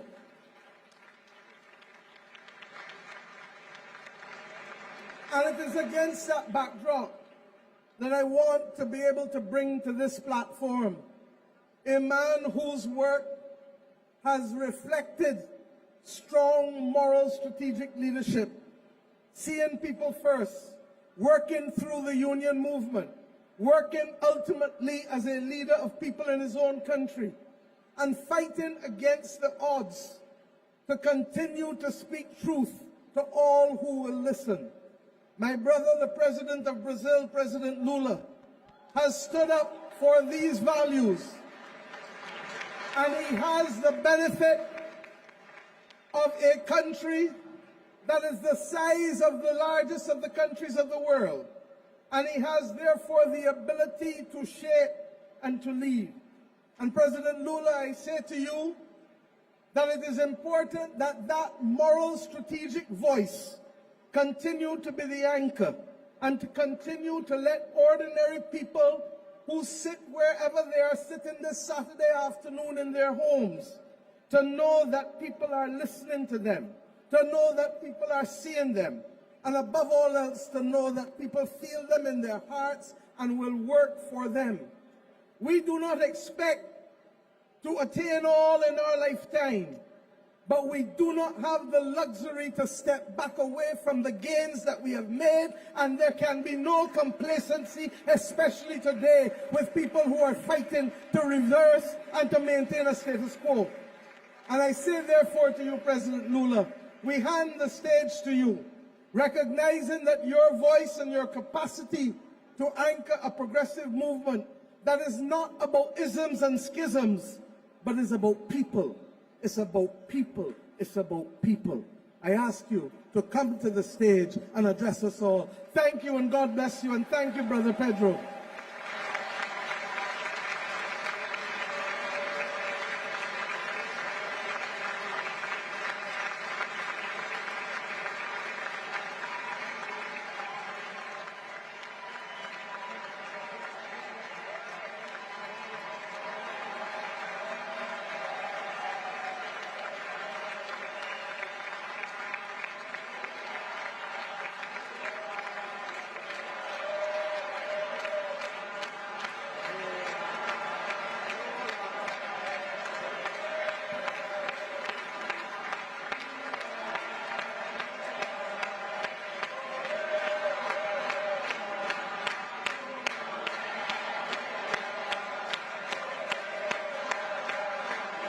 Eu queria começar a minha fala dando os parabéns ao presidente Pedro Sanches pela organização extraordinária de um evento progressista que tenta mostrar ao mundo que a democracia não morreu, que tenta mostrar ao mundo que ninguém precisa ter vergonha de ser progressista ou de ser de esquerda. Ninguém precisa ter medo no mundo democrático de ser o que é, de falar o que precisa falar, desde que se respeite regras do jogo democrática estabelecido pela própria sociedade. E o meu elogio, meu querido Pedro Santos, é pelo fato de você ter tido a coragem de não permitir que os aviões de guerra dos Estados Unidos não saíssem daqui para atirar no Irã.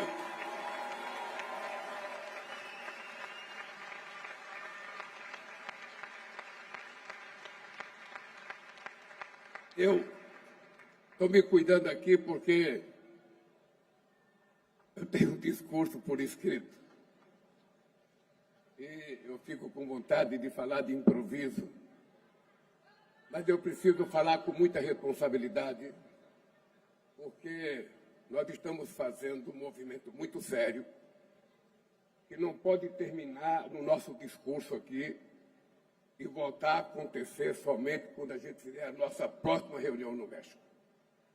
O que nós estamos fazendo aqui é o começo de um movimento que tem que agir todo santo dia, durante toda a semana, todo mês e durante 365 dias por ano, para que a gente restabeleça a coisa mais sagrada no mundo, que é a democracia e o multilateralismo.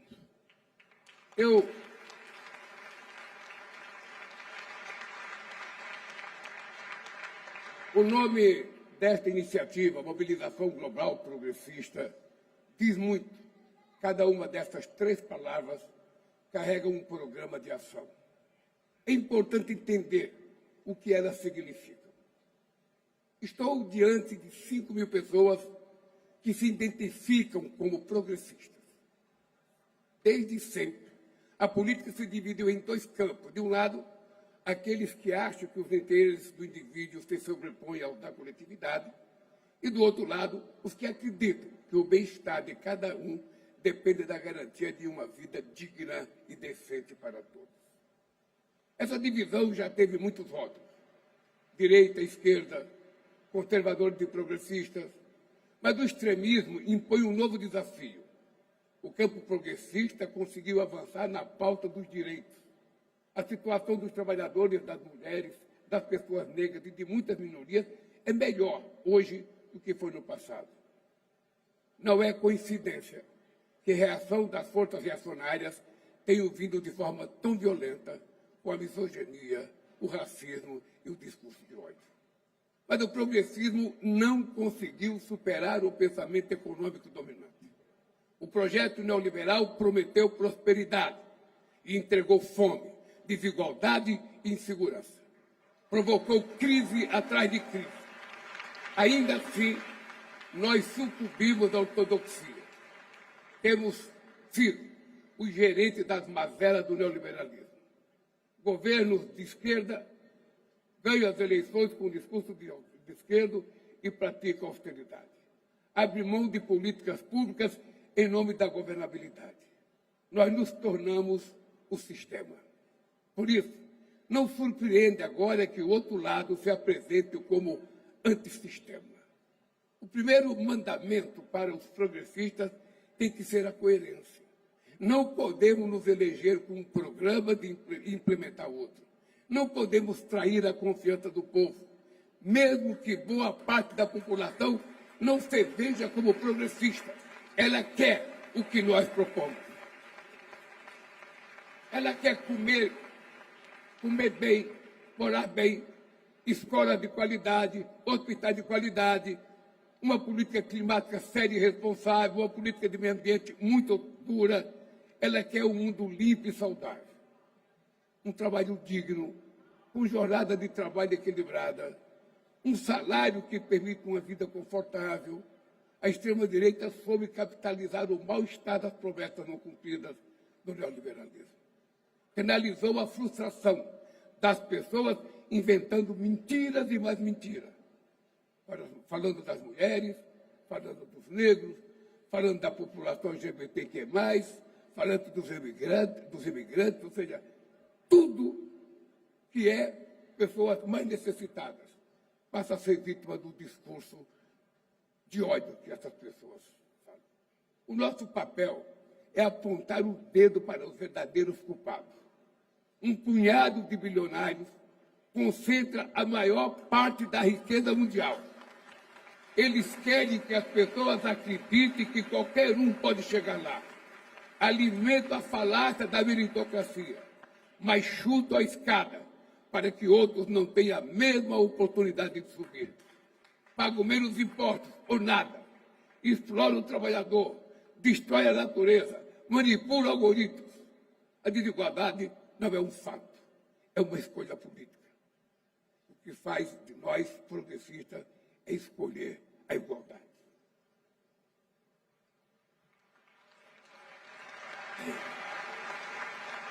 Nosso lema deve estar sempre do lado do povo. Essa luta precisa ser global. De nada adianta manter a casa em ordem em um mundo em desordem.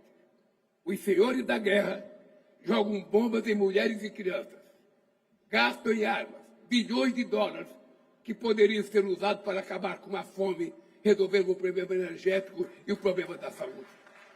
O Sul global paga a conta de guerras que não provocou e de mudanças climáticas que não causou.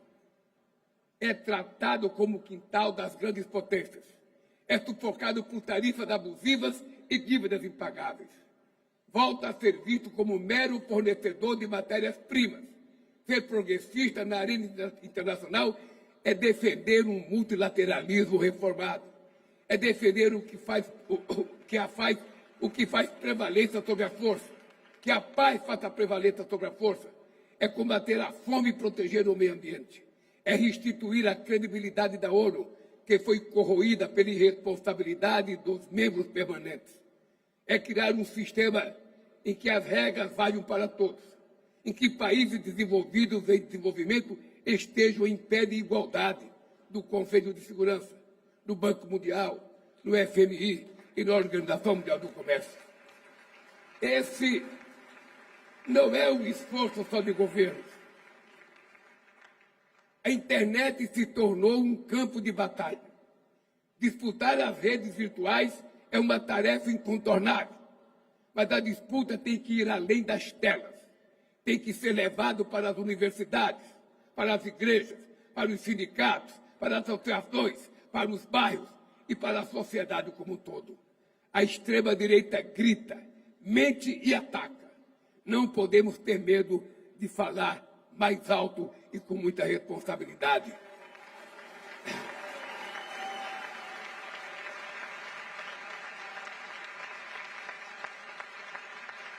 Não devemos ter medo de contrapor argumentos. O risco que a extrema-direita representa à democracia não é retórico, é real. No Brasil, ela planejou um golpe de Estado, orquestrou um trama que previa tanque na rua e assassinato do presidente eleito, do vice-presidente e do presidente da Justiça Eleitoral. O Papa Leão XIV disse que a democracia corre o risco de se tornar uma máscara para o domínio das elites econômicas e tecnológicas.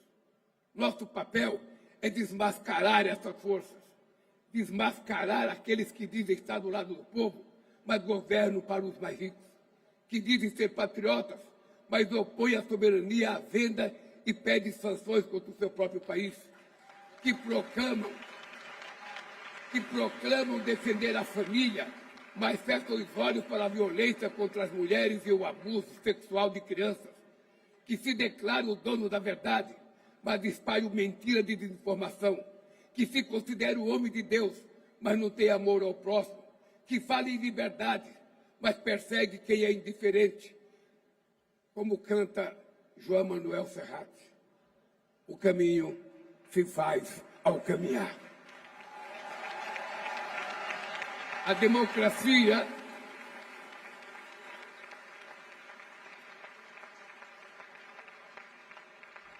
democracia não é um destino, é uma construção cotidiana. Ela precisa ir além do voto. e trazer benefícios concretos para a vida das pessoas. Não é democracia quando um pai não sabe onde tirar seu próximo prato de comida. Não há democracia quando o neto perde seu avô na fila do hospital. Não há democracia quando a mãe passa horas em um ônibus lotado e não consegue dar um beijo de boa noite nos seus filhos. Não há democracia quando alguém é discriminado pela cor da sua pele. Quando a mulher morre apenas pelo fato de ser mulher.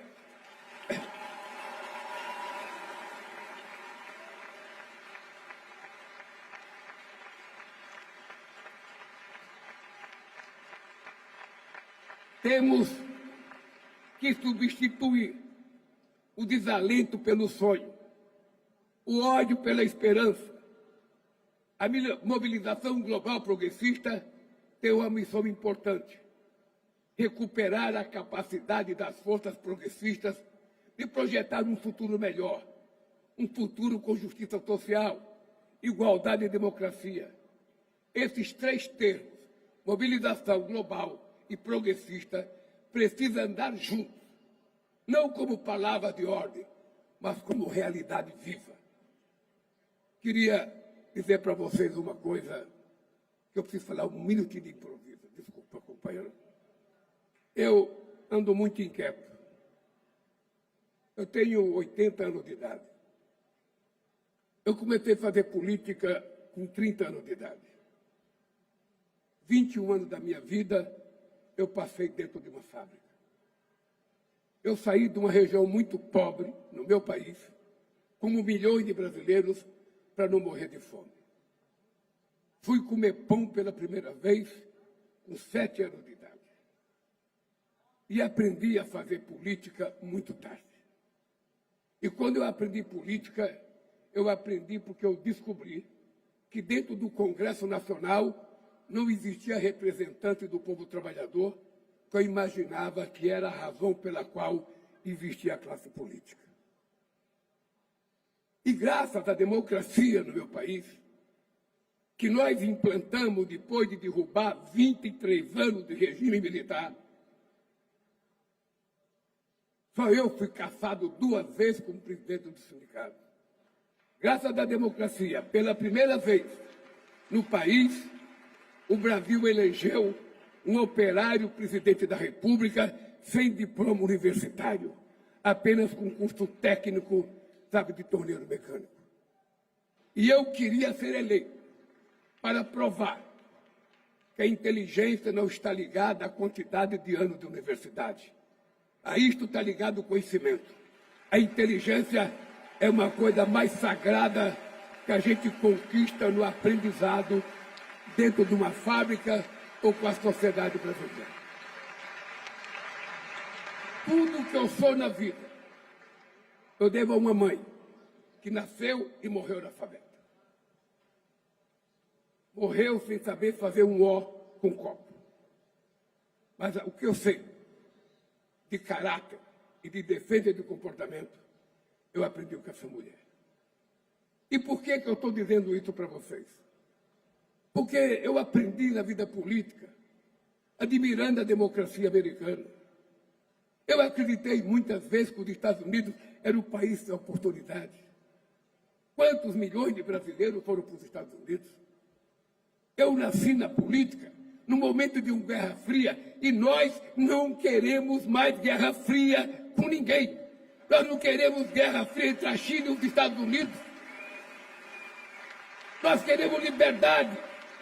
Nós queremos livre comércio. Nós não queremos protecionismo.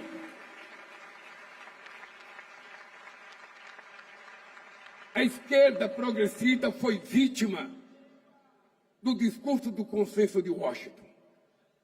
Muita gente nova aqui não se lembra, mas quem tem 80 anos como eu se lembra, porque já tinha bons anos nos anos 80. E eu agora fico analisando o que está acontecendo no mundo.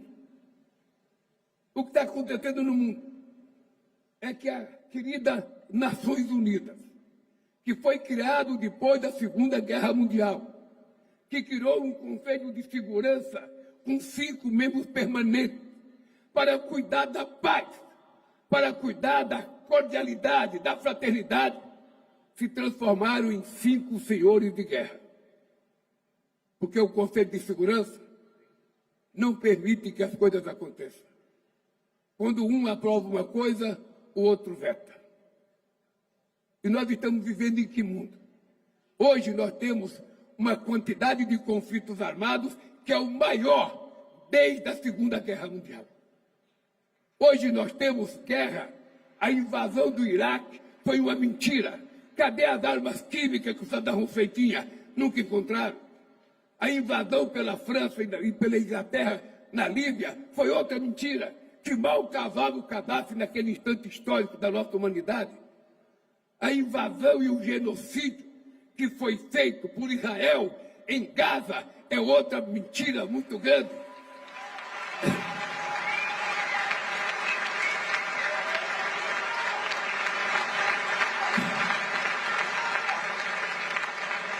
E agora o bombardeio de Israel ao Líbano, com que pretexto? E agora mais, a invasão dos Estados Unidos ao Irã. A que pretexto? Eu queria, governador de Minnesota, lhe dizer uma coisa. Em 2010, eu fui ao Irã, junto com a Índia, junto com a Turquia, negociar com Ahmadinejad o acordo para que ele não pudesse enriquecer o urânio acima daquilo que o Brasil enriquecia para fins pacíficos. Porque no Brasil está na nossa Constituição. O Brasil está proibido de produzir e fabricar armas nucleares. Isso é da Constituição.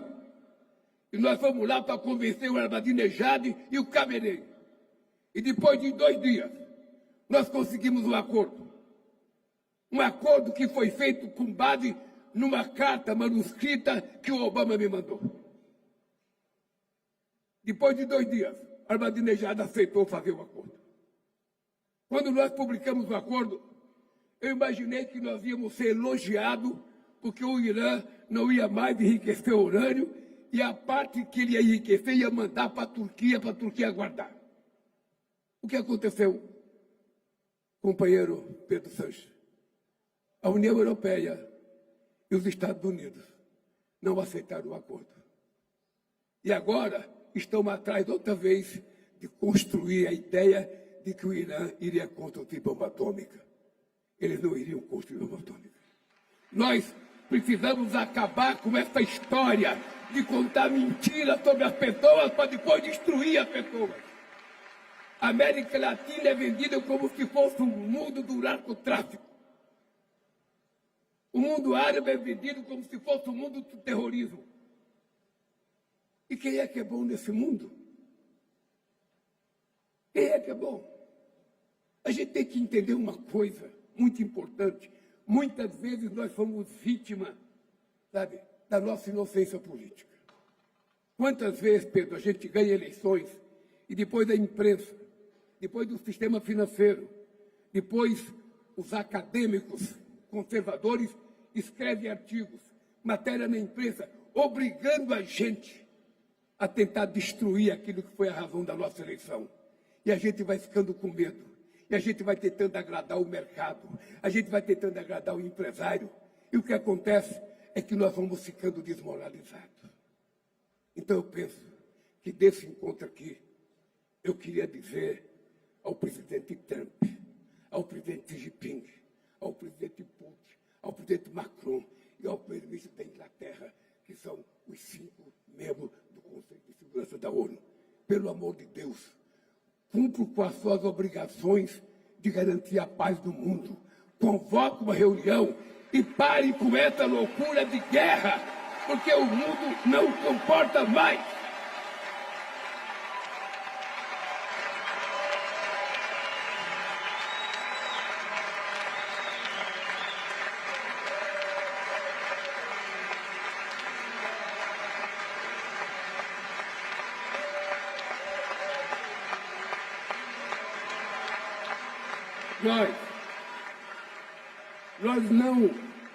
Nós não queremos muito.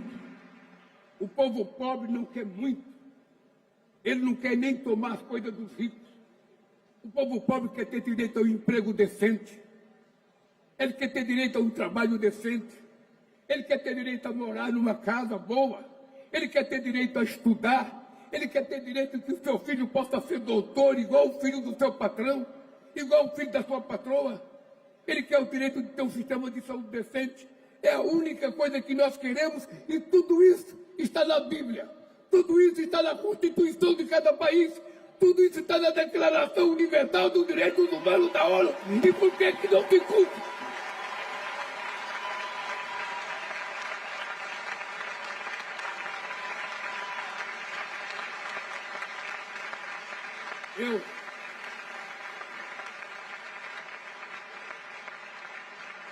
Eu queria terminar dizendo uma coisa para vocês. Eu tenho 80 anos de idade. Eu tentei, presidente Pedro Chances, meu amigo sapateiro, eu tenho conversado muito com Deus. E tenho dito para Deus que eu quero viver 120 anos. Porque é preciso provar uma coisa. Eu quero provar uma coisa. Eu quero provar que a gente não fica velho. A gente não fica velho porque os anos passam. A gente não vai conseguir parar a rotação da Terra. Então os anos vão passar. Hoje eu tenho 80, o ano que vem eu vou ter 81. Mas isso não é que envelhece as pessoas. O que envelhece as pessoas são as pessoas perderem a motivação, a perder uma causa. Se todos nós levantarmos de manhã com uma causa, para defender uma causa, a gente não fica velho. Eu digo para vocês que eu me sinto hoje igual quando eu tinha 50 anos de idade, porque eu tenho uma causa. A minha causa é a democracia. A minha causa é a liberdade. A minha causa é a igualdade. A minha causa é garantir que todas as pessoas sejam respeitadas. Um país pequeno como a ilha da companheira minha, tem que ser respeitado igual o país do tamanho da Índia. Ninguém é medido pela potência tecnológica, pela potência econômica ou pelos navios de guerra que tem. Eu não quero guerra. Eu não quero guerra com o Xi Jinping, eu não quero guerra com o Putin, eu não quero guerra com os Estados Unidos. Eu não quero guerra nem com você, Mia. Eu quero paz, amor, fraternidade e ver o mundo progressivo para que o povo viva melhor e dignamente. É isso que eu quero. A minha arma é o argumento. A minha arma é o argumento. A minha arma é a razão. Quando o presidente Trump taxou o Brasil, dizendo que tinha débito com o Brasil, eu mostrei um documento. Os Estados Unidos, em 15 anos, teve 410 bilhões de superávit com o Brasil. E eu disse, ninguém vai ganhar de mim com mentira. Eu não tenho a riqueza que ele tem. Eu não tenho a tecnologia que ele tem. E tampouco eu tenho um navio que ele tem. Eu não quero guerra. A única coisa que eu quero é dizer para ele que mesmo sendo pobre, tem uma coisa que nós temos que ter, que é caráter, honestidade e decência, para a gente respeitar o direito de todos. Por isso, eu queria chamar para falar o presidente do Conselho de Governo da Espanha, meu amigo Pedro Sánchez.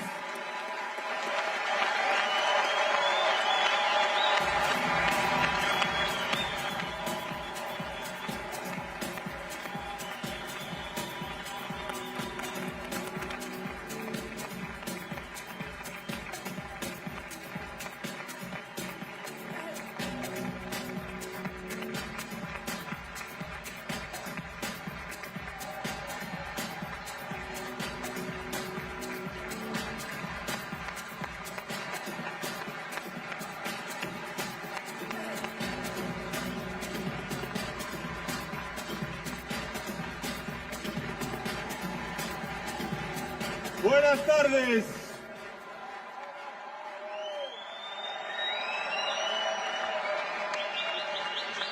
Un gran aplauso para el presidente Lula y para todos los líderes internacionales que nos acompañan aquí en Barcelona este fin de semana.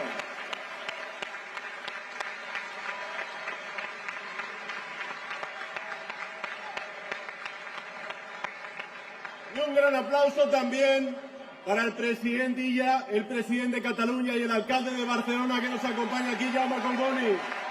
Gracias por la movilización extraordinaria del Partido Socialista de Cataluña y del conjunto del Estado. Mirad, me hace muy feliz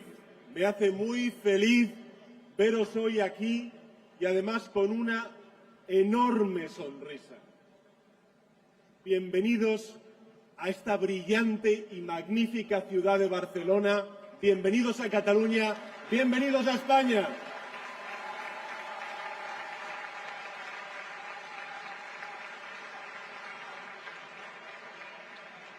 Gracias por haber abarrotado este espacio con vuestra presencia, con vuestras ideas, con vuestra ilusión, con vuestra energía. Porque de alguna manera el futuro os ha reclamado, nos ha reclamado, y vosotros y vosotras habéis sabido acudir. Mirad, hace 13 años, bueno, por cierto, es verdad, esta sala se ha quedado pequeña porque hay mucha gente en otras salas a los cuales desde aquí queremos también agradecer su asistencia.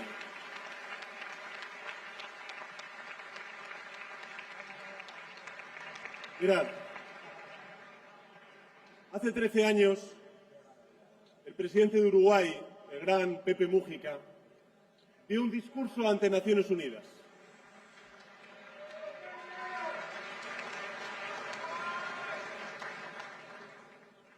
Y lo hizo en un momento de crisis económica, de fractura social, de guerras.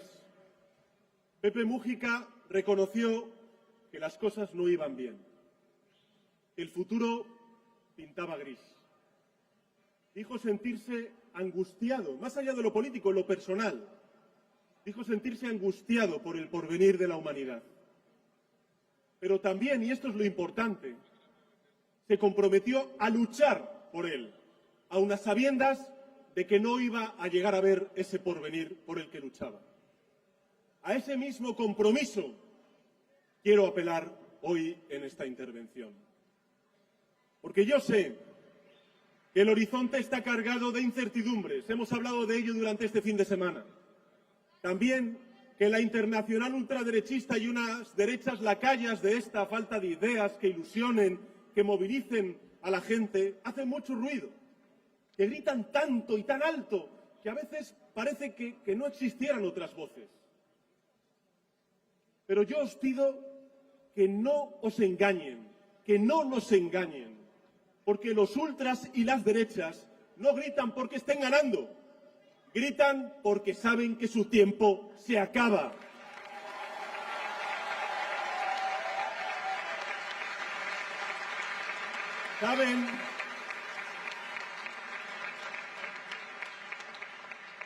Saben que su ortodoxia neoliberal, que además de ser ineficiente es cruel, murió en 2008 con la gran crisis financiera y que ha sido superada por las políticas progresistas. Saben que su visión del orden internacional se está viendo desmantelada como consecuencia de los aranceles y las guerras ilegales. Saben que su rendición al negacionismo climático, a la xenofobia, al machismo de la internacional ultraderechista ha sido su mayor error, del que les costará mucho tiempo salir. La derecha no lidera, la derecha languidece. No importa, por tanto, que griten, ni cuántos bulos inventen.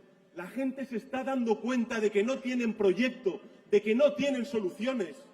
Solo odio, eslóganes vacíos y unas políticas equivocadas que solamente han traído 4 cosas al mundo: guerra, inflación, desigualdad y fractura social. Eso es todo lo que han dado al mundo.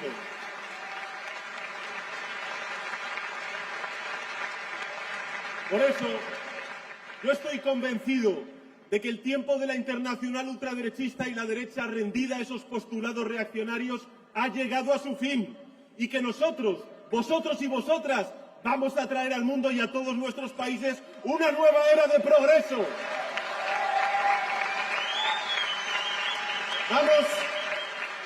Vamos a reconstruir lo que ellos han tratado de destruir. Vamos a demostrar al mundo que el futuro puede ser mejor, que aún quedan nuevas cotas de bienestar y de desarrollo por conquistar. Por supuesto, lo sabemos, lograrlo no va a ser fácil, porque cambiar la historia nunca lo ha sido. Pero ya hemos tomado en nuestras manos 3 importantes instrumentos que nos van a hacer falta para cambiar el transcurso de la historia. En primer lugar, lo que se respira aquí: unidad.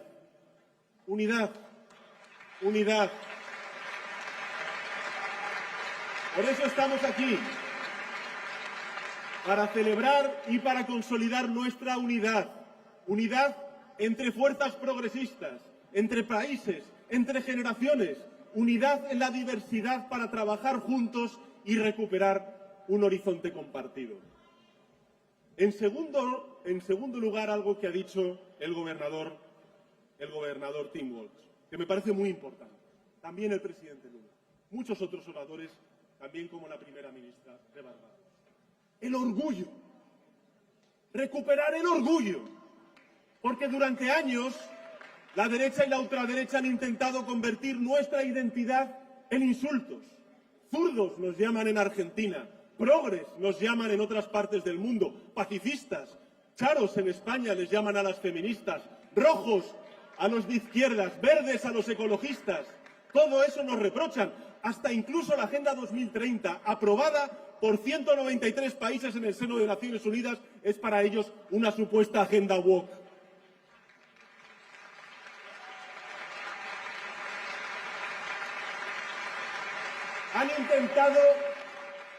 Han intentado una y otra vez que nos avergoncemos de nuestras ideas y de nuestra historia.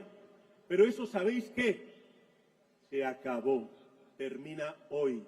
En Barcelona, el 18 de abril de 2026, la vergüenza cambia de bando. Se acabó. La vergüenza cambia de bando y lo va a hacer para siempre. A partir de ahora, la vergüenza para ellos.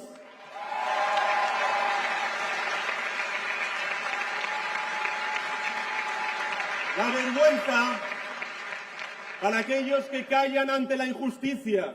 La vergüenza para aquellos que explotan a los trabajadores y trabajadoras, los que criminalizan al diferente, los que convierten derechos en mercancías, los que defienden el privilegio de las élites, los que apoyan la guerra y la violencia en Gaza, en Cisjordania, en Ucrania, en el Líbano, en Oriente Medio. La vergüenza para ellos, para nosotros el orgullo. Para nosotros, el orgullo, sí. El orgullo de ser pacifistas porque amamos la paz. El orgullo de ser ecologistas porque queremos un planeta habitable para nuestros hijos y nuestras hijas. El orgullo de ser sindicalistas porque queremos derechos trabajadores y a las trabajadoras reconocidos. El orgullo de ser feministas porque queremos un mundo en pie de igualdad entre hombres y mujeres.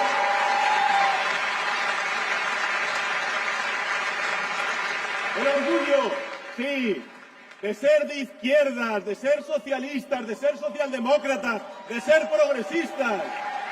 Porque el progresismo hoy es más necesario que nunca.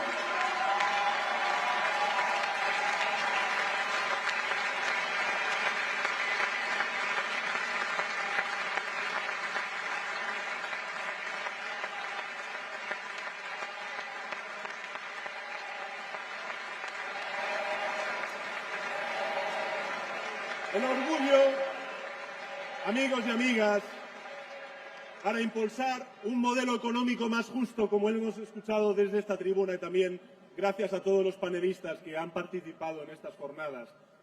También el de la prosperidad, que vaya a todos y a todas, sobre todo a aquellos que más lo necesitan, y al mismo tiempo protejamos el medio ambiente, como siempre defiende la primera ministra de Barbados. Algo que los progresistas, por cierto, estamos logrando. Aquí, en España, en Brasil, el presidente Lula, la primera ministra de Barbados también, o por supuesto el gobernador en Estados Unidos y todos los representantes a pequeña, mediana y gran escala progresistas que estáis aquí presentes. No me quiero olvidar, por supuesto, de los grandes alcaldes y alcaldesas progresistas que tenemos en el mundo. El orgullo por reforzar los servicios públicos, la igualdad entre hombres y mujeres, el orgullo por defender sociedades abiertas y que acogen a quienes se ven obligados a abandonar sus países para buscar una vida mejor.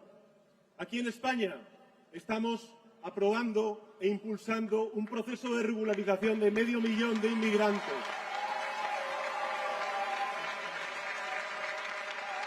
Y le quiero decir a la derecha y a la ultraderecha que se oponen que España es hija de la migración y no va a ser madre de la xenofobia.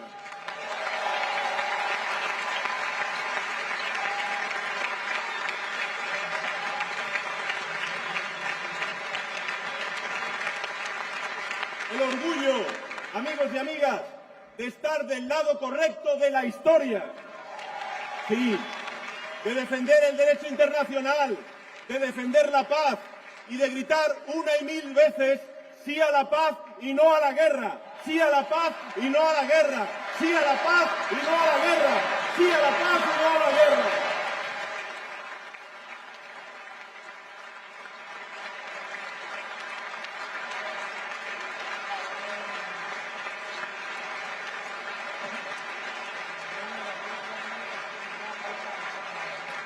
Queridos compañeros y compañeras,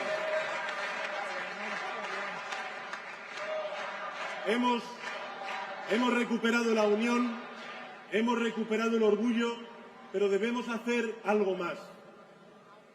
Algo que ahora es incluso, si me permitís, mucho más importante, o igual de importante. Algo que nos robaron sin que, por cierto, nos diéramos cuenta. Y ese algo es la fe en el progreso. La fe en el progreso. El presidente Lula lo ha explicado en primera persona. Él creía en la democracia y cree en la democracia porque una persona humilde como él llegó a ser presidente del sindicato en Brasil y presidente de la República de Brasil.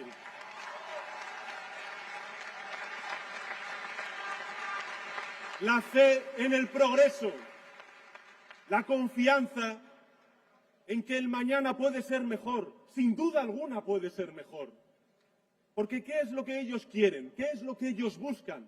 Ellos buscan vernos asustados, abatidos, derrotados. Quieren que nos centremos en proteger la realidad, no en transformarla. Que nos preocupe tanto retroceder que ni siquiera intentemos avanzar. Quieren que renunciemos a la posibilidad de un futuro más justo y más próspero.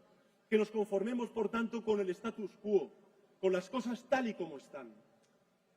Yo os digo, estoy convencido de ello, que lo compartís, que no lo vamos a hacer, que no vamos a comprar su pesimismo ni su desesperanza, que vamos a defender que un mundo mejor es posible, que se pueden subir salarios y crear empleos a la vez como estamos haciendo en España, que se puede frenar la emergencia climática y ganar competitividad como estamos haciendo en España, que la diversidad, la igualdad entre hombres y mujeres son palancas de progreso social como estamos haciendo aquí en España.